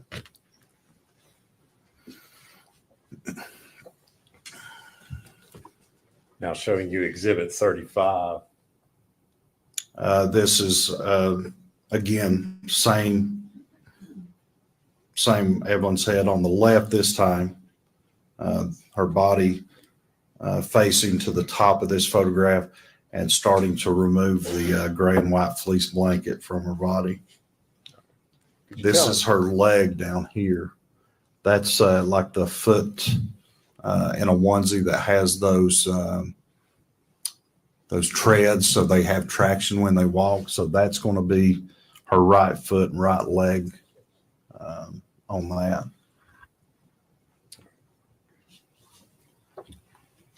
And now showing you Exhibit 36. Again, that's the next picture of the removal from the of the fleece blanket, the gray and white fleece blanket with her body there. And you see, again, that's going to be her right arm there and her right hand right there.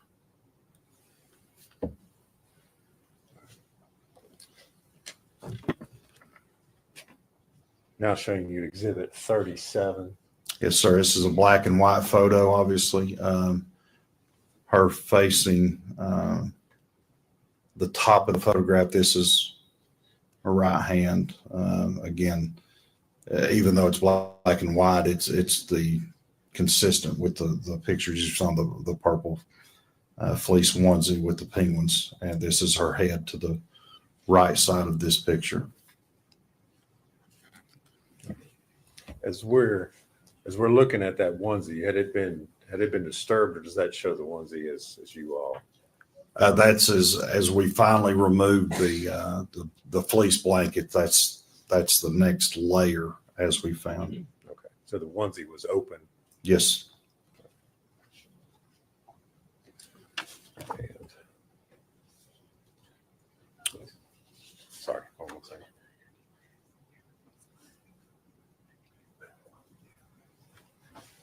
Now I'm going to show you exhibit number 38. Again, this is the body of Evelyn. That's her head. There's her legs and feet. There's her right hand there on that body bag.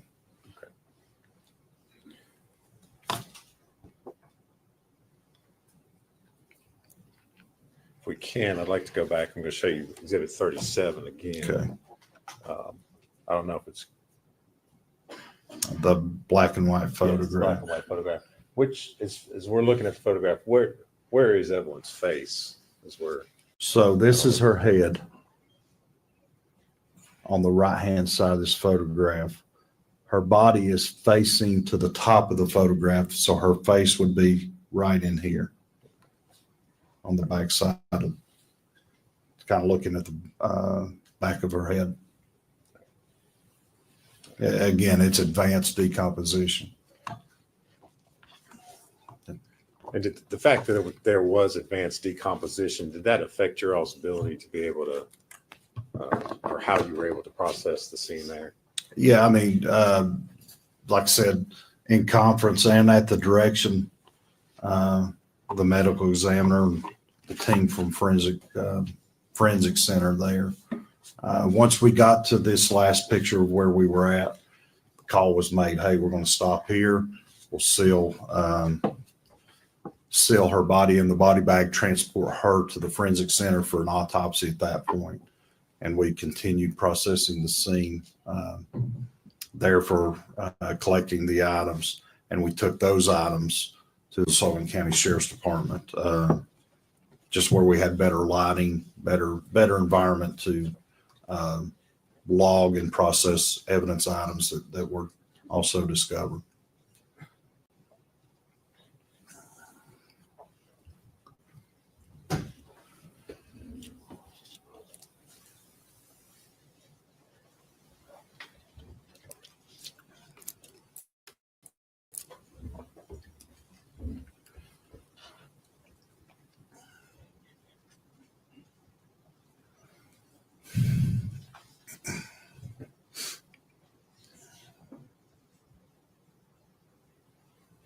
You're going to go from one set of photos to another set of photos? Yes. Just leave that there. Okay. Because when you put it down, the electronic disconnects from the system. There's light.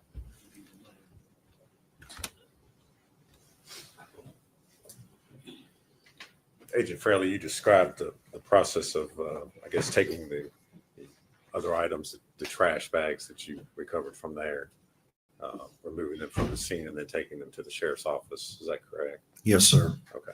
I'm going to hand you a series, I believe it's 6 photographs, and ask you if you can identify what's shown in those.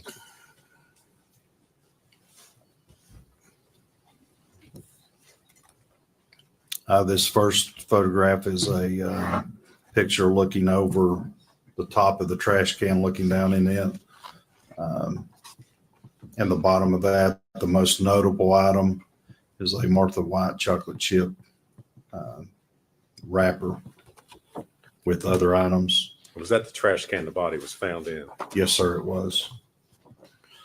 The next one is a photograph of the trash can with Evelyn still in it at this time. This was an earlier photograph taken prior to the removal of Evelyn in the trash can. What's important and noted here is a piece of chewing gum that is attached to the inside wall of the trash can. The next photograph is after I removed the trash can and the trash bags from inside the playhouse and just set them out on the porch of the playhouse prior to going through the pictures we just looked at, processing the removal of the layers leading to the body of Evelyn. Just another picture, trash can. Evelyn still remains in there. You also see the chewing gum on the inside wall of trash can there, and the other bags of trash. This next one is the 2 bags of trash that was removed from the playhouse with the trash can. Another angle of those 2 bags of trash that was removed from the playhouse there on the front porch of the playhouse. So were there any other items besides those 2 bags of trash and the trash can that were taken out of the playhouse? Not that I recall. It was all the trash bags and what remaining contents of the trash can. Okay. The 6 photos that you just described and identified, do they true and accurately depict those items as you found them on Yes, March sir. the 6th, 2020? Yes, sir, they do. Judge, we would move to introduce those, I believe it's exhibits 39 through 44. Go, Judge. Before exhibits 39.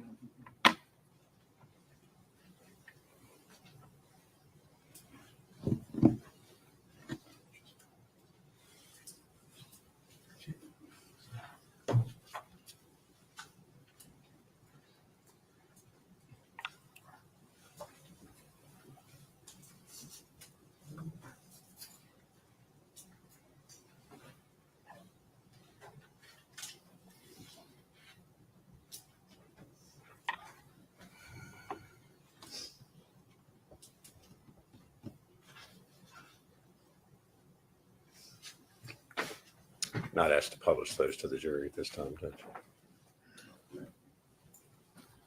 Agent Fraley, we're going to start with exhibit 39.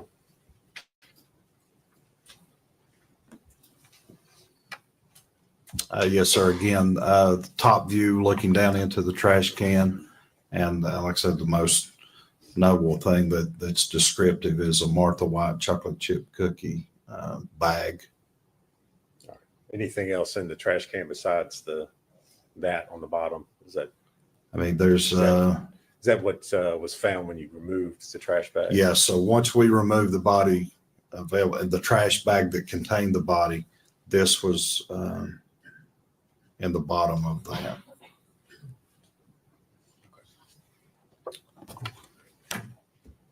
Now showing you exhibit 40. Yes. Again, a top view again of the trash can that shows the fleece blanket and chewing gum there on the inside wall of the trash can. And if you would just kind of point out or use the sorry, laser yeah. pointer to show what. Yeah. So this right here, it's a piece of chewing gum that was removed, collected as evidence, and sent to our crime lab. And again, there's that fleece blanket that we've been going through earlier. All right.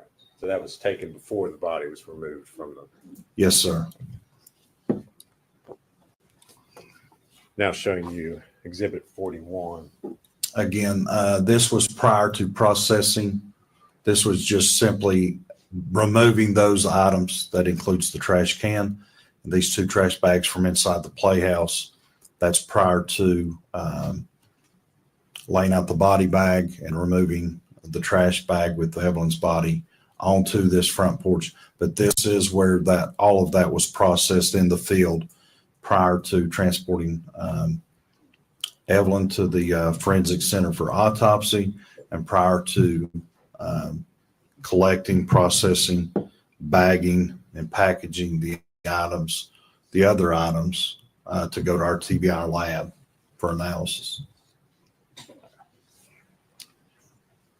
Again, same. Exhibit 42. Yes, sir. Same picture, or same items, just different angle.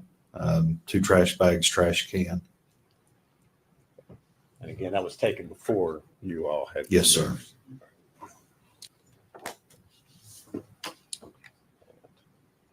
Exhibit 43. Just the 2 trash bags with the trash can out of the view of this particular photograph. And finally, Exhibit 44. Again, just a different angle of those 2 trash bags without the trash can in that photograph. And both of those are, like I said, were on the front porch of the playhouse. Okay.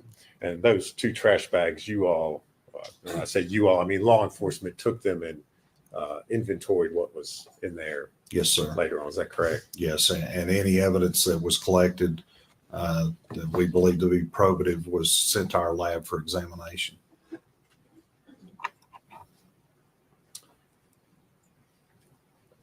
Agent Fraley, I know you did and you've described a number of different things that you did in the course of this investigation. Did you personally interview Ms. Boswell during this whole process? Yes, sir, I did. And in the course of your interviews with her, at some point in time, did she make a statement to you in which she finally admitted that Evelyn, in fact, was not missing, but was in fact dead? Yes, sir. On February 25th, at the Sullivan County Sheriff's Department, Sullivan County Sheriff's Detective Jonathan Licklider and I interviewed Megan. Okay. And at that time, she told you all that, in fact, Megan was deceased. Is that Yes, right? she, Okay. that among other things as well. Okay. Yes, sir. During that interview, did she describe or give any description of the clothing that Evelyn was wearing? She did. Described a purple fleece onesie with penguins on it that she was clothed in. Okay. Did you describe anything else that was with the body or with Evelyn? Yes, she had stated she had wrapped her in a fleece, dark fleece blanket. All right. And how did you, I know we've seen pictures, but how did you find Evelyn? What was she wearing and what was Those she wrapped in? exactly what Megan had described to us for the clothing and the blanket. All right. Thank you, Agent Fraley. If you Yes, would sir. answer any questions, Mr. Scott or Mr. Bond. Jury's lunch is here, so we're going to break. We'll be back about 1:15. So, ladies and gentlemen, I'm going to have you go with the court officer.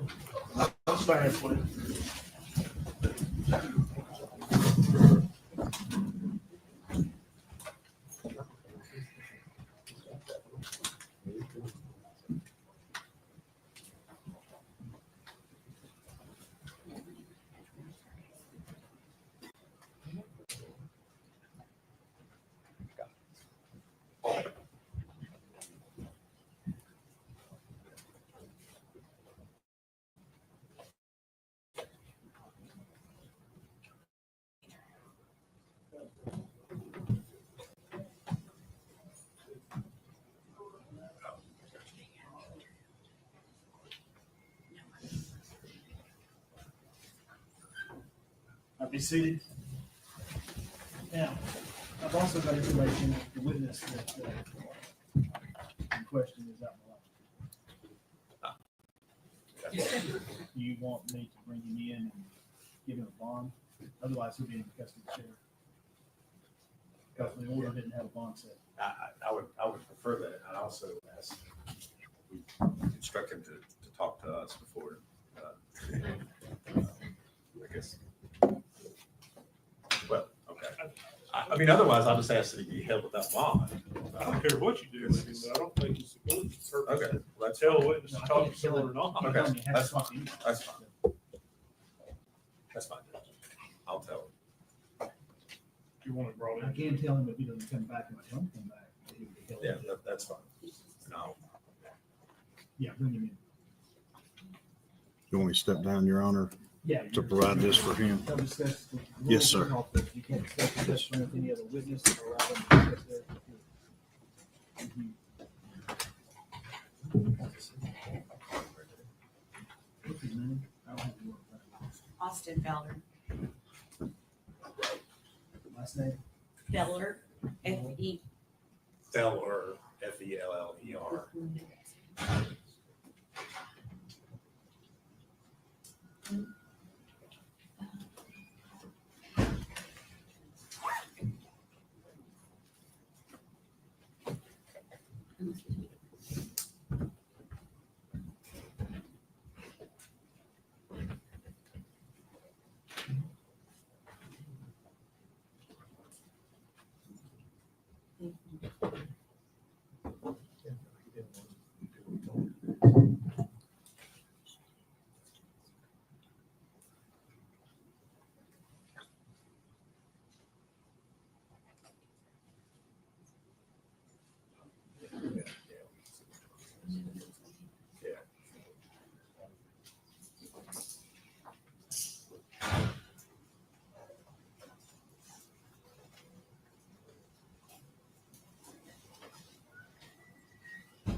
Mr. Keller?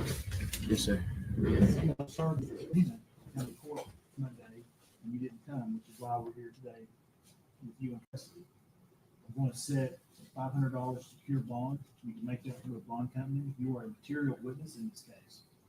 What happens if you don't come back to court after you make that bond?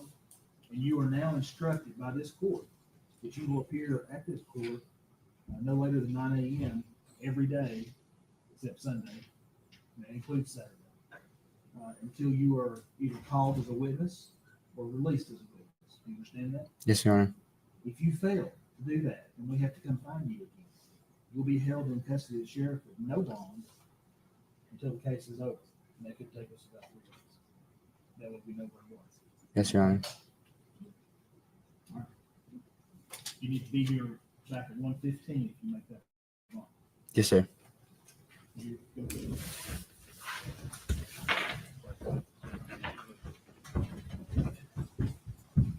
Jim, if you don't mind, now, close it.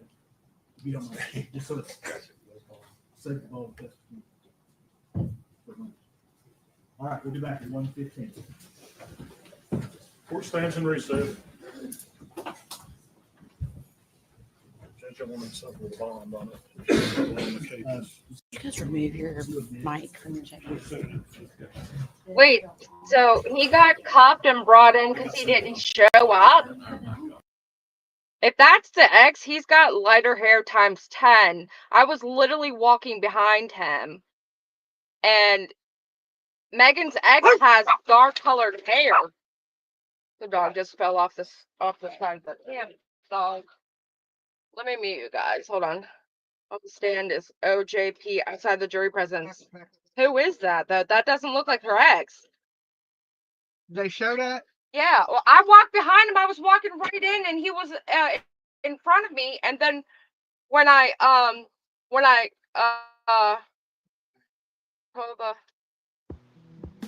told the lady I just needed to pee, and she was like, "Oh, you don't want to go with him?"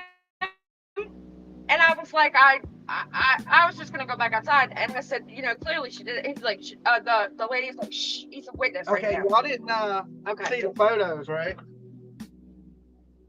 I heard you. He's a witness. I've seen that.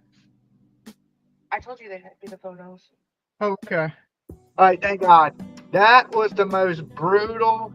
Oh, you don't even want to believe what they showed in that court. I literally had to duck my head down. It was that bad. It was so bad. I mean, just describe what they showed. They described them. We went into detail. Yeah, but they didn't go into details Yep. like you're thinking. This baby's head, trigger warning, guys, was contorted backwards. Like his head, it looked like it's Evelyn. it looked like they had. It's her. Oh my God. Yes, it looked like her neck was broken. Like her head was like, I've never seen nothing like it. It actually literally grossed me out. I had to put my head down, and there was like fluid coming out of her head, and oh my God. Look, and did y'all hear her let out the cry? Yeah, so I couldn't believe that. Oh my God. So I was just thinking, hopefully they ain't showing these pictures on YouTube. You know, oh my God, guys. Oh my God. Now I don't know who the guy was, but the judge told him. Did y'all hear what the judge told him? Him and cuffed, and when I walked to put my there was two sheriffs assisting him, and he literally was fully cuffed and was talking like, well, I'll just go in here, I guess, something like the lady told me was a witness, and Yeah. I looked. That's not Hunter, and that's not Hunter's brother. Sharon said, so I don't know who that is. It seems that he didn't show up as a witness, or he didn't show up, so he had to come in cuffs. Sharon said he would be in orange if he was already in jail. Well, he was supposed to show up in court, and he did. Okay, because he came into the courtroom, and the judge gave him a $500 bond. Okay, and told him that if he didn't show up every day till he was called as a witness, he would be held in contempt and arrested again. And if he is to make bond, he is to be back here at 1:15. So they arrested him. Yeah, he was arrested. He walked up in cuffs. I know, but he was just detained at that he was point. he didn't have a bond or nothing. Yeah, they had just contained him and detained him. They didn't even say who he was. Yeah, They didn't even say who. and then they were talking about in the court when it went to break. No. He said that he's a witness in the case and he don't have a bond because the arrest warrant that he had didn't have a bond with it. And they were asking what should they do with him. And her lawyer said, well, we don't care what you do with him if you can hold it with no bond. And then the other guy lawyer said, well, if he's going to show up, we don't care if he gets a bond. But when he came in there, the judge told him, I'm going to give you a $500 secure bond. And if you can make the bond, you can be back there at 1:30 and every day until you're called as a witness. Like nobody in the courtroom knew who he was. So, yeah. But it was pretty brutal. Do you want me to walk across the street and get you something to eat or something? What do you want? You want a milkshake? French fries. You want a burger or something? Food? Yeah. Okay. Yeah, I thought it was the boyfriend at first, and then I was like, and that ain't the boyfriend. He had the same, like, the beard, and then I had to pull his picture up, because I was literally like this in front of him. And so I was like, because when the lady said, well, shh, that's a witness, I was just like, oh, shit, I thought he was just because the jail was right there, I thought. Yeah. So I thought it was just a random person going to jail. I didn't even put two and two together. And she's like, shh, that's a witness right there. And I was like, Jesus Christ. So then I was like, wait a minute. And I looked at him again after she said it. And then when I came back here, got my phone, I looked up again because I thought I knew what he looked like, what the boyfriend at the time looked like. And it's definitely not him. Because he would have had like 10 times lighter hair. Let me tell y'all what the jury was doing. When they were showing the pictures of Evelyn, I noticed a man crying, an older man. He was crying, right? The woman next to him was crying, right? And when they were showing, you know how I told you there's a young girl in there, she don't look no older than 18 on the jury, right? She don't really look like she pays a lot of attention, but when they put the pictures in front of Megan, this girl was mugging her. I mean, she locked onto her like a pit bull watching her look at the photos. Was Megan even looking at the photos? Yeah, because the lawyer was showing them to her. The young girl in the jury, and most of the time she's kind of yawning and it's kind of like, Yeah. that look like she's not like into it. But oh, let me tell you this. You could see the disgust in the little young girl's face. Yeah. Like she was staring her down like a pit bull. She didn't even blink. She went like full JLR, didn't blink, nothing. She just stared at her. Every picture she looked at, she never like broke her eyes, never even blinked, looked this way, that Yeah, way. because that's what everybody wants to see, how she's going to react. And that outburst, she should have been in trouble for that outburst. Oh, Aren't they the never cry? Yes. Yeah. You ought to be ashamed. Like, seriously, Satan, someone in chat said they need to give her a freaking piece of tinfoil to wipe her snot. I can't. I don't think she deserves A piece of tinfoil. Oh my God. You couldn't believe it was. I can't believe what they showed. Because I thought you said that they were going to take out some of the pictures because they were so bad that they couldn't show them to the jury. No, but I heard them say they were going to remove this one and this one, but that was like two. They showed everything else. Court TV didn't show none of that, right?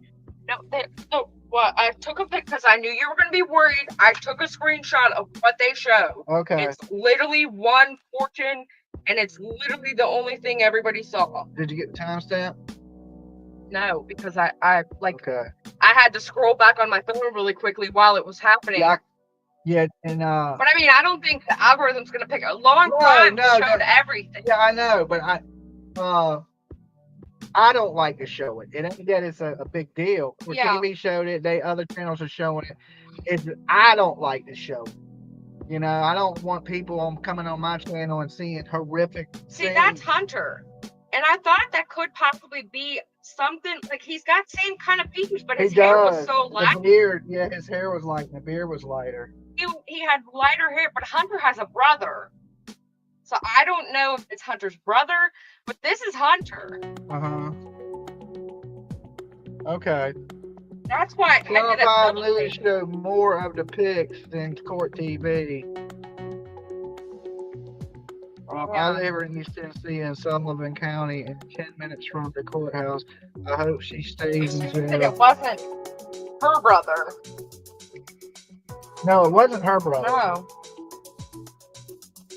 I didn't think so. Mike, where's my? I'm gonna grab my car. And I'll Come get you on, the Wrangler, come up here. I took him out. He didn't want to. Lolo didn't want to come down at all.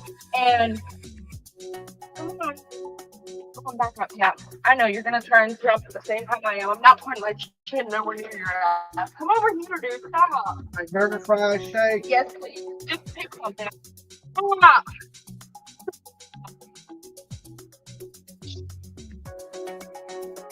Oh, I forgot this camera was on. I was going to show him what the Temu version of this hair tie was. I got this cool hair tie because I get a lot of my stickers that I put in the goodie bags and the mystery boxes for the store. And I get a lot of my stickers and stuff from Temu. And they had this cute little hair tie thing. And I got to show you what it looked like on the store.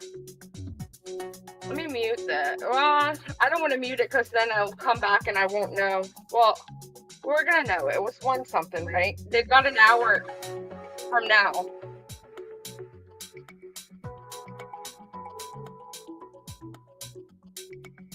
Okay, so let's see if you can see this. Here's what it looks like on the site. I'm like, right, okay, cute little clippy thingy, right? Cute little hair, whatever. And then here's what it looks like for me. Nothing like the picture.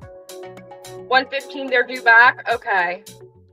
I think Court TV showed a limb. Yes, that's what I showed him. There was a limb. Because I saw a limb. I definitely saw a limb. Let me put this on mute. Hold on, guys. Okay. That music was coming from the Core TV side.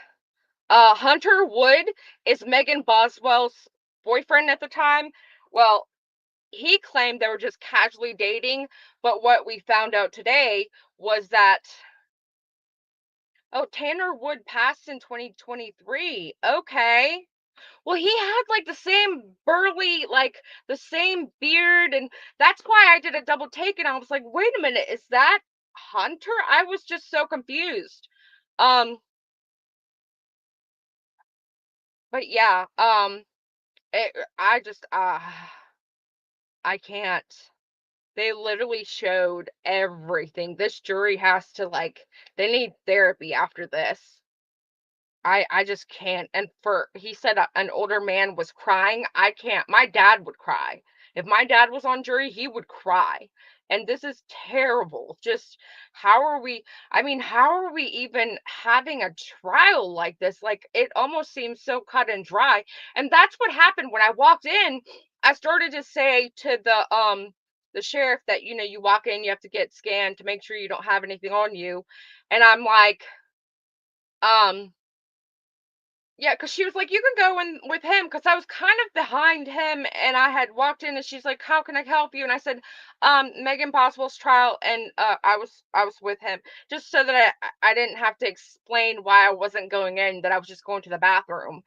But I basically say, Megan Boswell, and she's like, "Oh yeah, okay, no big deal. Go ahead and go in, honey." And I'm like, "Oh, I don't even know if I can handle it." I mean, clearly she did it. And she's like, "Shh, the witness right there." And I'm like, "What witness?" Like, my bad. But it looks like he didn't show up, and he has now he's got a bond, whoever it is. Her defense says not guilty for all counts. What a joke. Yeah, the defense for her seems incompetent. Like the defense didn't even, I mean, his response to the opening statement was so shoddy. I feel like it's going to be the excuse that she's going to have an appeal. And I hate that because we waited so long. That guy's name is Austin Feller. Okay, thank you, Britt. Do we know what he is being called as a witness for? Thank you. What defense does this babe have? None. Yeah, her defense is terrible. But then again, I mean, how do you defend that? How do you defend that? The baby was found in your playhouse, Megan. I mean, thank you. Most do appeal anyway. I know, especially if they're found guilty, which is whatever. I just think it cost all this extra money. She should have just taken a plea. She did it, clear as day. There's no other rhyme or reason. Like, they called his name before he came in, then look him up, and it's the same guy. Okay. All right. I didn't hear them call his name. I don't know why. Um, has he dyed his hair? If you need a place to stay while you're here for the trial, 10 minutes from court. We have a camper. We're staying in the camper, and my dog is unruly. He's literally just, I need to send him to Caesar Milan. But then again, I feel like I don't even think that'll help because I think it's me. He's reactive to me. And I've just neglected the training for the dog. So he's just like, he's a monster and he's stubborn. So when he wants to go for something, he goes. They're going to blame it on her dad, just like Casey Anthony. Austin Feller PJ. Thank you. Thank you. Do we know who he is? She should never get an appeal ever. How many tears? Her outburst in court. I thought you were not allowed to have outbursts in court like that. She literally, I mean, like, how dare you? Oh God, she's too close for comfort for me. Vinny is showing a premiere about the case. Should we play it? We can. Lisa B, I have 2 acres. Your dog could just run. Oh wow, he would love that. He would love that. He's just so he's a trip. He's just a handful, and it's my fault. I did it. I'm the one that didn't properly train my dog, so now I have to deal with it. I think the guy that brought up in cuffs is the baby's dad. I looked him up on Facebook. Cover photos, picture of Evelyn in a shirt that says "I love Daddy." Wow. Wow, really? See, I didn't even know until the start of this case when they did the opening statements. They said that Ethan wasn't even the bio dad, Evelyn's bio dad. So up until today, I thought, at least you take care of your baby and don't off it. Jesus, definitely don't off your children. It's terrible. Hey, Lacey. I just, oh my God. Right. Yes.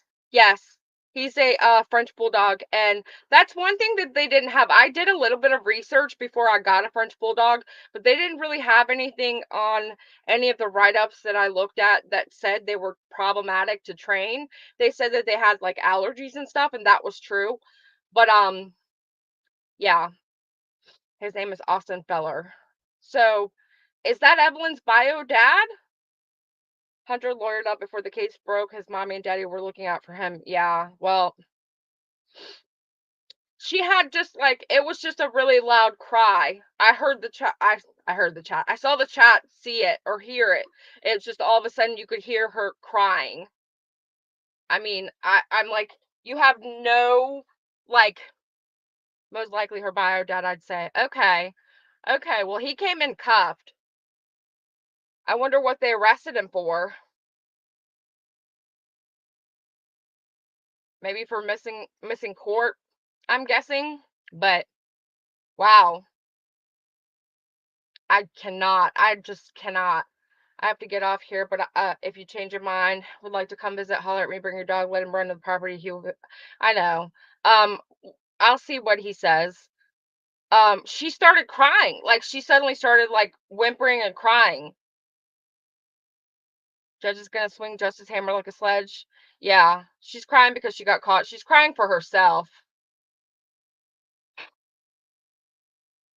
No, he was not the one that was asleep in the bed where they failure to appear bench warrant. Okay, yeah.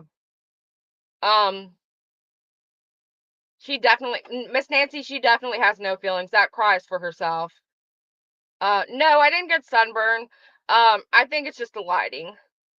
Plus I'm flushed because I'm just and I mean I was crying a little bit, but you know. Thank you, Tamster. Thank you so much. Oh God, she's a monster worse than a monster. Yeah, I just can't. I don't understand how people like this are on the planet. Like I just can't. The judge said they had to go locate him and bring him in, so that's probably why he's in cuffs. Yeah.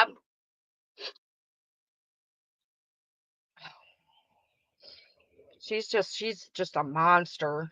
I can't. And she doesn't really like I don't know, she doesn't come off as being like a monster if you just look at her. All of the other cases you can kind of see, like with Leilani, she looked like she had just that dead look to her, like she was. It's like when someone's on drugs and they're there, but they're not really there. Thank you so much, Britt P. The baby on his Facebook with shirt is not Evelyn. Okay, okay. Well, thank you. See, we don't want to start any kind of rumors or spread any fact information that's not fact. Was she an only child? No, she has 2 or 3 siblings, I think 2. It's a brutal detail. Yes, self-centered. And Megan's parents were abusive to each other. I think they've been in and out of court and jail for a long time. Probably for as long as, Megan has been alive. And so I'm sure they're going to try and blame that she had a bad childhood. Um, what is car hopping? I don't know. Thank you so much, the combat drummer. Make sure you tell the combat drummer thank you if you got a membership. Her mom is a druggie. Yes. The dad, they had officially divorced her parents when she was 18, right around the time that she had Evelyn. And yes, definitely don't spread wrong info. But her parents finally divorced, but at one point her Megan's dad was charged with stabbing her mother in the neck, it sounded like. I mean, I can't, it's horrific. So I'm sure Megan has been in her share of domestic squabbles, but I don't it's just like there's no. And when I was listening, I think it was Grizzly True Crime,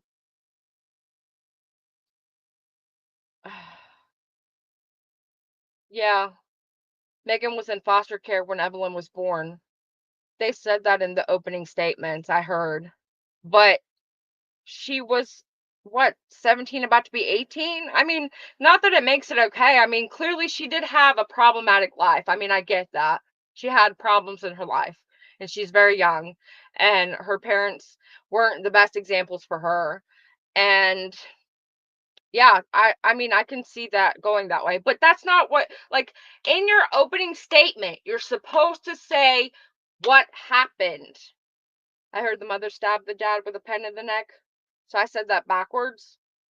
Oh, I'm sorry. I know the dad ran over her lover or something.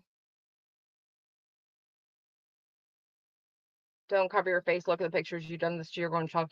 Oh, Dolly said they made her look at it. That the her lawyer was showing her the photo, so she was seeing the photo right there. You mean dye their hair too, not just women? Oh yeah. I actually had that public pretender for something really small. You have no idea, and he's a goofball. I can't believe in his opening statement he said that. Yes, I mean she's a young mother, so therefore, yeah, Miss Kitty, I agree. She should have given Evelyn up for adoption. But I mean, look, guys, I looked up because I wanted to see if there was pictures to do thumbnails with, because he's gonna need some thumbnails for while we're here, while we cover this case, and after that. But I mean, I don't see a monster. I can't make it so where you guys are right there. Like, I don't see a monster. Like, what happened? Is it really just meth? I'm saying it like that on purpose. But I mean, why? How do you go from that to, oh, your baby's in this trash basket? Like, the prosecutor had a way better opening statement than the defense, only at the point the defense began their claim that her defense lawyer literally had to get his paperwork to remind himself what her charge was. And I'm like, shouldn't you have rehearsed that by now? Shouldn't you know, like, what her charge is? I can't. There's no excuse. My mom and dad were domestic, and growing up in my household, my dad tried to burn the house down with all of us. I agree. I agree. Amen. And I'm sorry you went through that. But see, that's the part of life where you're dealt the hand that you're dealt, and then you can decide to continue on in your path of bad ways. Like, there's a lot of people that get brought up in, like, the ghetto, the slums, how Dolly calls it. Like, let's say you're born into poverty.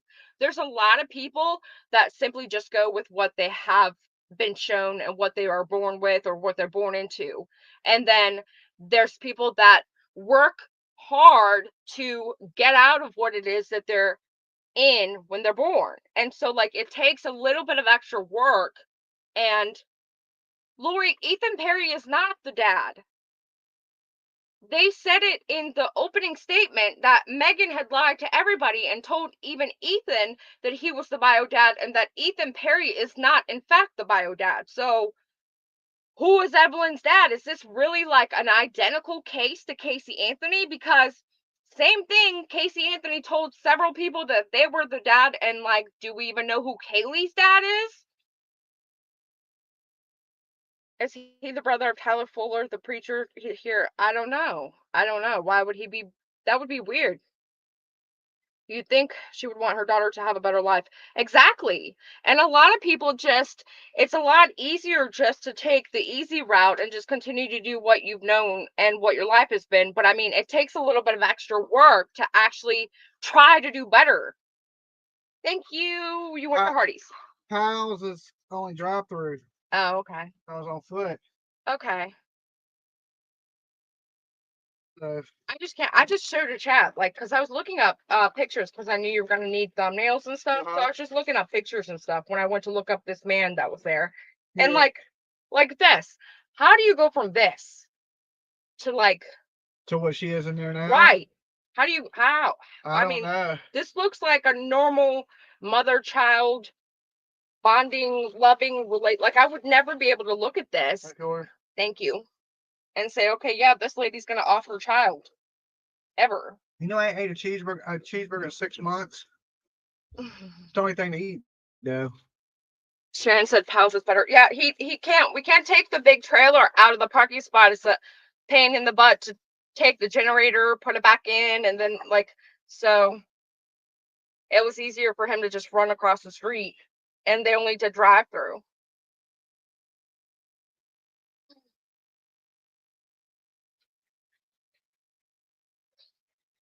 So, oh, thank you, Terry. She has a timestamp. 1:13:13 is the timestamp. All right, let me write that down. Meth makes a user change, but That's your milkshake too. thank you. Does meth make you off your child like that? I I don't. ain't never did meth, so I can tell you. Right, that's true. And my kid's still alive. Thank God for that. 1:13:13.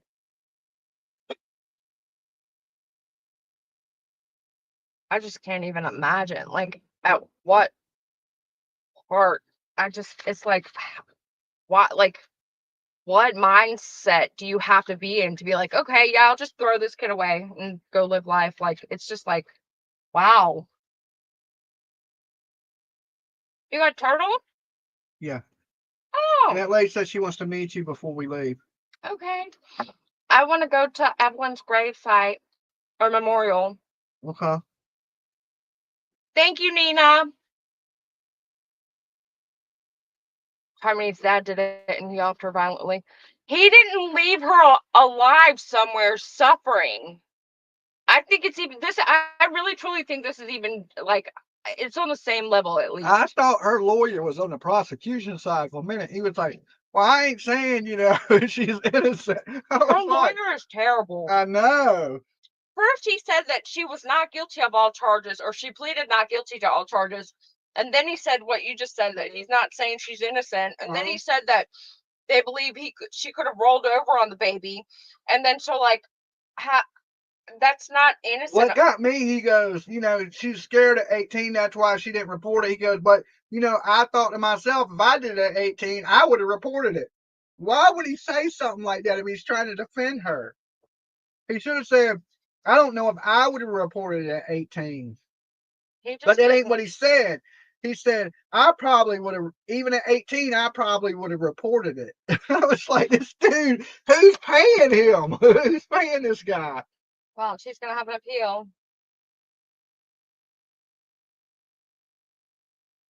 It's terrible. I can't. He had the worst opening statement I ever heard of any attorney. That's what I thought. Yeah, his shit was terrible. The chat was saying he was a Timu attorney. Timu got better attorneys. He's like that news site.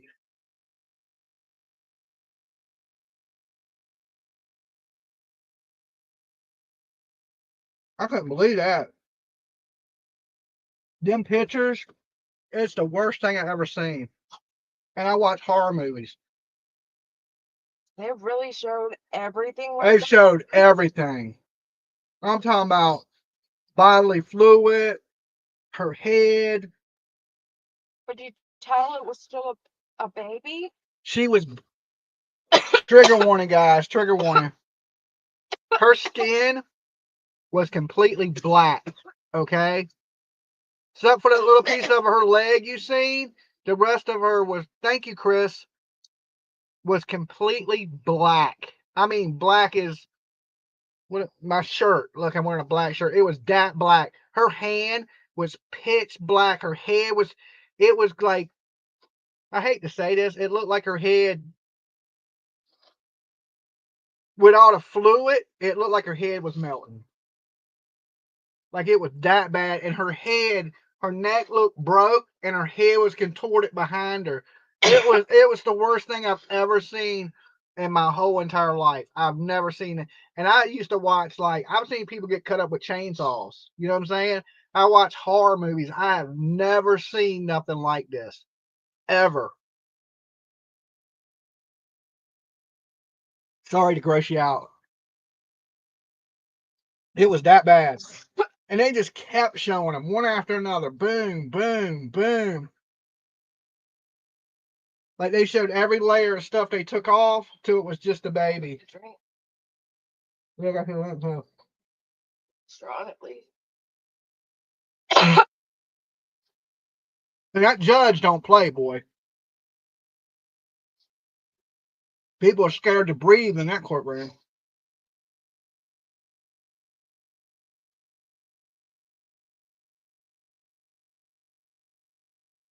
After that lady took that picture, you don't even hear a whisper in the courtroom. That's why you can hear her sigh and cry so good. Because everybody's so quiet.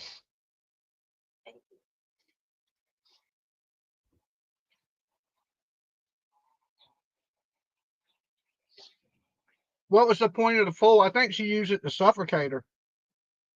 The foil? Uh-huh. What? When she wrapped it around her head. They showed him taking the foil off. Of her head? Uh-huh. Just her head. Then she wrapped her in a blanket.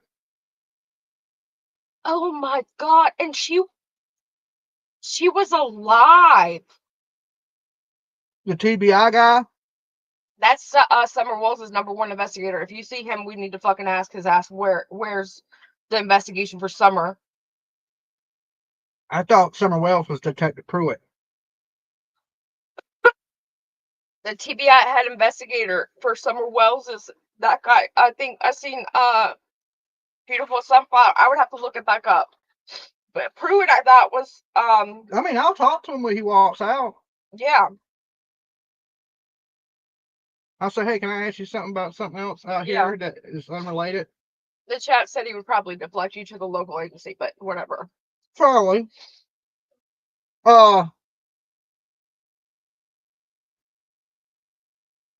It was bad. Oh, it was so bad. Oh my God. This is so much like Casey Anthony. It's actually sickening because Casey Anthony did the same type of thing. She bound her face. She put her in the baby blanket. He said that the aluminum foil, when you took it off, it was like embedded to her face. Like when you pulled it off, there was like the eye sockets, the mouthpiece. Like she wrapped it around her head and just kept wrapping it, and it squeezed it tight. Like when you're trying to keep like food in the Tupperware, Mhm. like you squish it. And then when they jammed her in the bottom of the trash can, it contorted her to where her head was back, like, but all the way back. Like, it almost looked like she was looking backwards.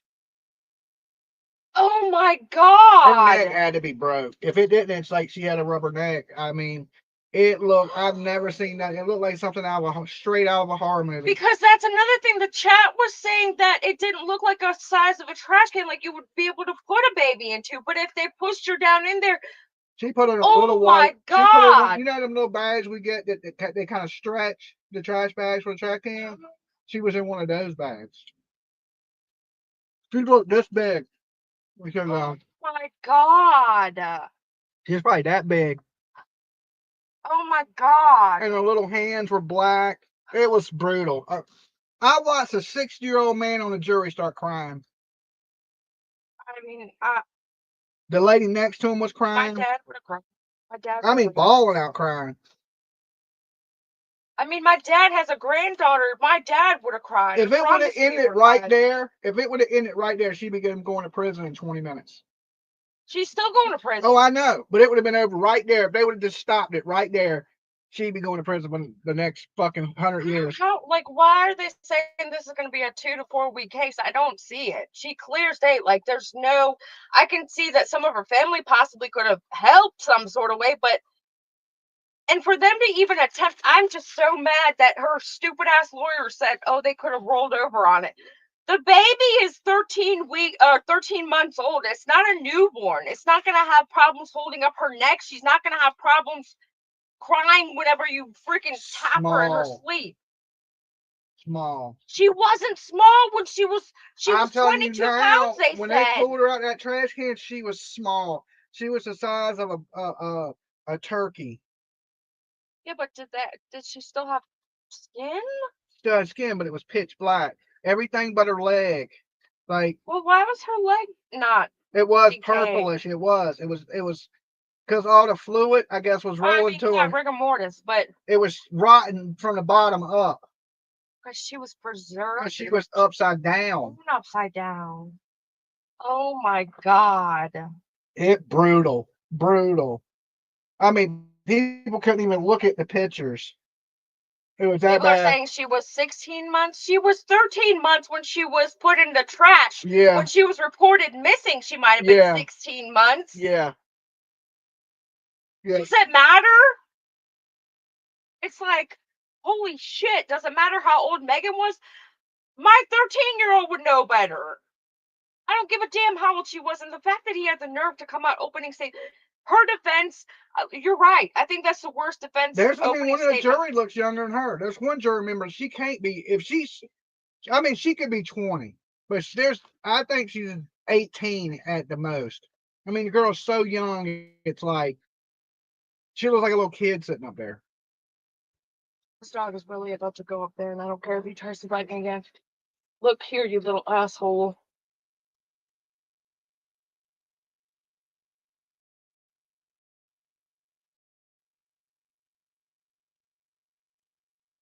I've seen a lot of brutal stuff. I ain't never seen nothing that brutal. Yeah, but because the movie stuff, you know, it's not real. Stop it, dog.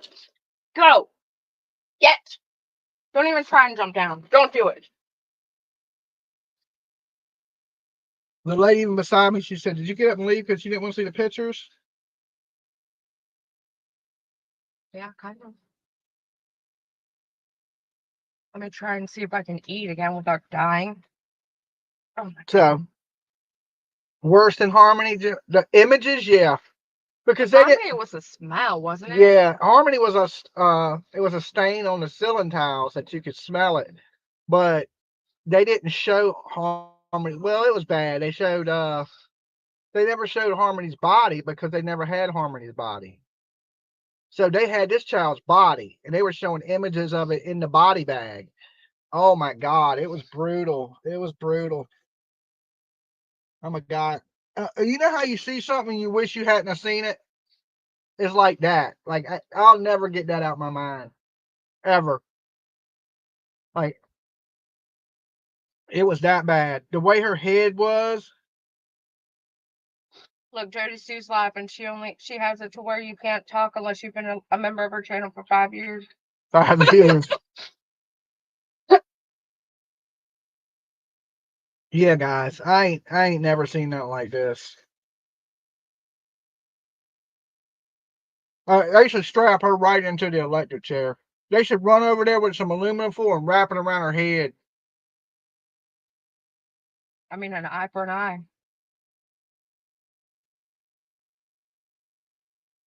I just can't. And then for them to take the DP off the table because of her age, I don't give a damn how I old think you are. it's worse than the Quentin Simon. I think it's hard to say that. It's just, I don't even think Leilani was that bad. I mean, she was bad. Don't get me wrong; they're both terrible, but it just appears worse than the Leilani situation because of what she did. Yeah, I mean, I just can't even imagine who would do that to their own baby. Like you gave What birth. was the outburst? That was her when they showed the picture of the body and the head contorted. Is that the word I'm looking for? Contorted. Yeah, and she let out that cry noise. I hope she cries like that every night in jail. Poor baby. Good Lord. Beautiful little girl, too. You know how quick I would take that kid? In a heartbeat. So quick. And she could have, anybody would have adopted that kid that wanted a kid. Anybody. There's millions of people on this planet that want kids. Have kids. that can't have kids, or maybe getting older, can't have kids, I think part of her punishment was or just wouldn't want nothing bad to happen to the kid and take the kid. Unnecessary. Just like the prosecutor said in the beginning, this little girl didn't have to die.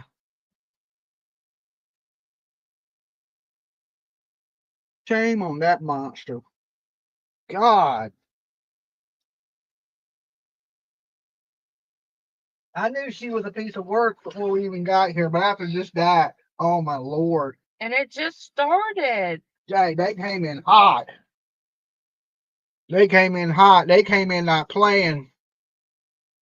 Holy shit! What happened to Justin Bieber? Looks homeless. Looks like homeless people. Oh my god! I went to see if I can find any updates or articles or Yes, something. they're on lunch break. It's bad, guys. I've seen a lot of bad stuff in my life. I've never seen nothing that bad. I can't even think of nothing I can compare. I watched some cartel chop dudes up with a chainsaw one time, and it wasn't that bad. There's something wrong with you. I watched Saddam Hussein get hung. It wasn't that bad. I mean, I watched some bad stuff, and I ain't never seen nothing like that. Never.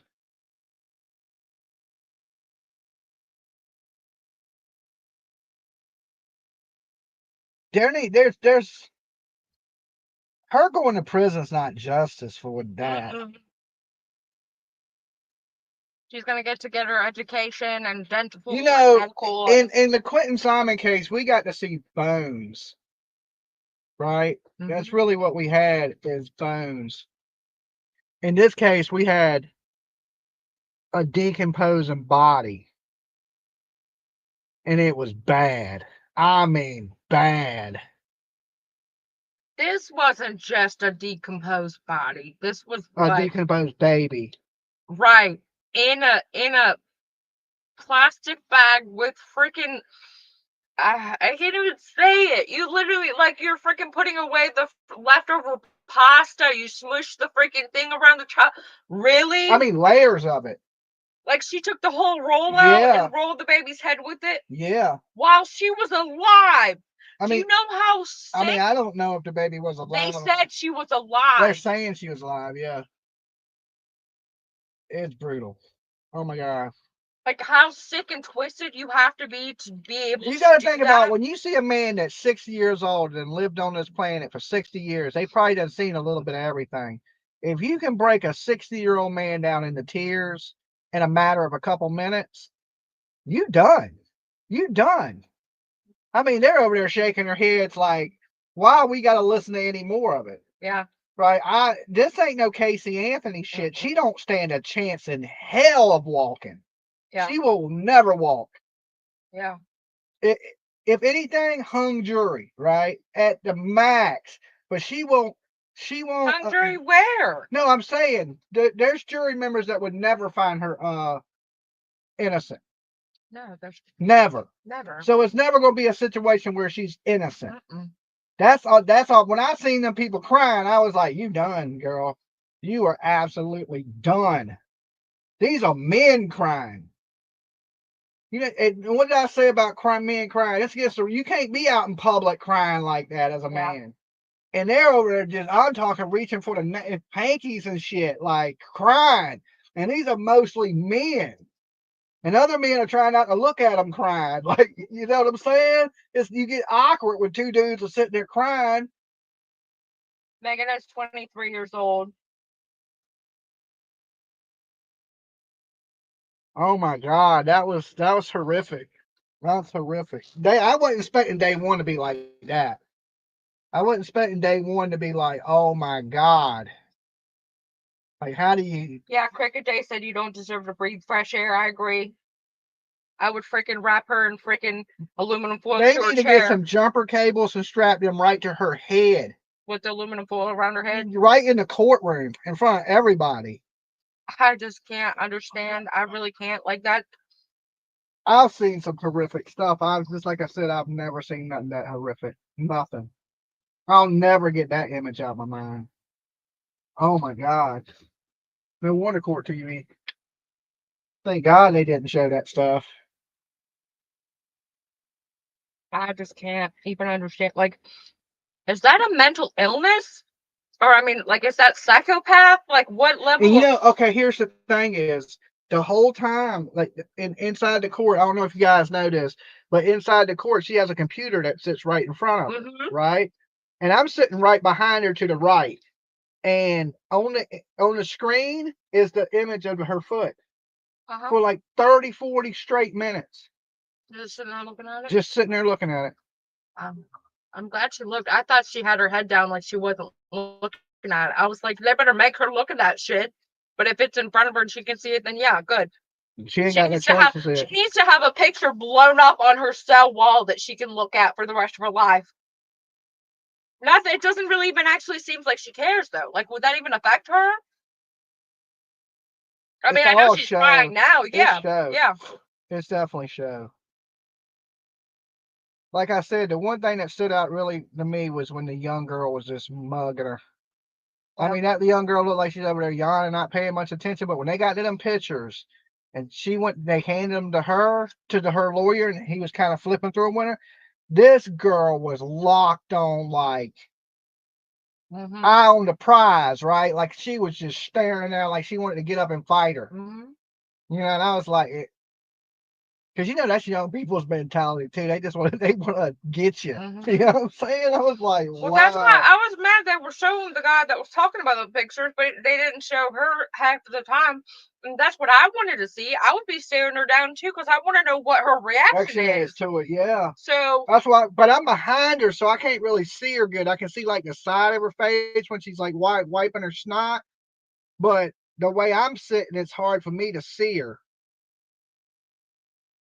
So I had to kind of lean around to kind of see where she's at. And Tilda said she's charged with enough that if felony murder doesn't stick, the other stuff, there's no way in hell. I would literally bet my life savings that she gets felony murder. How does that not stick? And she's got like 5 murder charges. Oh, she's done. She's done. There's just no way. With that dumbass lawyer she got, and that prosecutor was so good. Even her opening statement was good. She said, look, she's had her chance. This is our chance to get Evelyn justice. I was like, this lady nailed it. Oh, thank you, Crystal. I just read this. Tennessee Supreme Court says if you have an 18-year-old defendant without a record and only one aggravating factor, that it's not a valid death penalty case. Bullshit. I don't agree with that law at all. I think the punishment should fit the crime. Why you got the chair all kept? I don't know, because I don't like sitting straight up, and it sits straight up if you have it all straight. Oh. I like to lean with It's it. going to be all fucked up. Let's flop it back into place.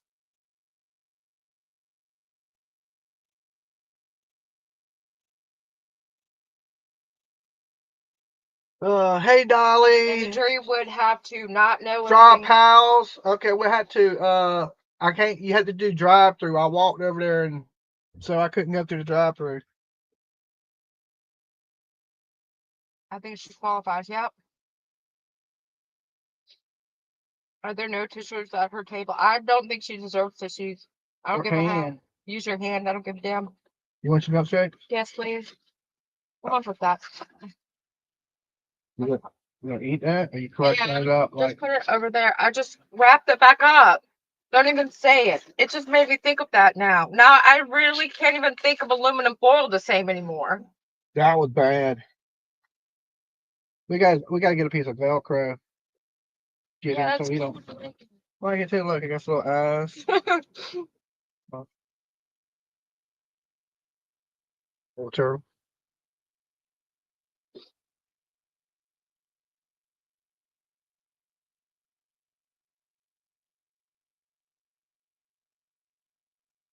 I'm at drummer said, "Oh, the puppy wants down. Do you want them?" Lolo's under the blankets like a smart dog. Oh.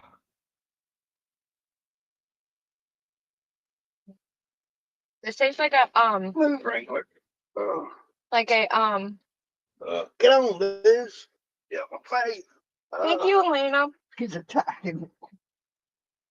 Oh. Oh.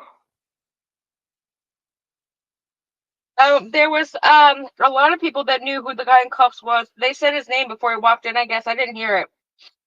And now I don't remember. It's something Fuller. Something Fuller? Yeah. And then someone in chat asked if it was Tyler Fuller's brother. I can't, I'm done. I thought that was Feller. Tyler Feller. Feller. It is Tyler Feller. Oh yeah, he had a big old beard and looked like he just came from work. Oh God, this bed feels good. Austin Fuller. Austin Fuller? Yeah. And they said it was Tyler Fuller. I thought it was Feller. I think it's Tyler Feller is the preacher. I know, but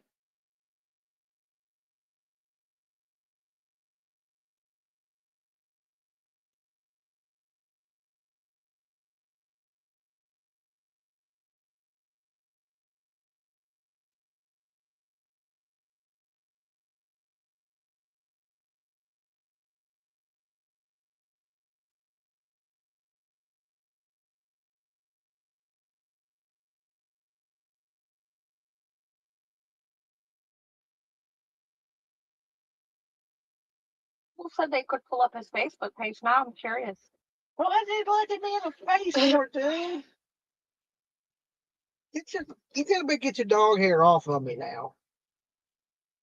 You have me in here all dog haired up.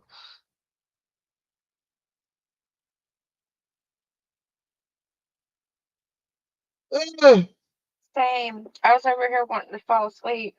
But then it got so freaking crazy so quickly. I was like, dang, we didn't even have like a chill, boring day at all. It just went instantly into fucking holy shit. I mean, they came in with a one-hitter quitter. Like, usually you save the best for last. Yeah.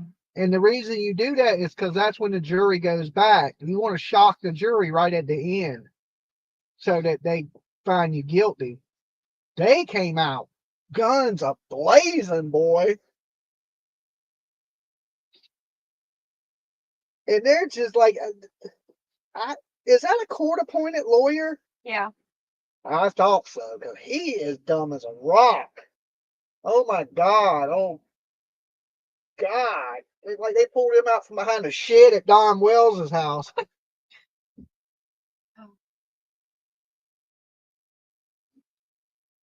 I couldn't even believe it. Found him. That him? Yeah. And it is Feller.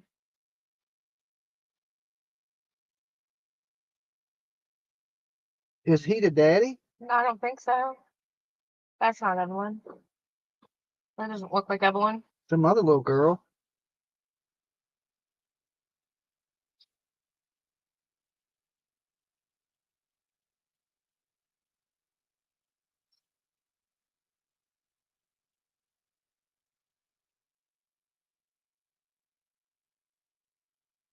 It's definitely him.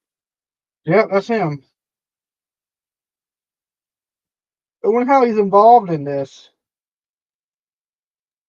Me too. He's a witness, and they're gonna lock him up if he don't show up. So that means he's a witness for the state. Yeah. Well, it's not like he'd be in jail with her. It's not like he would. I mean, wow. So, yeah, got that. It tastes just like a frosty more, doesn't it? It's delicious. Delicious.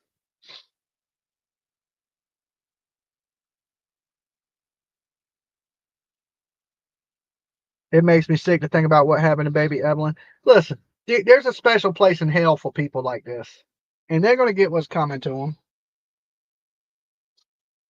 It's just like nonchalant, like walks in, and then when she came back, when they had that small break, and then she came back, she don't look like she's ever had a haircut in her life.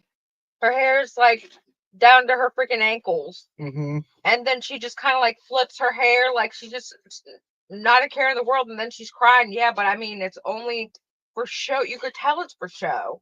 Yeah. She's a monster. She still looks like a kid, though. You think so? I Yeah, think she she looks was. like she's When she aged. walked out the door coming in, Uh-huh. I'm sitting right there in the middle, so she's walking right towards me. So that's the first time I really got to look her in the face, and she's looking directly at me. Does she have dead eyes? I didn't really notice. That was your whole job in going in there. My thought was, man, she looks like a kid. Yeah.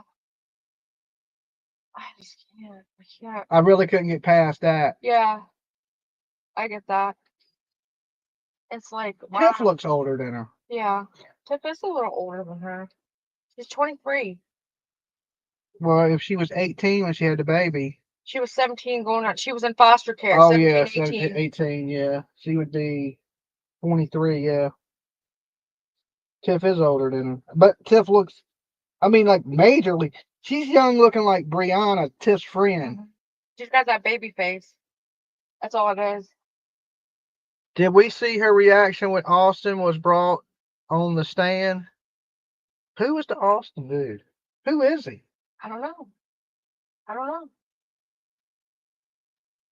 Do the locals know? There's a couple locals in town. Okay, locals. Who was this guy that they brought in? Well, he wasn't handcuffed when they brought him in. They handcuffed him when he was leaving. He was sitting in the waiting area handcuffed. They took him off, took him in the courtroom. Uh-huh. And then when they walked out the courtroom, they were handcuffing him. When I was walking out the door, they were handcuffing him. He has a $500 bond surety. Ethan Perry is Evelyn's bio dad. No, he's No, not. he's not. No, he's not. That's what everybody thought until today, and then we find out Megan's been lying to everybody that that's the bio dad, but he's not. They must have done testing. Maybe this is the dad. Maybe, I don't know why they got him in there. Why is he handcuffed? Why is it so important he be here? I don't know, because we would know. We know who all the players are. Really, her parents. She's got a sister and a brother. But that's not, yeah, but who is he? We know who he is. We don't know who he is. We know his name. We just don't know who he is in all this. I don't recall ever seeing him mentioned. So, like, what is this, Dolly? The movies you watch are not real love. What does that mean? We probably will find out. No, there's no punctuation there. She's saying the movies that you watch are not real, so therefore they're not going to affect you. This is real life. And then she said, "Love you and PJ." Oh, you didn't. It should have a. Oh, yeah. Well, I'm saying this is scary than should have seen horror movies. Like I ain't even seen horror movies are not real. Yeah, but I'm saying I've seen some pretty brutal stuff in horror movies, and I might drink. No, say you drink. No, I got it. It's right here. Sorry. I'm going to watch the second half of this and put stickers on a notebook like a fucking 10-year-old. Like I can't even. Give her the death penalty, in my opinion. She deserves the death penalty. Like, how can you? Oh my God. And then the lawyer. All the news are out there shooting their news. I know, I seen them. I took a picture of them. They're out there. The ones out there. It was supposed to rain for the next couple of days.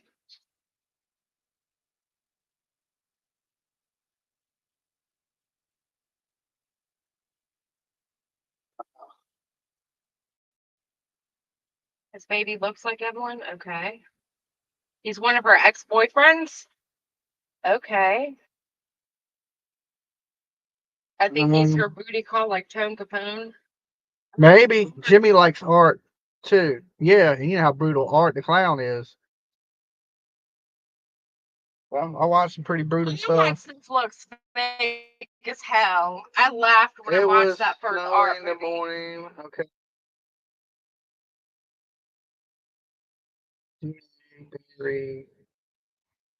Said he sentenced someone that young to death penalty a few years back. but would never be able to do it again.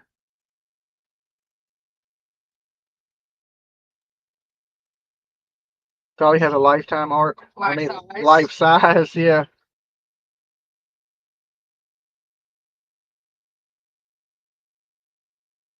Like there's pictures of them together that look normal. Like they look like cute mom and baby. Like We're gonna find out who the baby daddy is. We know that. how do you know? But- With Casey Anthony, we never found out. She done told several men that they were the baby's father too. It's like the same story. We're reliving Casey Anthony 2.0, like for real. That's why it's titled Casey Anthony. I mean, I know, but I didn't realize it was like that.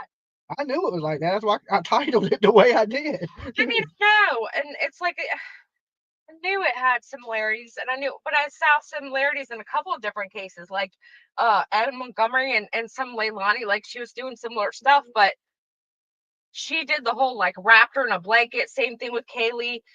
Said she was with a babysitter. Same thing with Kaylee.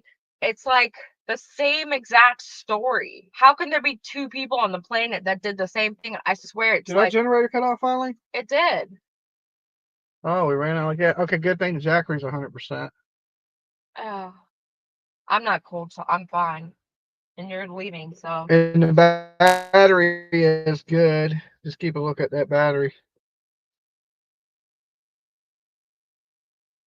No, the generator ain't. Stop. I thought that other thing makes a sound. The generator's louder. That's the regular sound that's on the thing that's next to our vehicle. I'm telling you, the generator's out. Stop, dog, stop!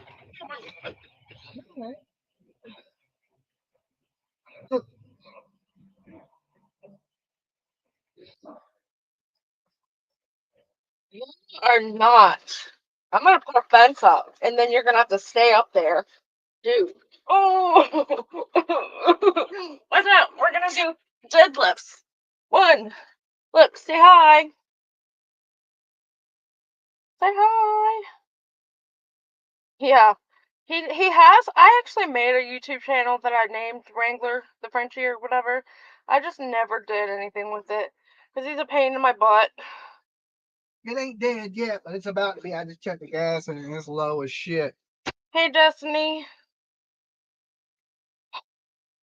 Hey, Wrangler. Everybody says, say hi. Say hello. Hey, big I boy. wish he would just stay up there. He's so annoying. Lolo at least just stays up there like a good dog. Go. Go. Go lay down. Go. That's how you can tell if the. See, so on. Yeah. I thought it was because it wasn't loud in here, but then I remembered it was only loud because of that. Heater was on, yeah. Yeah. Then I turned it off because I was sweating. Because when I came back in here from Long Beach, I was It'll probably run sweating. 15, 20 more minutes. Don't. And then you got the battery on this, and then you can plug this into. Here's the plug into the Zachary. And then Zachary can plug into the battery of the truck, so you won't die. That's a big baby. Yeah.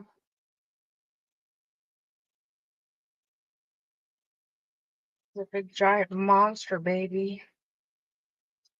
Well, I guess I'm gonna get ready to head back. You want? I took him for a walk right before we started all of this. I walked back and forth, and that's why there's a bag of poop on the back of the truck. Okay. A lot of information. All right. Make sure you jump back to the big screen when it's Yeah, I will. I We've think got 10 minutes 10 minutes. till it's 1:15. At least I got some food in me. Do you need aspirin or anything? No, good. Ugh. Yeah, like what could they possibly come with now? Like, okay, now that you've seen the most gruesome thing ever, here, let's continue on. And how do you defend that? I just don't. Oh my God. I'm gonna be sitting here like, He hasn't defended any of it no, he hasn't. But he said we plead not guilty to all charges. because he's an idiot. Like, Right. if he is a free lawyer, he was overpaid. Yeah, I agree. I agree. That's He is like, horrible. uh, I hope he has some. if he was my lawyer, I would say I want to represent myself. He couldn't even make a whole sentence. No, he even couldn't, and then he didn't talk in the mic, so we didn't really hear everything that you heard. Yeah, Because he was just moving too much. He wasn't talking in the it mic was at all. bad. It was bad. Trust me, y'all didn't miss nothing. It was him like He didn't complete a sentence. it was bad. He's horrible lawyer, hard and good. I'm glad she has a horrible damn lawyer. That's what she gets for that terrible crime she committed. I hate when they give terrible people good lawyers. Look at Brian Kohlberger. It's Anthony. Got a free lawyer, the best lawyer around. Yeah, I hate that too. Like everything that all the lady does is win, win, win, no matter what. Like, and she's a free lawyer. Everything. Look how many. Like, he got more rights than any killer I've ever seen in my life. I've never seen a killer get so much shit go his way like Brian Kohlberger. There's something wonky with that. I don't. That case, I don't know. I really don't. Because how do you do all that and then not trace a single ounce of blood out that house? I get like the scrub suit or whatever, or but you're still gonna have it somewhere. I just can't. I don't know. His name is Gene Scott, the attorney. Oh, I bet you we could look him up and there'd be some terrible reviews. Unless he's just not prepared. She fired one of her lawyers or one of her sets of lawyers. I think this is the newest one. So it's like a backup to a backup lawyer. Okay, I'm heading in. Okay.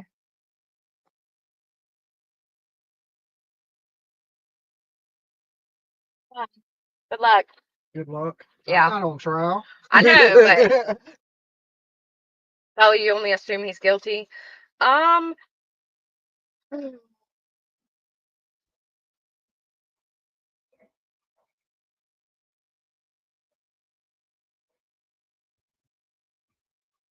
Um, yeah, I just was kind of looking to see what y'all are saying because I was just sitting here not looking really, and so I'm back, but I just can't. I'm still like I can't process what just happened. It's like she's making a lot look it up. She's making a lot look it up. Oh, his lawyer? Oh, I bet. Yeah, he's going in there now. He just walked to go back in. They got all under the house, but suspect more. Yes, victims not identified and victims that live suspected. Also out there, our neighbor. Huh.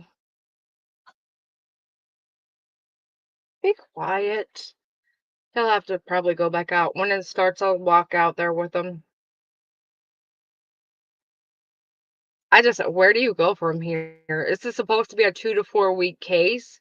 And we basically seen all we needed to see here now. Like,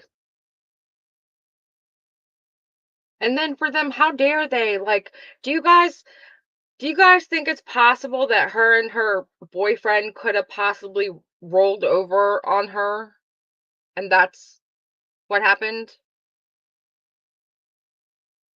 I don't even see, like, the fact that you said that to me is insulting because, like, first of all, if that was the case, you would call for help like a normal person and you wouldn't do the following.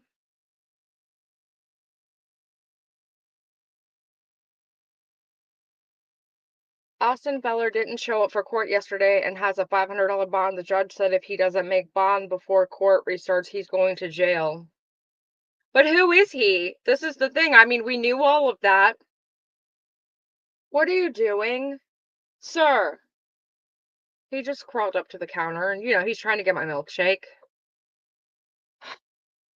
Why was Evelyn alive when she wrapped her up? Exactly. That's what I'm saying. And I hope they could prove that. I mean, I hope they don't. Like, maybe they're just saying that they believe she was alive. But, it's been said this entire time that baby Evelyn was alive when she was discarded of. And I mean, you don't do that if you just accidentally unalived your baby. And then for us to just find out that Ethan wasn't even the bio dad, like, so she's been lying to everybody this whole time. So at what point did they know that suddenly, like, that's not even her bio dad? She's been telling this man that that's her dad. Oh my God, the key is hid Evelyn while she wrapped her face in inches of foil. What? Yeah, right? Over a man disgusting. And he did an interview. We were just listening on the drive here. We were listening because I wanted to be caught up on the case. And we were listening to the trial and stuff. Oh my God, the foil will tell a lot. So that's where you think they're going to go to next is the foil. They can get fingerprints off foil, right? I hope so. Because I thought she got rid of her because he broke up with her because he didn't want children. Oh my God. If that's what happened, I mean, I can't.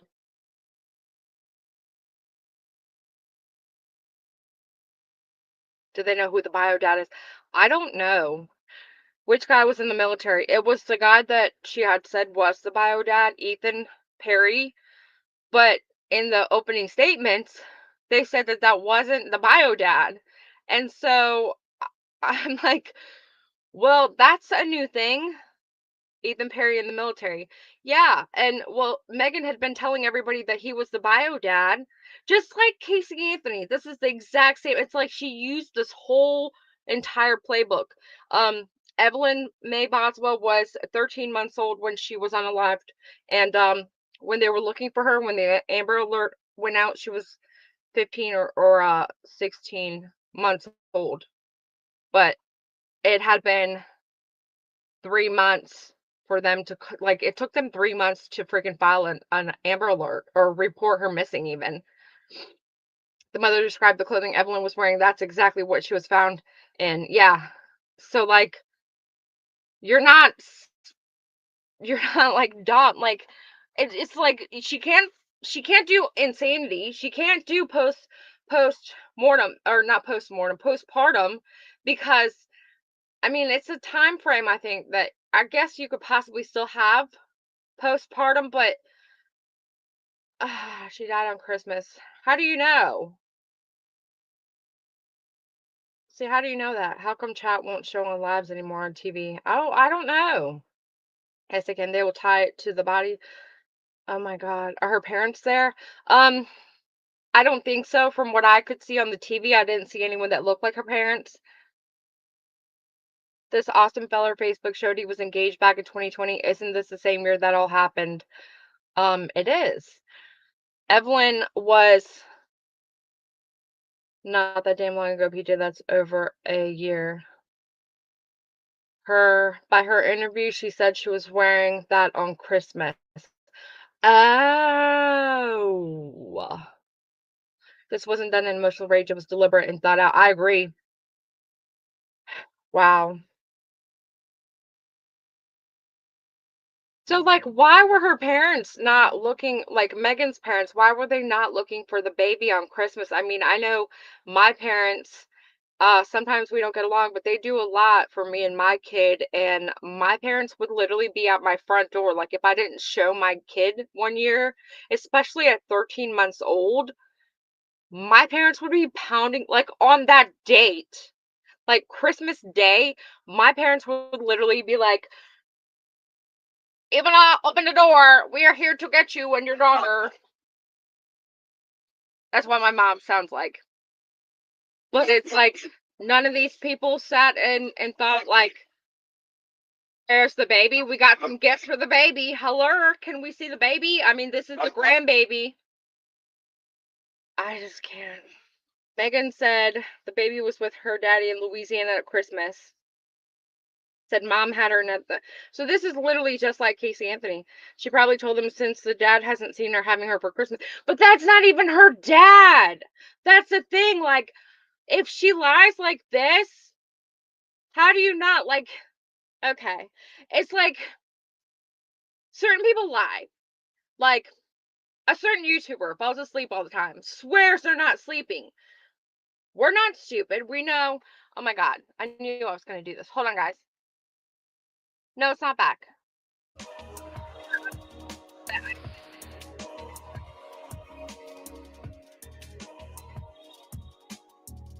Oh, I'm behind. Hold on. Sorry. All right, I'll be quiet. Let me fix it.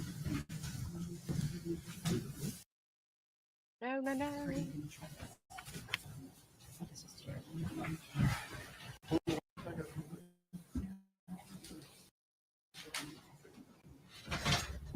it's not. Probably gonna lose on that. That's unfortunate. Fair to tell you that fortunate was for 2 years, that should be told. College convictions are too. Oh, well. Couldn't have trial. Can't have trial.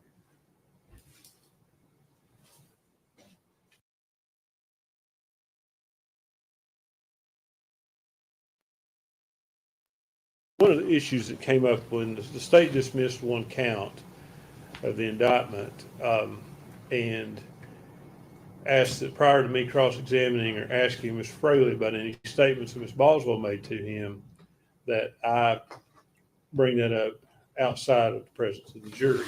Since then, it's my position, unless I misheard something, I think Mr. Harper questioned him about statements that Ms. Boswell had made to him.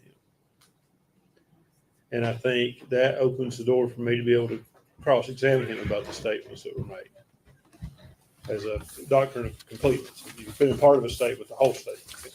Judge, I didn't listen to anything about what she said.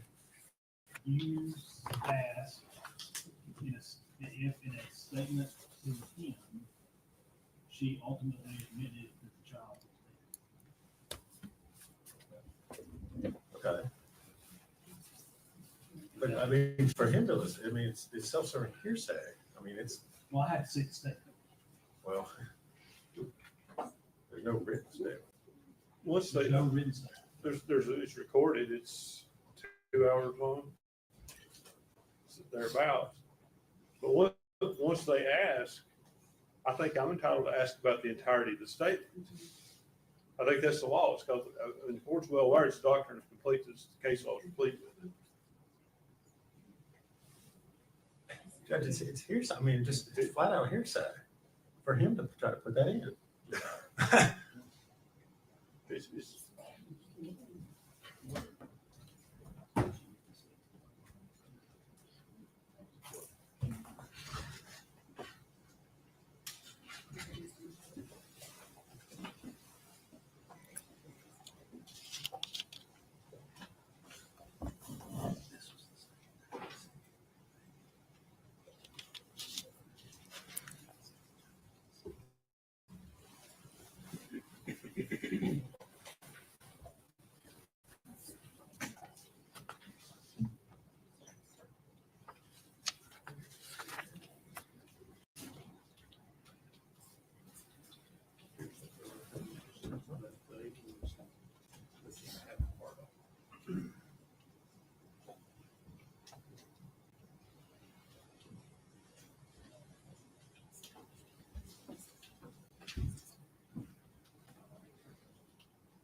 right, and looking at, the newest edition of Tennessee Law of Evidence, 7th edition.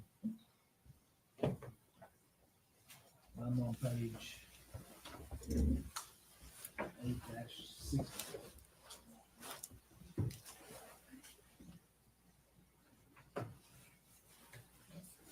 Under Rule 803, 1.2, admission by party opponent.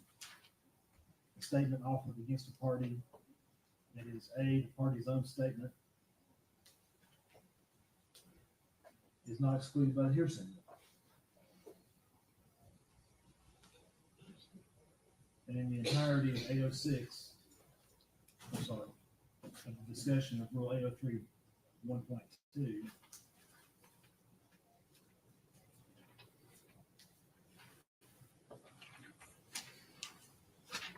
Hard to say it, it's just, well, in the book, it's section 8.06. But the rule is actually 803, 1.2.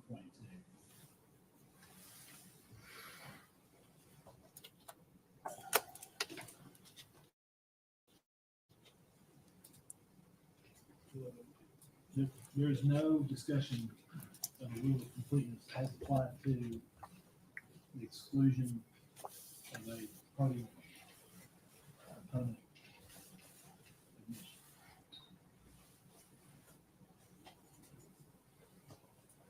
The only thing it says is that the person against whom the statement is used may testify. And of course, this is a criminal case, so she's not required. Judge, if the court would refer to Rule 106, the rules of evidence, I think that discusses the doctrine of completeness and order of process of play case. The case of State versus Torres from Hold on. Tennessee. This is why we have these issues. That's why I set so many hearings before court. I understand. I didn't expect they would dismiss that count of the indictment today, not, and do this.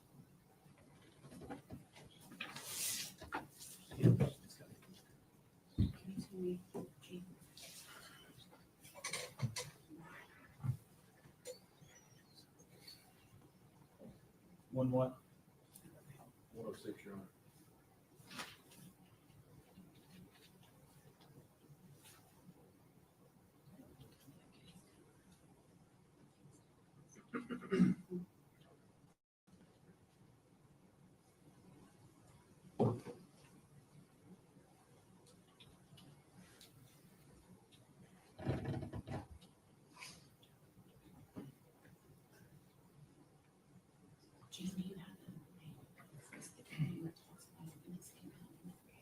Sure.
7. And that is State versus Brewer.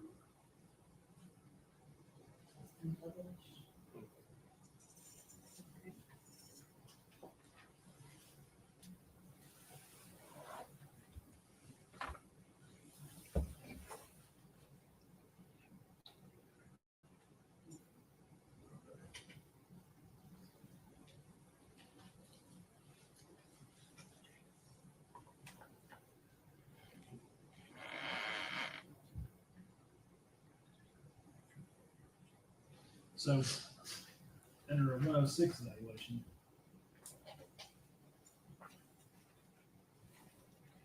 what, I guess my question is, I don't know what the rest of the thing says. Well, that's exactly my point, Judge. There's nothing misleading about what I asked. I didn't ask anything about what Ms. Boswell said. I didn't elicit any testimony whatsoever about a statement that she made. All I asked was whether or not she admitted that she was dead. There's nothing misleading about that and nothing about what he's going to ask as far as that. All it does is further their theory. It doesn't in any way clear up any misconception or misleading information that I may have presented from that. According to this Torres case, in 2002, in the defendant's murder trial, the court erred in denying the admission of the videotape of defendant's statements.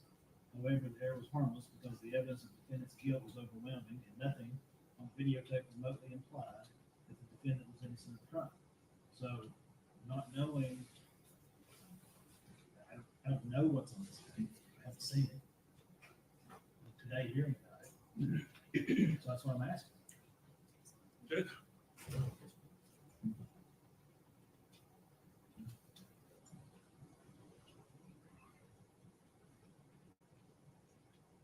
My understanding of that doctrine, it doesn't, I don't have to show that there's something misleading. That's absolutely, he does. I mean, it's right out of the, Can I finish? I'll listen to you. I mean, no disrespect to anyone here. I'm not trying to upset anyone. But in Torres, there was an issue about, there are other cases besides Torres. That's the first one I pulled up. There's a State versus Brewer where it's the same thing. It's an issue of fundamental fairness. They ask about the statement, then they say, I can't ask about the parts I want to ask about. And if we need to take a minute, I've asked the court for a minute so we can print a couple of those cases and make sure I want to do this right. I know you want to do it right. Yeah. You've got the cases on that. Okay. Judge, I think there's a good explanation in the Uncovers case of State versus Dylan Brewer. That could be found at 2019 Westlaw 1109917. I forwarded that to your assistant and asked her if she would print it. I have not. And I've given that citation to the state as well.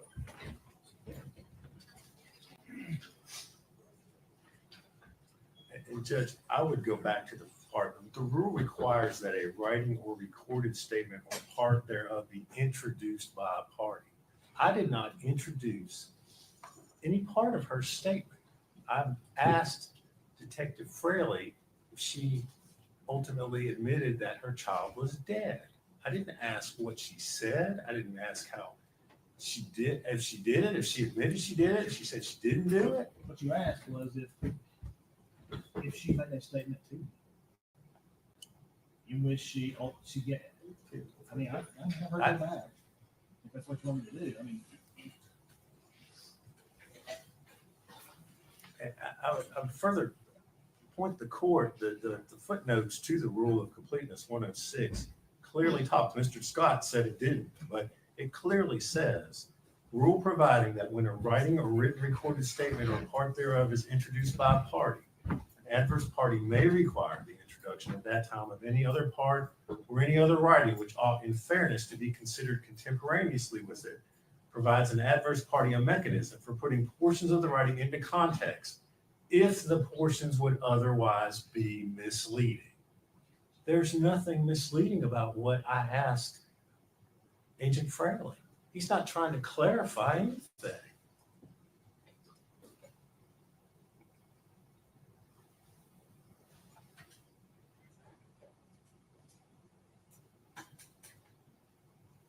unless he's in some way trying to insinuate that the child wasn't dead.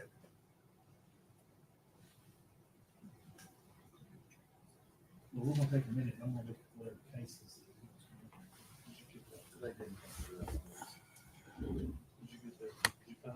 Yes, Judge, they're having a hard time going through it. We can have a minute, I'll collect and send them back. Yeah, I just may need the time to do it. Who are you talking about? Back to your staff. Okay, Your Honor, may I step out for a few minutes? yeah, we'll take, we're still on the road.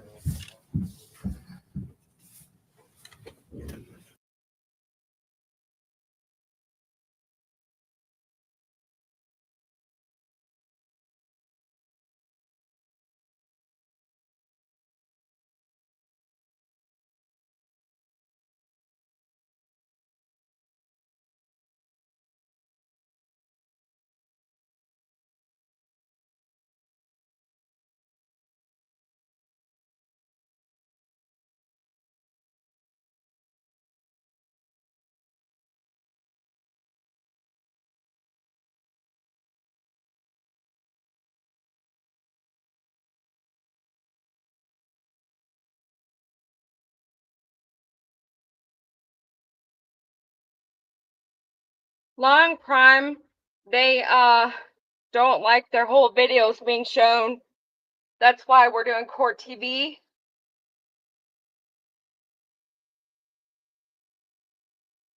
Go up there. I'm mad at you. Go. Get off my stuff.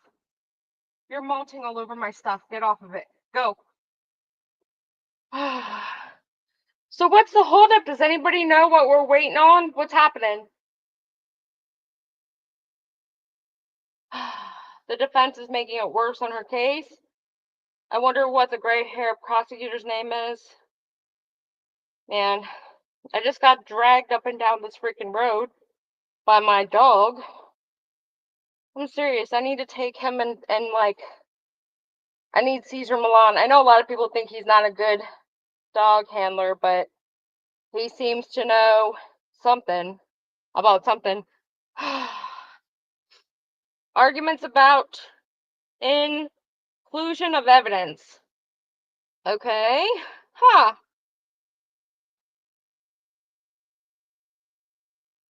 I guess the defense does not like how the white hair guy worded his question. Wow, okay.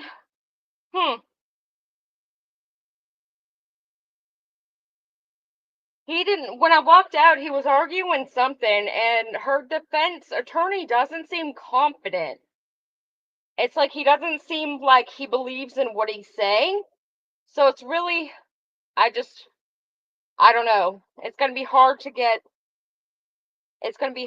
her a good defense when you see what we've just all seen, and it's just day one. We've literally gone through half of a day, and we've already seen enough to make us not want to support her. At least I have. So I can't imagine that any kind of defense for her is going to be easy. There you go, love. Come here, Ringler. Stop trying to run away from me, dude. You're going up there. You can only hop to 3 different places, dude. And I'm bigger than you. That's what I thought. So, because he doesn't have a case, you're right. Oh, are they arguing about her confession? Because he asked if she knew the baby was dead. Oh. Huh. He wants a line of questioning on the number 8 charge that was dropped, but pros say no. Huh.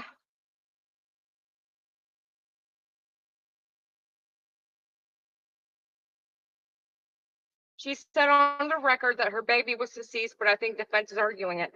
I mean, either she said it or she said it. How do you argue that? I just turned myself up on the phone. Oh my God.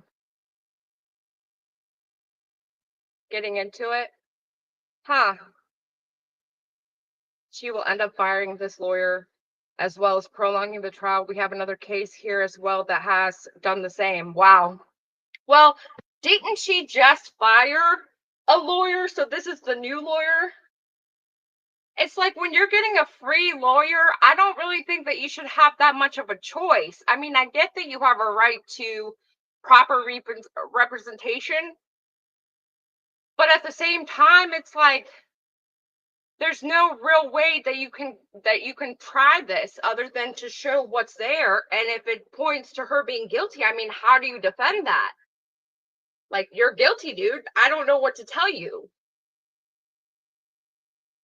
This is about baby Evelyn still been out of the. Yes, this is the case. We are here live in Sullivan County in Tennessee. It's Bluntville, and this is the state of Tennessee versus Megan Boswell. She has 20 charges. 20.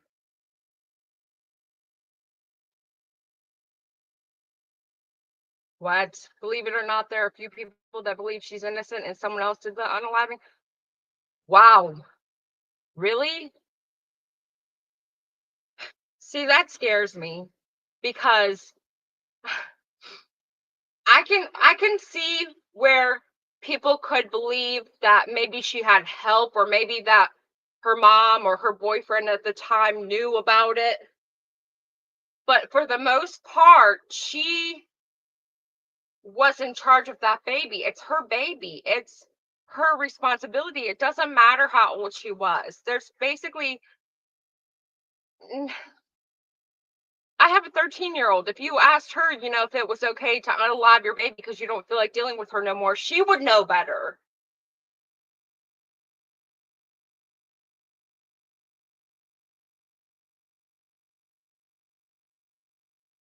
She should have protected her in any way. I agree. But see, I showed the picture of the two of them together that I found. I was looking for pictures for thumbnails. And it's a picture of Megan with Evelyn.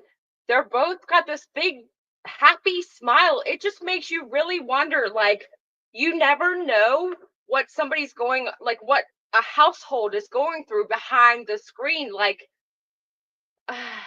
it's just, I couldn't look at the picture. And that's why when Dolly got back from being out in the courtroom, I asked him, like, did you get that vibe from her? Could you tell that she was this orchestrated killer? Like, does she scream like that she did it? Like, can you see her dead eyes? Like, with Leilani. But I think Leilani just was on drugs. And that makes you sometimes, be hazed over, kind of have the dead eye look. But he said no, he didn't really. He was focused on how young she looks. And yeah, definitely looks can be deceiving, very much so. That is very true. It's clear Megan hated her mother. It is on recording that Megan said she knew Evelyn was dead and wrapped her. It is recorded, and she did say it. Why arguing about it? Not good on the defense. The defense seems to be horrible. You don't truly know someone. That's true. And then even when you do think you know somebody, or when you think and you know as much as you can about that person, they can turn and they can not be who you thought they were all of a sudden, right?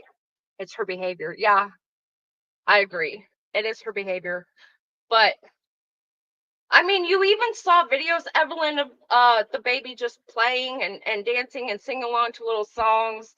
It's just, oh my God. Dolly was talking about how the reporter that had the flash was not Megan. What? Dolly was talking about how had the flash was not Megan. I don't know what that means. Is her defense postpartum depression? I really don't know. Honestly, I don't know what her defense is. Her defense came out. That was me. They don't believe me. Oh my God. No, her defense, when they came out after the opening statement, her defense came out and basically said, like, well, she was young. And then they said that she was pleading not guilty to all charges. And then they basically said that she possibly could have maybe done it on accident by her and her boyfriend sleeping and baby getting rolled over on. The baby's not an infant newborn / tiny baby that can't hold up her head. This baby was able to hold her head up This baby would have been able to cry if somebody leaned on her too hard. This baby would have known.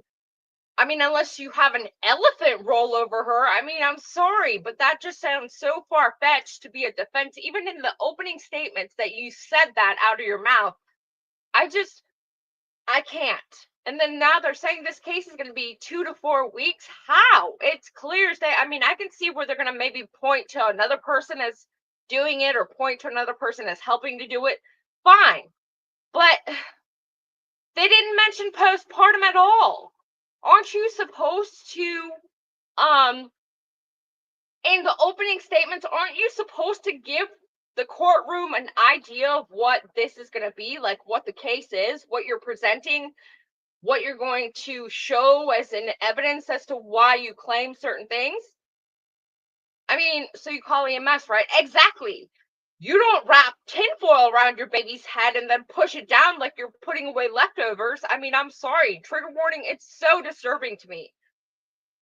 Old suitcase killer woman got live 5 different attorneys, I think. What? Oh, what's her name? Sarah. What the heck is her last name? Sarah Boone. She went through like 6 attorneys. She kept firing her attorneys, and then she went pro se. I was gonna say pro bono. And then when she finally realized that it was too hard for her to handle, that she couldn't do it, she put a help wanted ad. I don't know. I mean, like, where do you put a help wanted ad out from jail to request for somebody to please pro bono represent her? And then the entire time that she was on trial, she couldn't help. Like, Sarah Boone is the most controlling human being on the planet. She was like, she still had to control everything, even when she finally agreed to allow a lawyer to come in and represent her.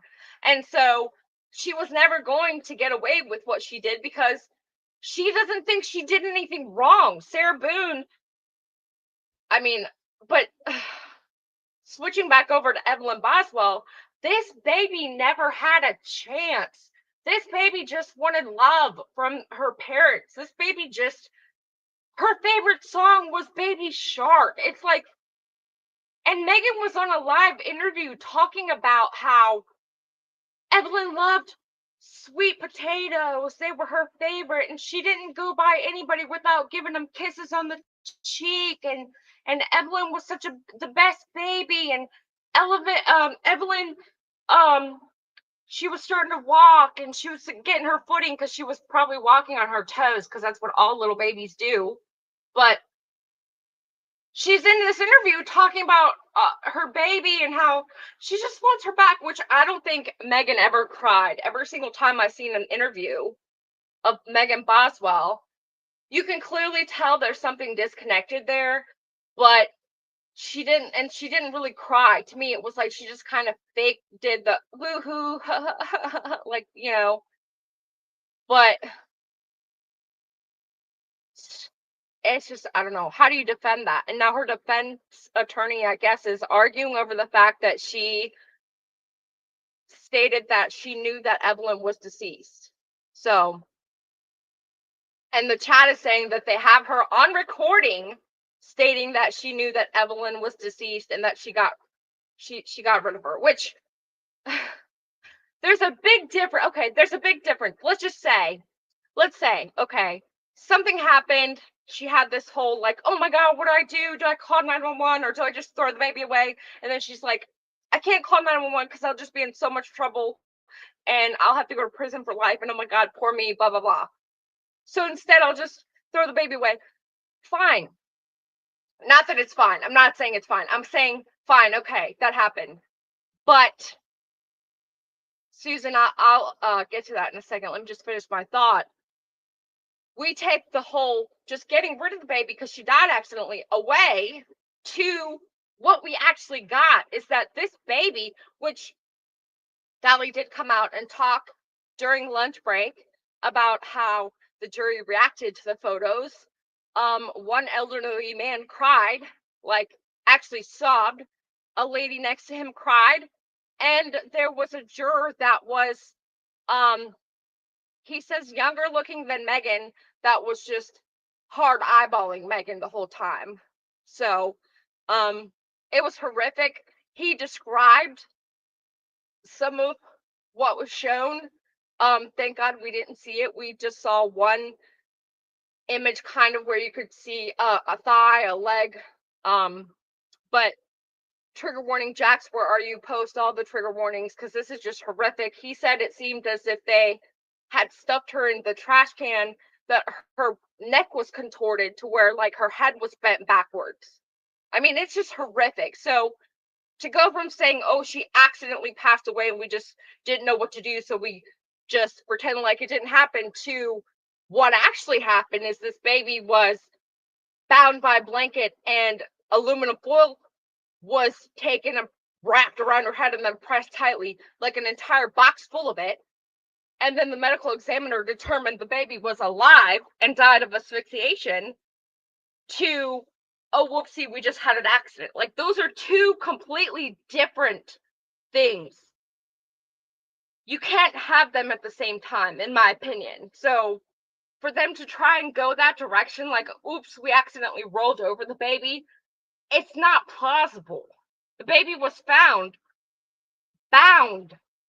We literally just got to witness, and it was described to us, that this baby was bound, flipped upside down, in a trash bag, wrapped in a blanket and aluminum foil around her head. Like, I can't even get this out properly. That, right, she formed the aluminum foil formed to her face for F's sakes. She wanted this baby gone, no accident. That is premeditation, in my opinion, period. There's nothing you can say to me. I mean, other than like, okay, what, maybe she's a psychopath, but at that point, you're a psychopath, you need to be locked away. And for them to have taken the death penalty, one of the chatters was kind enough to read me or write out the actual law that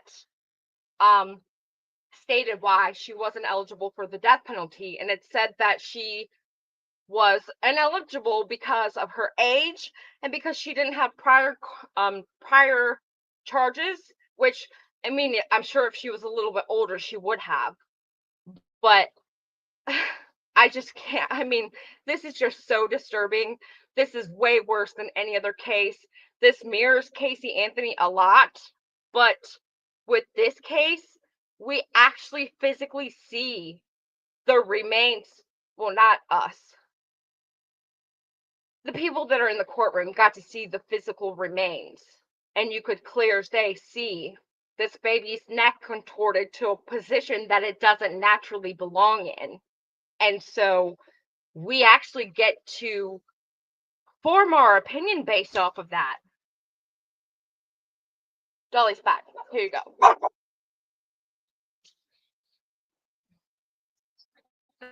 That Megan on a recording said that she knew that Evelyn was deceased, and then now they want to toss it, even though she's recorded saying it. Well, what it is he asked him, what about, did she admit that the baby was dead? Okay, now her team wants to go in deeper of what she put onto the statement. And Where is she the going? defense don't want to, because they said they didn't ask nothing about the statement. They said that, did she admit that she did this? They didn't go into the statement, but now they want to go into the statement, and they saying it's hearsay. But she was recorded saying it was an interview. It's the state that don't want them to go into it.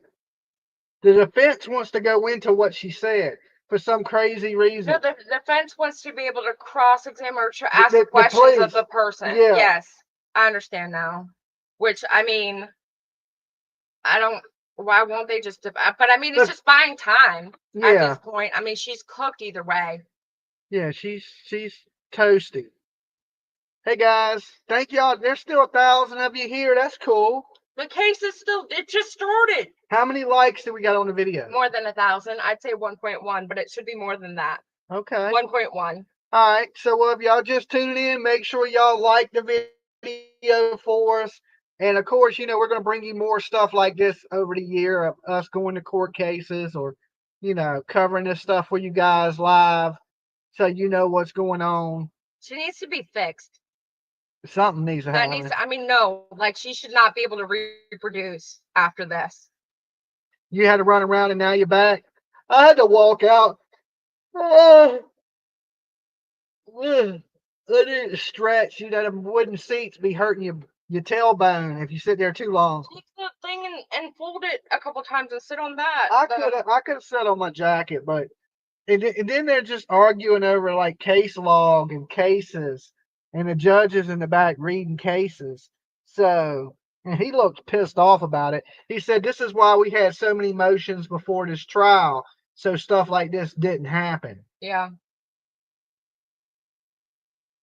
Homie demand. Do you see any of her family in the courtroom? I think the old lady that's sitting in front of me is her grandmother. Okay, yeah. That's who took care of her. And then she went into foster care. Maybe. I'm not positive of that. But Grannies look the same? Yeah, they all look the same. See if I can look her up. Hold on. So And I still couldn't figure out who this Austin feller is. Some chat was saying it was an ex-boyfriend, but then they said it was the ex-boyfriend that is not Austin. It's actually the other one, Hunter. So I don't know. We're gonna find out. We'll find out. Oh, I mean, I know. Because he's gonna take the stand. Jimmy, is their family in the courtroom? I think the grandmother is, but I'm not for sure. It's a lady sitting by herself, and she's a little old granny. The courtroom's pretty empty now. Most of the people left after the pictures. The only thing I really see in there now is a couple more spectators, like a few. Yeah. And then mostly media. So I don't see her. I see her mother, but I don't see let any me see picture her mother. of her. I want to see what they look like. Her mother looks like Okay. your baby mama, kind of. I definitely ain't seen her. I think she's still locked up. And if Is she's that not, her boyfriend? that was the boyfriend. They were in the BMW when they got reported stolen and got arrested for it. He looks like a criminal. He got a tattoo under his eye. Yeah. Looks like he been listening to Jelly Roll. But her. Wait a minute. Okay. Where's there was no pictures that I could find of grandma, but stop that. There was something.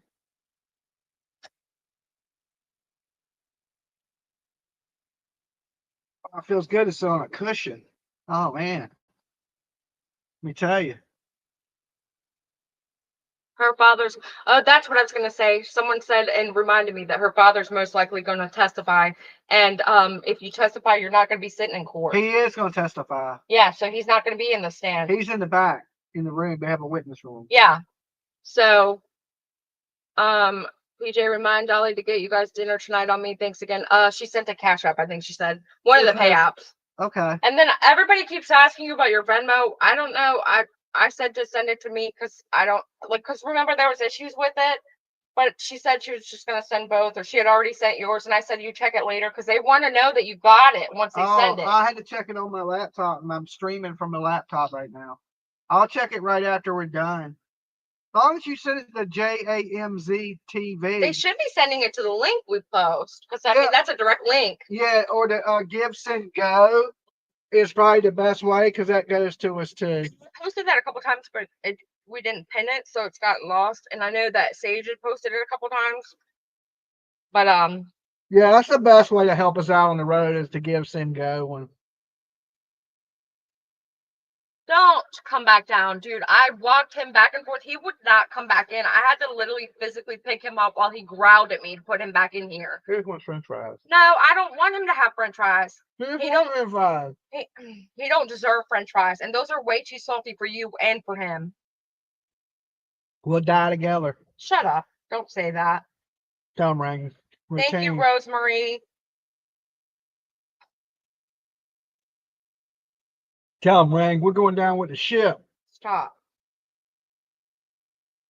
And everybody's saying that other place is so much better. Can you even fit the trailer underneath that drive-through? Because now I want to go. That burger tastes like it's been sitting for like two weeks. My shit tasted delicious. Man, that's the first cheeseburger I ate in I 6 couldn't months. even chew it. It was like the beef was chewy. Put that dog in a small kennel. Why would we put Rainy in a small kennel? DJ, smack him, please. Why? I'm lost. Put them dogs in a small kennel. They have kennels. It's all right. They'll be okay. They're loving it.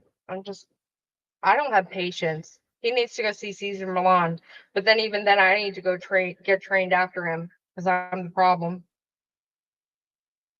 Rain's a good boy. PJ, was you able to get the rest of what I sent you? I hadn't heard anything.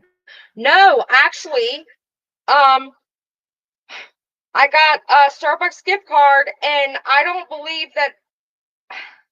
I'm getting confused, I think, because the Starbucks gift card had your name on it, and I remember I thanked you for it, and then there were a couple different things that we got in the P.O. box at the same time, but they had other people's names on it, and so nothing else that actually had your name on it, because we got something from Army Mom, and there was something else, but, yeah, I forgot what I was going to say, because I saw the comment that said at least his own dog bed. These dogs have 10 beds each, y'all. It's totally okay. We're not freaking caring for our dogs. Plus, he has a kennel on the back with his dog bed in it. I know. Why would you want a dog bed when you can lay in a real bed? I know. Rain was living it up. I mean, if I wasn't here with them and I thought they would hurt themselves if they were just roaming free, then they would be in a kennel, but they're fine for the most part. They just sit up there. Stop.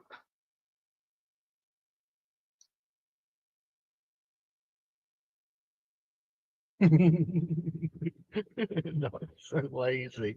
I'm just holding his paw. I'm surprised he's not growling at me. Hi, I'm the problem. It's me. What do you mean you're the problem? That's what I said. That's what I'm the problem because Oh, I never properly disciplined this dog, and he's so stubborn and spoiled. he and listens to me. I know. That's why I said if I had to send him to Caesar Milan, I would have to go get trained after him because he would just come back and I would still be just a pushover. PJ, they said they wasn't able to deliver it. That was the last email I got from Amazon. See, a couple of people have said that has happened, and I don't understand why. Because we get packages and stuff there all day, every day. And then I thought that when I saw that, I thought that it just meant that they were sending it to a box with a piece of paper for me to go pick it up.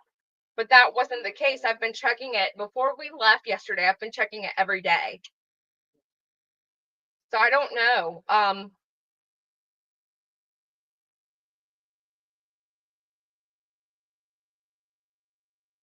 Classy Girl said, that's great, PJ. You, my fourth thrive for all of their shit. Trust, I know. I don't know what that said. I'm sorry, but dogs just get restless when they're out of their routine environment.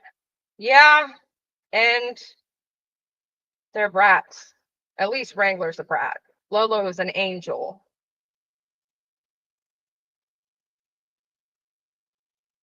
Rain's a good boy. Look, he came right there while he wanted. Yeah, that's what he wants. It's like constant attention. Like you have to be glued to the hip with him. He's like, it's like the dog's developed anxiety or something. I don't know. It's my fault. I did it.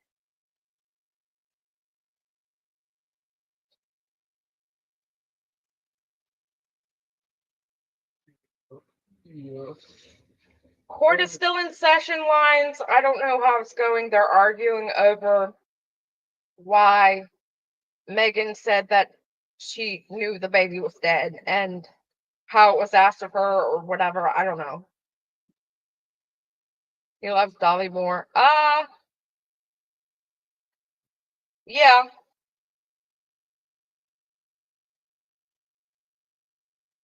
That dog thinks he's my freaking mate. Like the dog thinks we're dating or something because he seems or he looks like he loves Dolly more right now. But if me and Dolly were just talking loudly or something and Dolly raised his arm, not that he's ever raised his arm to me, but if he did, the dog would bite his arm off.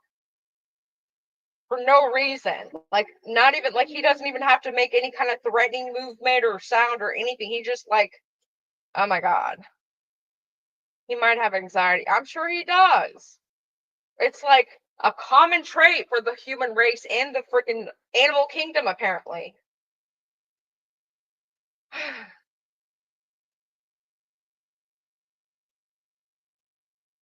See how I fixed the chair to where I'm sitting up and it's like the most uncomfortable thing ever? I'm sitting straight up. My friend, she has terrible anxiety, only listens to my husband. I call her Gremlin. See, it's like a defect of the breed. He's a pain in my butt.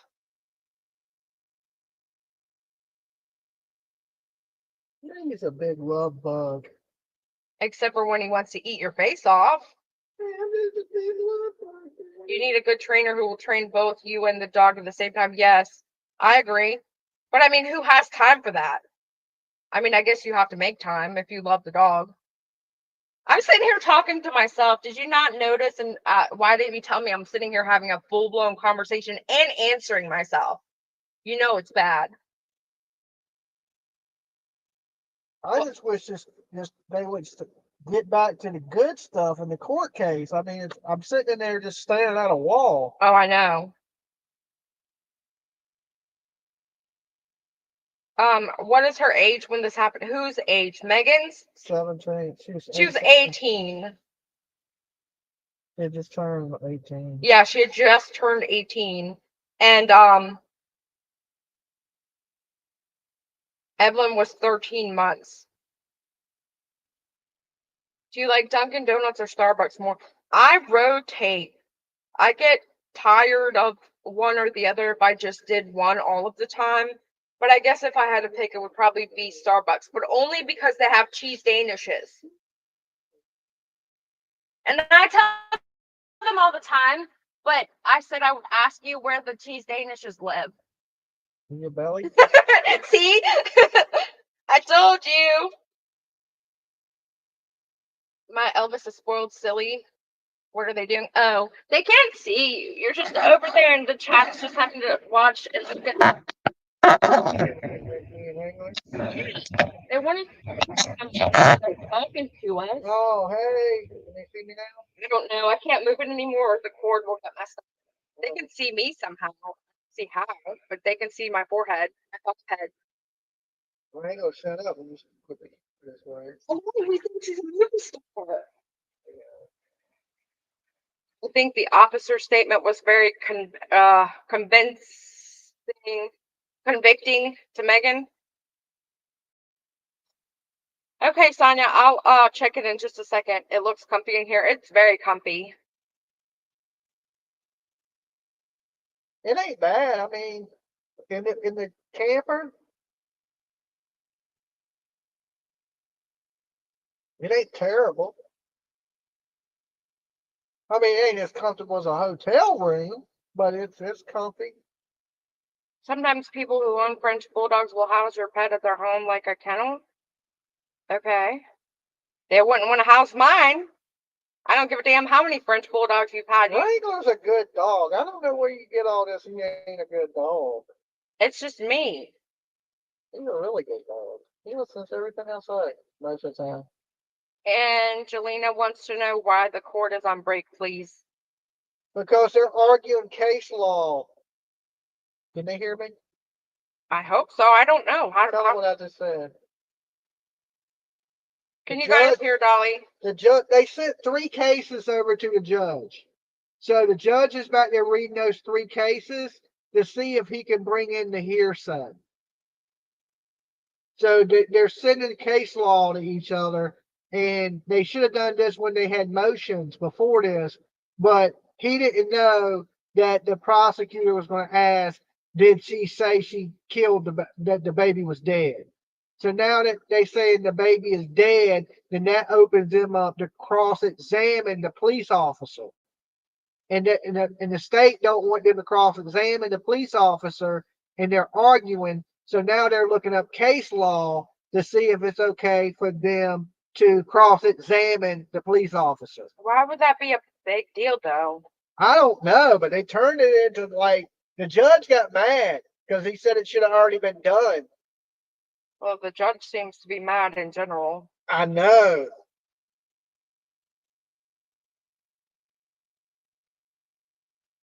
So that's where we're at in the court case right now. Ah, You're making me yawn. Oh my god. We need a nap. Did you not post that we were live in the group? I don't see a post. in what group? In our in the Dolly Vision group. No, I didn't post anywhere. Oh, that's not good. I mean, you can post it, I'm share doing it it. everywhere. Yeah, I'm doing it.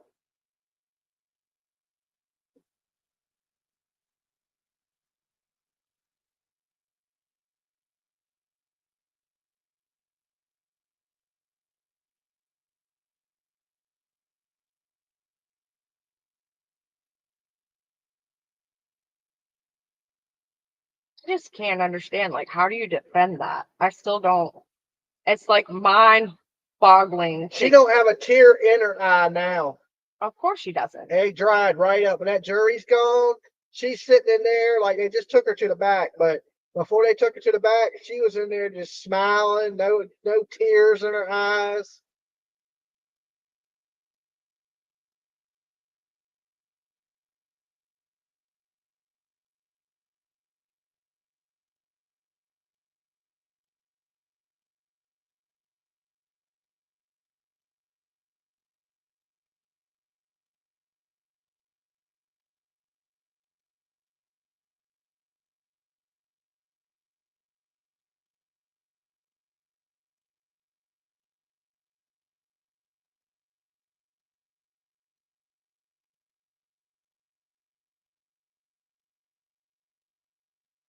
I can't read chat. What's chat talking about? That's talking about officer recorded it when he questioned Megan. Just play the recording. Argument over unless he did not read her the Miranda rights and Megan's statement can't be used. They have pack mentality. I have a mastiff. He needs to be sleeping with us. Go to different rooms. He whines till both of us are in the same room as him. He has to eat when we eat, or he whines. Wow. Is her lawyer in the gray suit?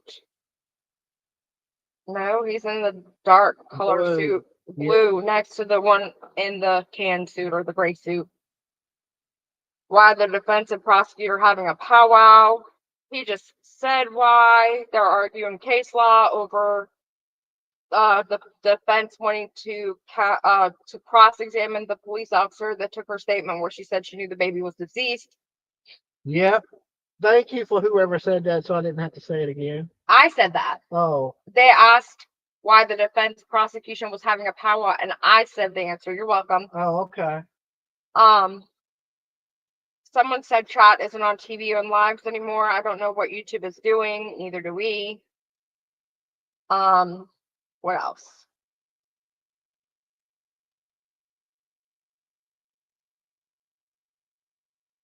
Rainy, tiny. It sounds like your dog is getting on your last nerve. They really do require attention and exercise. You would be less irritated with them. I was just walking back and forth on the freaking sidewalk with him for like 10 minutes before I came back here. But yeah, I know. You just don't have patience. I know. Rainy's a good boy. APN Croatia, you are stressed, so he is too. It's called Wranglers in a new situation. He ain't stressed. This dog's over here sleeping on me. I know. He ain't stressed at all. Rainy's a good boy. Say, I'm a good boy, Daddy. He was up there sleeping at one point. But I know. But he was trying to come down, and so he wanted to be down here, and it was too much. I don't have patience. It's me. I know it's me. I said it was me.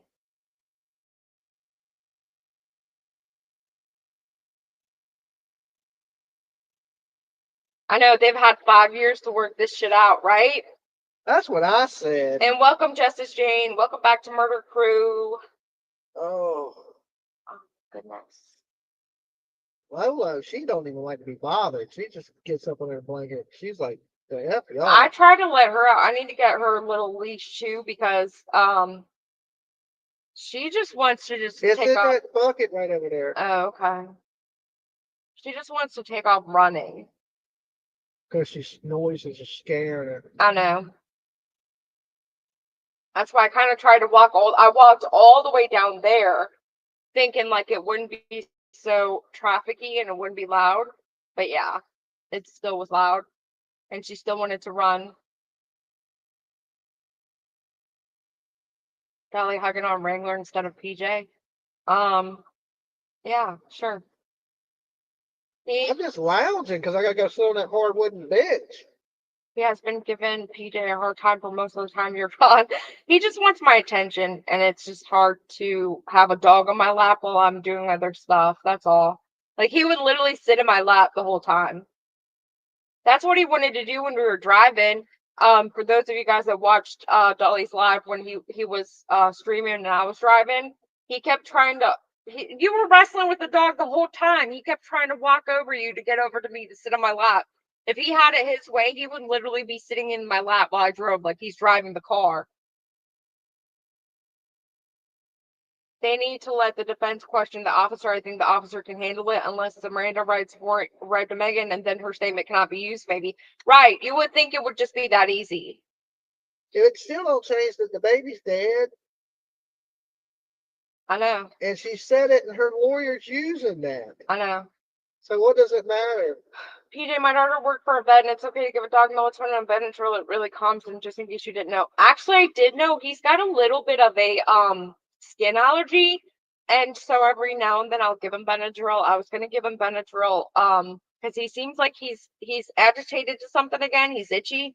But I didn't have anything to put it into, and if I just gave it to him like in a regular dog treat, he would act like he was eating it, and then he would put it under his tongue and spit it out of the side of his mouth. It's not funny. He's up here asleep. He could care less.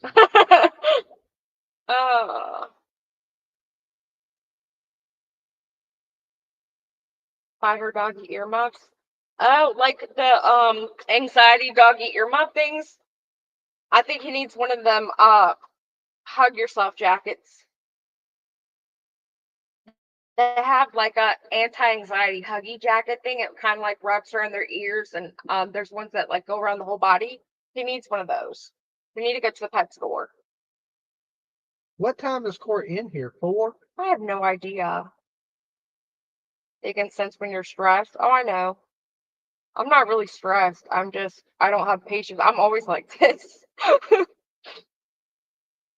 Thunder shirts. They're coming in. Hold on, let me put it on Long Crime. Long Crime apparently has the stream like way, way ahead, and like I don't know. It does look like they're going in. Okay. Right. I'll head back in, check it out. Let me just make sure. Hold on.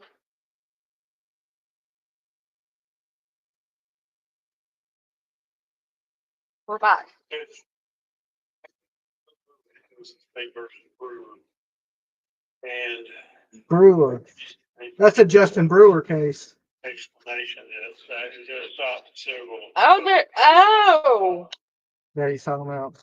Hi, the Justin Brewer case was in Tennessee too. I forgot all about that. Yeah.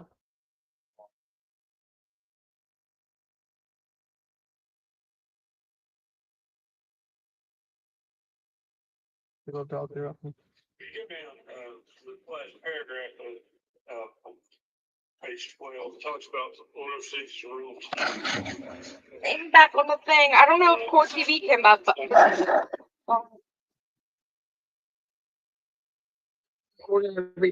He's back on Court TV too.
All right, Mr. Scott, you handed me four cases.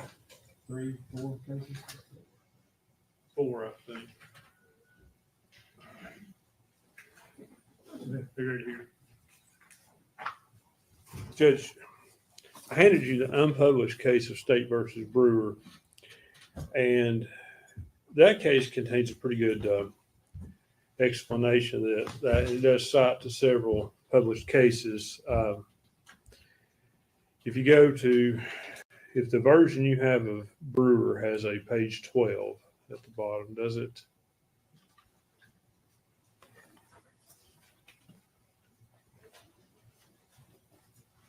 Yep. If you go down to the last paragraph of page 12, it talks about 106 as a rule of timing and admissibility, and talks about whether it's not immediately clear where it would admit the introduction of otherwise admissible hearsay. That paragraph goes on to state, though, however, it has long been the law in the state when a part of a confession or admission is entered into evidence, the defendant is entitled to have the jury consider the entire confession. That starts Curry versus State, 397 Southwest 2nd, 179 at 181. That's Tennessee Supreme Court, 1965. And Samblin v. State, 387 Southwest 2nd, 817 at page 820. And that's, again, Tennessee Supreme Court, 1965. And they go on in this case, they talk about when a confession is admissible, the whole of what the accused said upon the subject at the time of making the confession is admissible and should be taken together. If the prosecution failed to prove the whole statement, the accused is entitled to put into evidence all that was said by to him or by him at the time which bears upon the subject of controversy, including exculpatory or self-serving declarations connected herewith. It is for the jury to say what weight shall be given to several parts of that statement. For they may well believe the part that which charges the prisoner and reject that which tends to exculpate him. And that's a direct quote from State versus Robinson, 622 Southwest 2nd, 62 at page 71, Tennessee Supreme Court, 1980. And in this case, in Brewer, the Court of Criminal Appeals goes on. This case is kind of almost on all fours the way I see it. The Rule 106 here in Brewer, the state examined on direct examination a witness about a statement. It did not put in a play that it put the physical statement in, nor did the officer read the statement verbatim. But they said the rule of fairness should allow you to place the whole statement in. And I think, Mr. Fraley was asked in this case, he was asked about taking a statement. I think he was asked a couple of times about taking a statement. And he was asked about her admitting that the child was dead. Well, certainly in a missing persons case, when you admit to the police that it's been shown and alleged that you're lying to, and Mr. Fraley, although the court granted objection, said earlier that she was telling lies. And then when she fesses up and says the baby is dead, certainly the court should take that as a confession. And I think he was asked about the baby being dead, and the response was that the baby was dead, among other things. So that leaves that out there for the jury to be wondering what the other things are. That's my recollection. That's Mr. Horn's notes. Now, that's essentially my argument. I'll rely on the other cases I gave you, but I think that Brewer case gives the best explanation. Although it's an unpublished case, the cases it cites to certainly are published. And if you have any questions, I'll be glad to answer those. If not, I'll yield to Mr. Harper.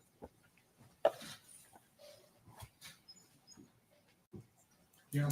Judge, I would agree with Mr. Scott. I think the Brewer case is on point. I would disagree with him as to how he's reading it. However, one, I don't think anything about what I elicited was in any way a confession by Miss Boswell. And two, I would rewind a little bit from where Mr. Scott quoted on page 12 of the opinion. Because the danger that we're trying to avoid here is misleading the jury by providing only inculpatory parts or parts that somehow make the defendant put the defendant in a bad light, and not putting forth the parts that are inculpatory or in some way would mislead the jury about the proof. And then the paragraph above where Mr. Scott quoted the rule of completeness that was explained by the Supreme Court, it talks about that the rule must do one of the following, and then it lists 4 things. 1, explain already admitted proof. 2, place admitted proof in context. 3, avoid misleading the trier of fact. Or 4, ensure a fair and impartial understanding of the already admitted proof. Well, what he's trying to elicit doesn't do any of that stuff. See, that's my problem. My problem is I don't know what he's trying to do. Well, I have not been told yet. All right, I guess I'll go ahead. I believe he's trying to elicit that what Miss Boswell told Agent Fraley was that her. Step out.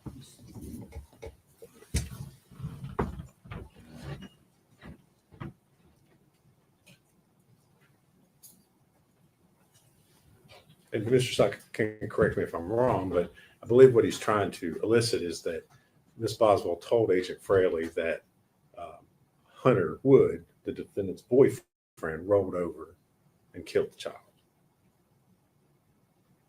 And that was what she told Agent Fraley at that time.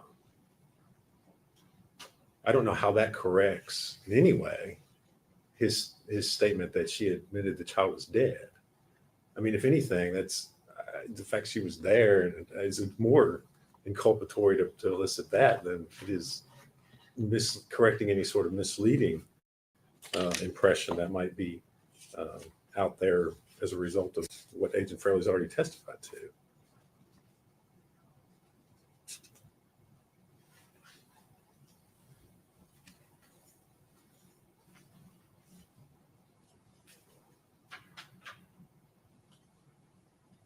Are you satisfied that that's an accurate summary of what proof is, or do I need to hear the whole 2 hours? I would, Because there's, in this case, I don't recall which one it is, but I read that one of the arguments was that the defendant,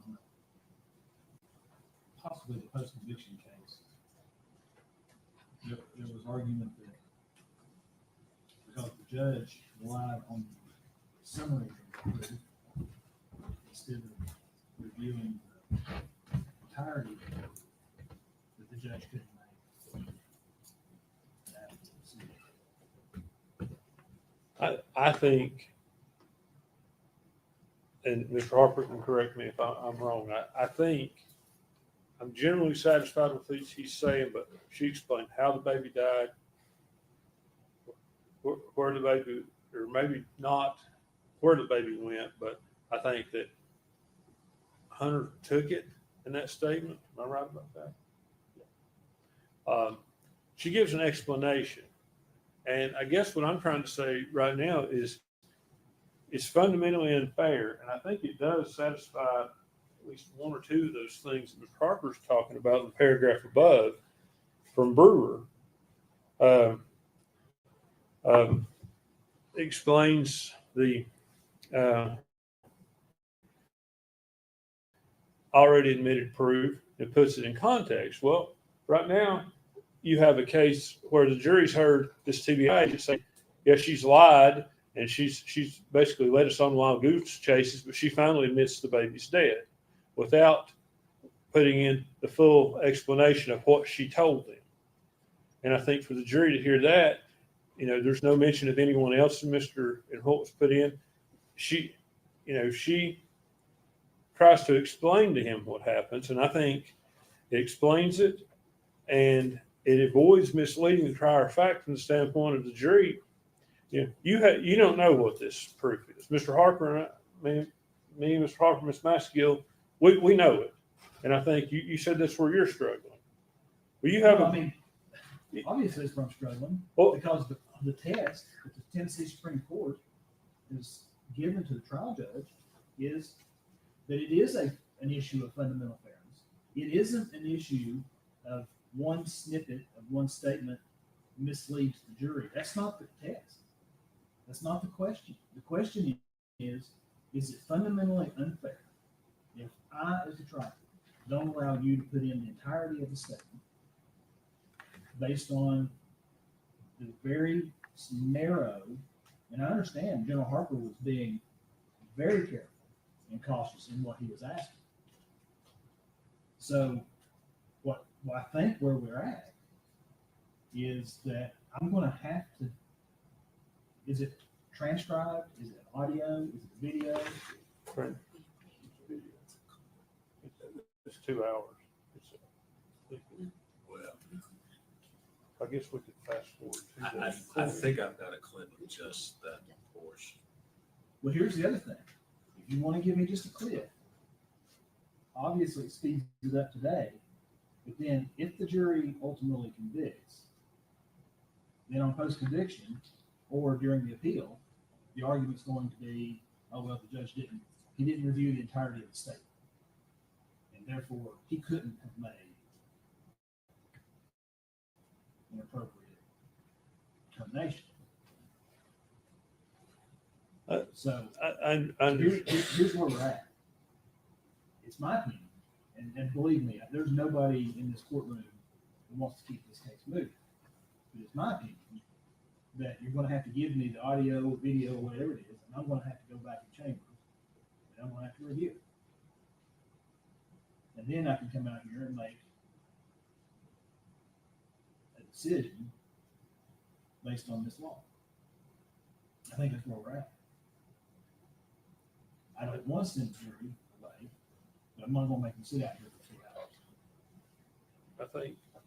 I think maybe you're gonna have to. I mean, if I'd have known this was gonna come up, I know. if they'd have known, we'd have brought this up, but. I'm not mad at anybody. But I do think the court needs to consider when you do this, is this a confession? Because those state Supreme Court cases that are cited in Brewer go back to 1965, and I don't think. Well, I'm going to tell you what I'm going to do. And the last case that you gave me gives me this freedom. I'm not going to go back to 1965. I'm going to rely on the rules of evidence as they've been enacted in this state now for some time, and the cases that talk about the rules of evidence. 1965 predates our rules of evidence. I understand that. And even our Supreme Court in one of these cases said, look, the defendant in that case made arguments relying on the old cases. And the Supreme Court said, look, we're going to look at this under what the rules of evidence say. And that's where that's my story. I want you to understand my position is this. I think the defendant under due process protections given to her by both the Tennessee Constitution, the federal Constitution, has a right to fundamental fairness. And I think those cases, that's what they're talking about, is fundamental fairness. So Okay, just sit there. I'm not sure that there's a difference between if there's the rules of evidence provide for fundamental fairness. I understand what you're saying.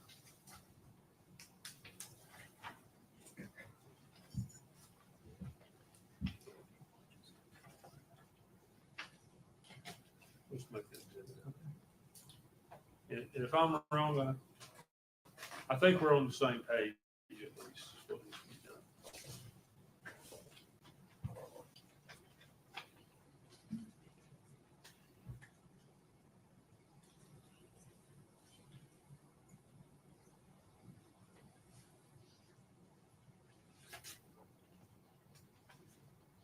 I'll find it. I'll comment about it when we get it. Yes, sir. Where we're at right now is I'm going to have to bring the jury in. I'm going to send them, since this is day one and they've not been to the hotel yet, I'm going to go ahead and just send them to the hotel. So I'm going to have to listen to or watch. It's video. It's video. All right. And we may have the whole issue about whether I can see and hear what's being said. I've had another case where I had Sullivan County videos that I could not hear. These are pretty clear, Judge. They're you should be able, there shouldn't be any problem. So I need to bring the jury. Lieutenant, so you know, I'm gonna go ahead and send them to the hotel. Yes, sir. Let them get settled in. Yes, sir. We'll start back. I need to go in. Your Honor, I think if you, did we not get in that other case, the I those still statements with the got- Bluetooth, I still got this. did it work that way? Okay.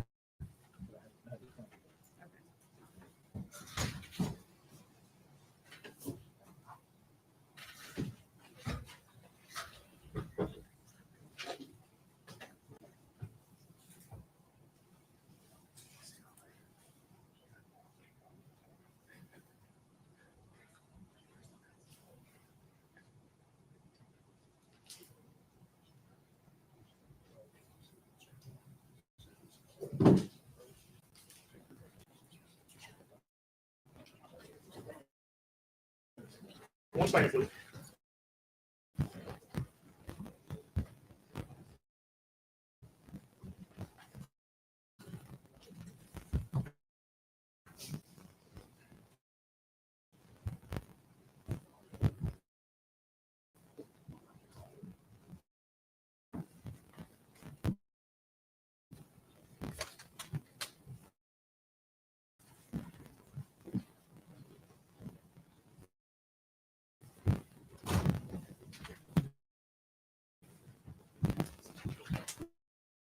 Lady, seated, thank you.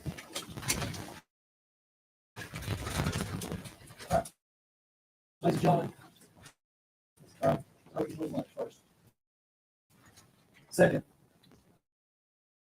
we've got a legal issue that's come up, and I have to do a little bit of research. So I can come to the right conclusion. And it's going to slow us down a little bit.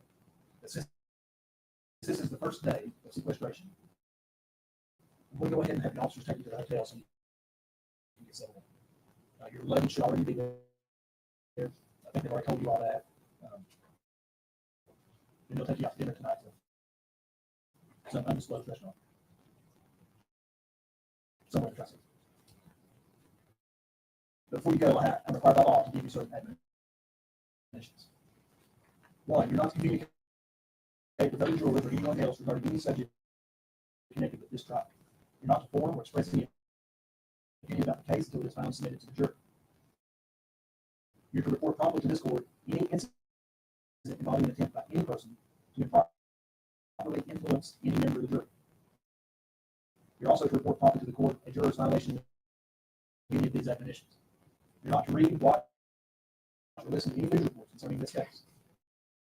You're to decide this case solely on the evidence introduced in this trial. Okay. Now, Court's in recess till tomorrow at 8:30. Did you hear that? Okay. All right. So let me give everybody a rundown, just in case you're just tuning in or any of that good stuff. Hold on, where's my? Okay. I was sitting there writing down just some notes that I went over when all day, what happened today. I'm gonna read them to y'all so y'all know what's up. Just a little recap. Okay. The day pretty much starts off with opening statements. We heard the opening statements if you were here. And basically, the prosecution said today was Evelyn's day, baby Evelyn, that Megan pretty much had her day. She had her chance. Now it's a chance for everybody to make everything right for baby Evelyn. They pretty much start off showing pictures. They bring up Agent Felly, I believe his name is. Okay, and they go over with Agent Felly how he found Evelyn, and he basically says that Megan's father, Johnny, called up and told him about a playhouse, and they pretty much had the weekend off. They were supposed to go home and regroup, but they decided with 4 other agents to just go search this property that one last time before they went on break to reset, basically is what he said. And they went into a playhouse that was built by basically Megan's granddad. Inside that playhouse. He's an angel, remember? Been Dog. the whole time. He's a guard dog. Hey, listen up. Listen up. So anyway, you want to tell a story? I don't like these. Watch this. You gotta shut up for a French fry. Watch. Shut up for a French fry. See? All right. So he basically found the body inside of a trash can that was inside of a small white trash bag, and it had another bag on top of that, and it was smushed down into the can.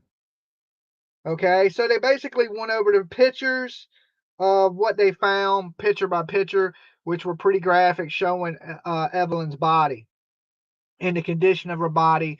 And we talked about it earlier about that she was kind of, her head was kind of contorted back in a weird position. To me, it looked like her neck was broke, but she died apparently from suffocation. She had aluminum foil wrapped completely around her head. I would say at least 10 layers of aluminum foil wrapped around her head. And then she was wrapped in a blanket, and she was placed inside of a trash can with eggshells and a bunch of other different trash, some cookie wrappers and things like that. So basically, while they were showing these three pictures, you could see three of the jury crying when the body was shown. Okay. And I told you earlier that when Megan was looking at the photos, there's a really young juror member that is on the jury, and she was just mean mugging or staring at Megan the whole time she was looking at these pictures, and you could just see what looked like disgust. Did I say okay? It's Tommy. My bad. What did I say? Johnny. Johnny, Tommy, it's all the damn same. Megan's daddy. Okay. Okay, I got that part. The jury is 6 women. The rest are men. Okay, so there's 6 women on the jury. The rest are men. They did bring in a witness, and that is, what was his name?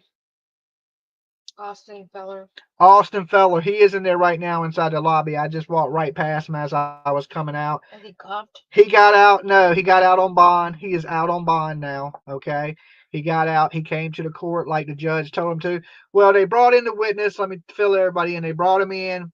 He was picked up for not showing up to court on a subpoena. They arrested him, and at the point they had no bond conditions. So the judge went ahead and gave him a bond of $500 secured bond. So I guess he made bond. He's out. He's back in the lobby right now. But they didn't use him as a witness today. So he has to show up every day until he is called as a witness, or they will violate his bond, put him in jail. Okay. So that covers that. And then the second half of the day pretty much was the lawyers arguing over case law, which should have been done like the judge told him in the motions, but it wasn't. Okay. So he sent the jury home, well, back to the hotel, so that they could go over the law and he could read the law a little bit better, because he didn't want to have to make the jury just sit around and wait for hours while they figured out what they were going to do. So the first part of the day started off with a bang, guns firing on all cylinders, and it was pretty shocking, right? The first half of the day was pretty shocking. The second half, not so much. Like I said, just a lot of arguing by the lawyers. They sent everybody out to lunch, and that pretty much was it for today. You've seen a lot of Megan wiping at her eyes. You've seen there was a point where they showed her child's body, and she let out like a loud cry noise. But the judge didn't tell her, like, keep it down, or, order in the court or nothing. So she let out like a little squeal or scream. And, you could see that she had been crying and wiping her eyes. But one thing I did notice, when the jury was gone, there weren't very many tears in her eyes, and she didn't seem very sad. So is this another one of those cases where she cried for herself? It is what it is. But they're trying to argue now that she rolled over the baby, her boyfriend. And we also found out the biological father, that's supposed to be the biological father, is not the biological father. Okay, he's not we don't know who the baby daddy is at this point. Maybe The baby daddy might be the fellow guy inside. Who knows? It might be his kid for all we know at this point. Let me see if there's anything else that I wrote down that stood out. That's pretty much it. That's pretty much it. So not a lot of tears from her in the second half of the day. First part of the day, you know, a little bit of crying, rubbing her eyes raw. So it makes her kind of, you know, look, I don't know, definitely a terrible situation. Like I said, anytime you look over and you see jury members crying, it's not good. Okay. How many days are you attending? We will be here for at least 2-3 days, maybe. We got other things we got to do too. So we'll be covering it live here with you guys. We don't know how many days I'm going to actually physically be here. How can they have record of Austin Feller in custody February 5, 1:20 p.m. Eastern Time, Sullivan County, book date February 5, and then there's no release? I mean, it's just not processed yet for the release. Yeah, but he's there's out. no, like, what do they have him for? That we don't know. That we do not know why they have him in custody. Well, we know why they had him because he didn't show up to court. He was subpoenaed and didn't show up. We just don't know the reason why he was subpoenaed yet. But I do know he was subpoenaed. He didn't show up when he was subpoenaed. They issued a warrant for him, arrested him. They brought him in, gave him a $500 surety bond. He's bonded out. Okay. They sent the jury back to the hotel. They're going to get their rooms today because they haven't been to their rooms. Then they're going to go out to dinner at some undisclosed location. So we still got a ton of other stuff to do while we're down here in Kingsport, for us, you know, hunting for summer whales and sleuthing around. So we still got a pretty busy day. I will be back here tomorrow morning for court at 9 o'clock. So make sure y'all tune in for day 2. And hopefully everybody's back on the stand. We get some information instead of it being lawyers arguing back and forth like it was all day today, which, you know, the second half, just not much to it. You know, first part, definitely good with the agent coming up, taking the stand, showing the pictures. I think it was a very good, I think it was a win for the prosecution on opening statements. I think the defense sounded real. They didn't sound certain of themselves. Yeah, it didn't no sound confidence certain and in their voice at all. didn't really do a good job at defending their client, I don't think. Good job of speaking. Hatters Madness says thank you for everything. No, that's Sonya says thank you, Dolly and PJ, for everything you do. So I would say today is a win for the prosecution. They made the jury cry. They really crushed it on their opening statement. Tink wants to know if you're going to stream from Law and Crime tomorrow. They strike channel. I tried to tell them that. We don't usually stream from Law and Crime. If anything, I'll stream from the local news that are here feminine because Law and Crime's not here. Okay, Court TV's not here either. That's why. Court TV's not here either. They're streaming it from the local news. All right, we might just stream it from the local news because that's what Court TV's doing. That's the what local news showed the most though, as far as the graphic images. Yeah, but they're not on YouTube, so they don't have to worry about as much. You know, especially you don't want to be showing a whole bunch of dead babies on YouTube. That just ain't a good look. So, crazy day one.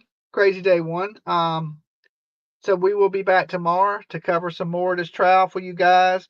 We got some things planned down here in Tennessee as far as going to go look for summer whales. And before it gets dark, I'm glad it kind of ended early because this gives us at least 3 hours of daytime, or at least 2, that I can do some droning. So I'm going to probably be breaking out the drone. We're going to be going to hit, I don't want to tell everybody where I'm going, but I'll be out in Kingsport looking around for little summer whales. And I'll see you guys later this evening for a recap of everything and what I've done today and all that good stuff. The local news, she is totally toast day one. Yeah, she's toast. There's no doubt for day one. Unless something changes or something dramatically happens, it's not looking good for Megan Boswell. Okay. You guys be good. I'll see y'all later tonight. Until then, peace.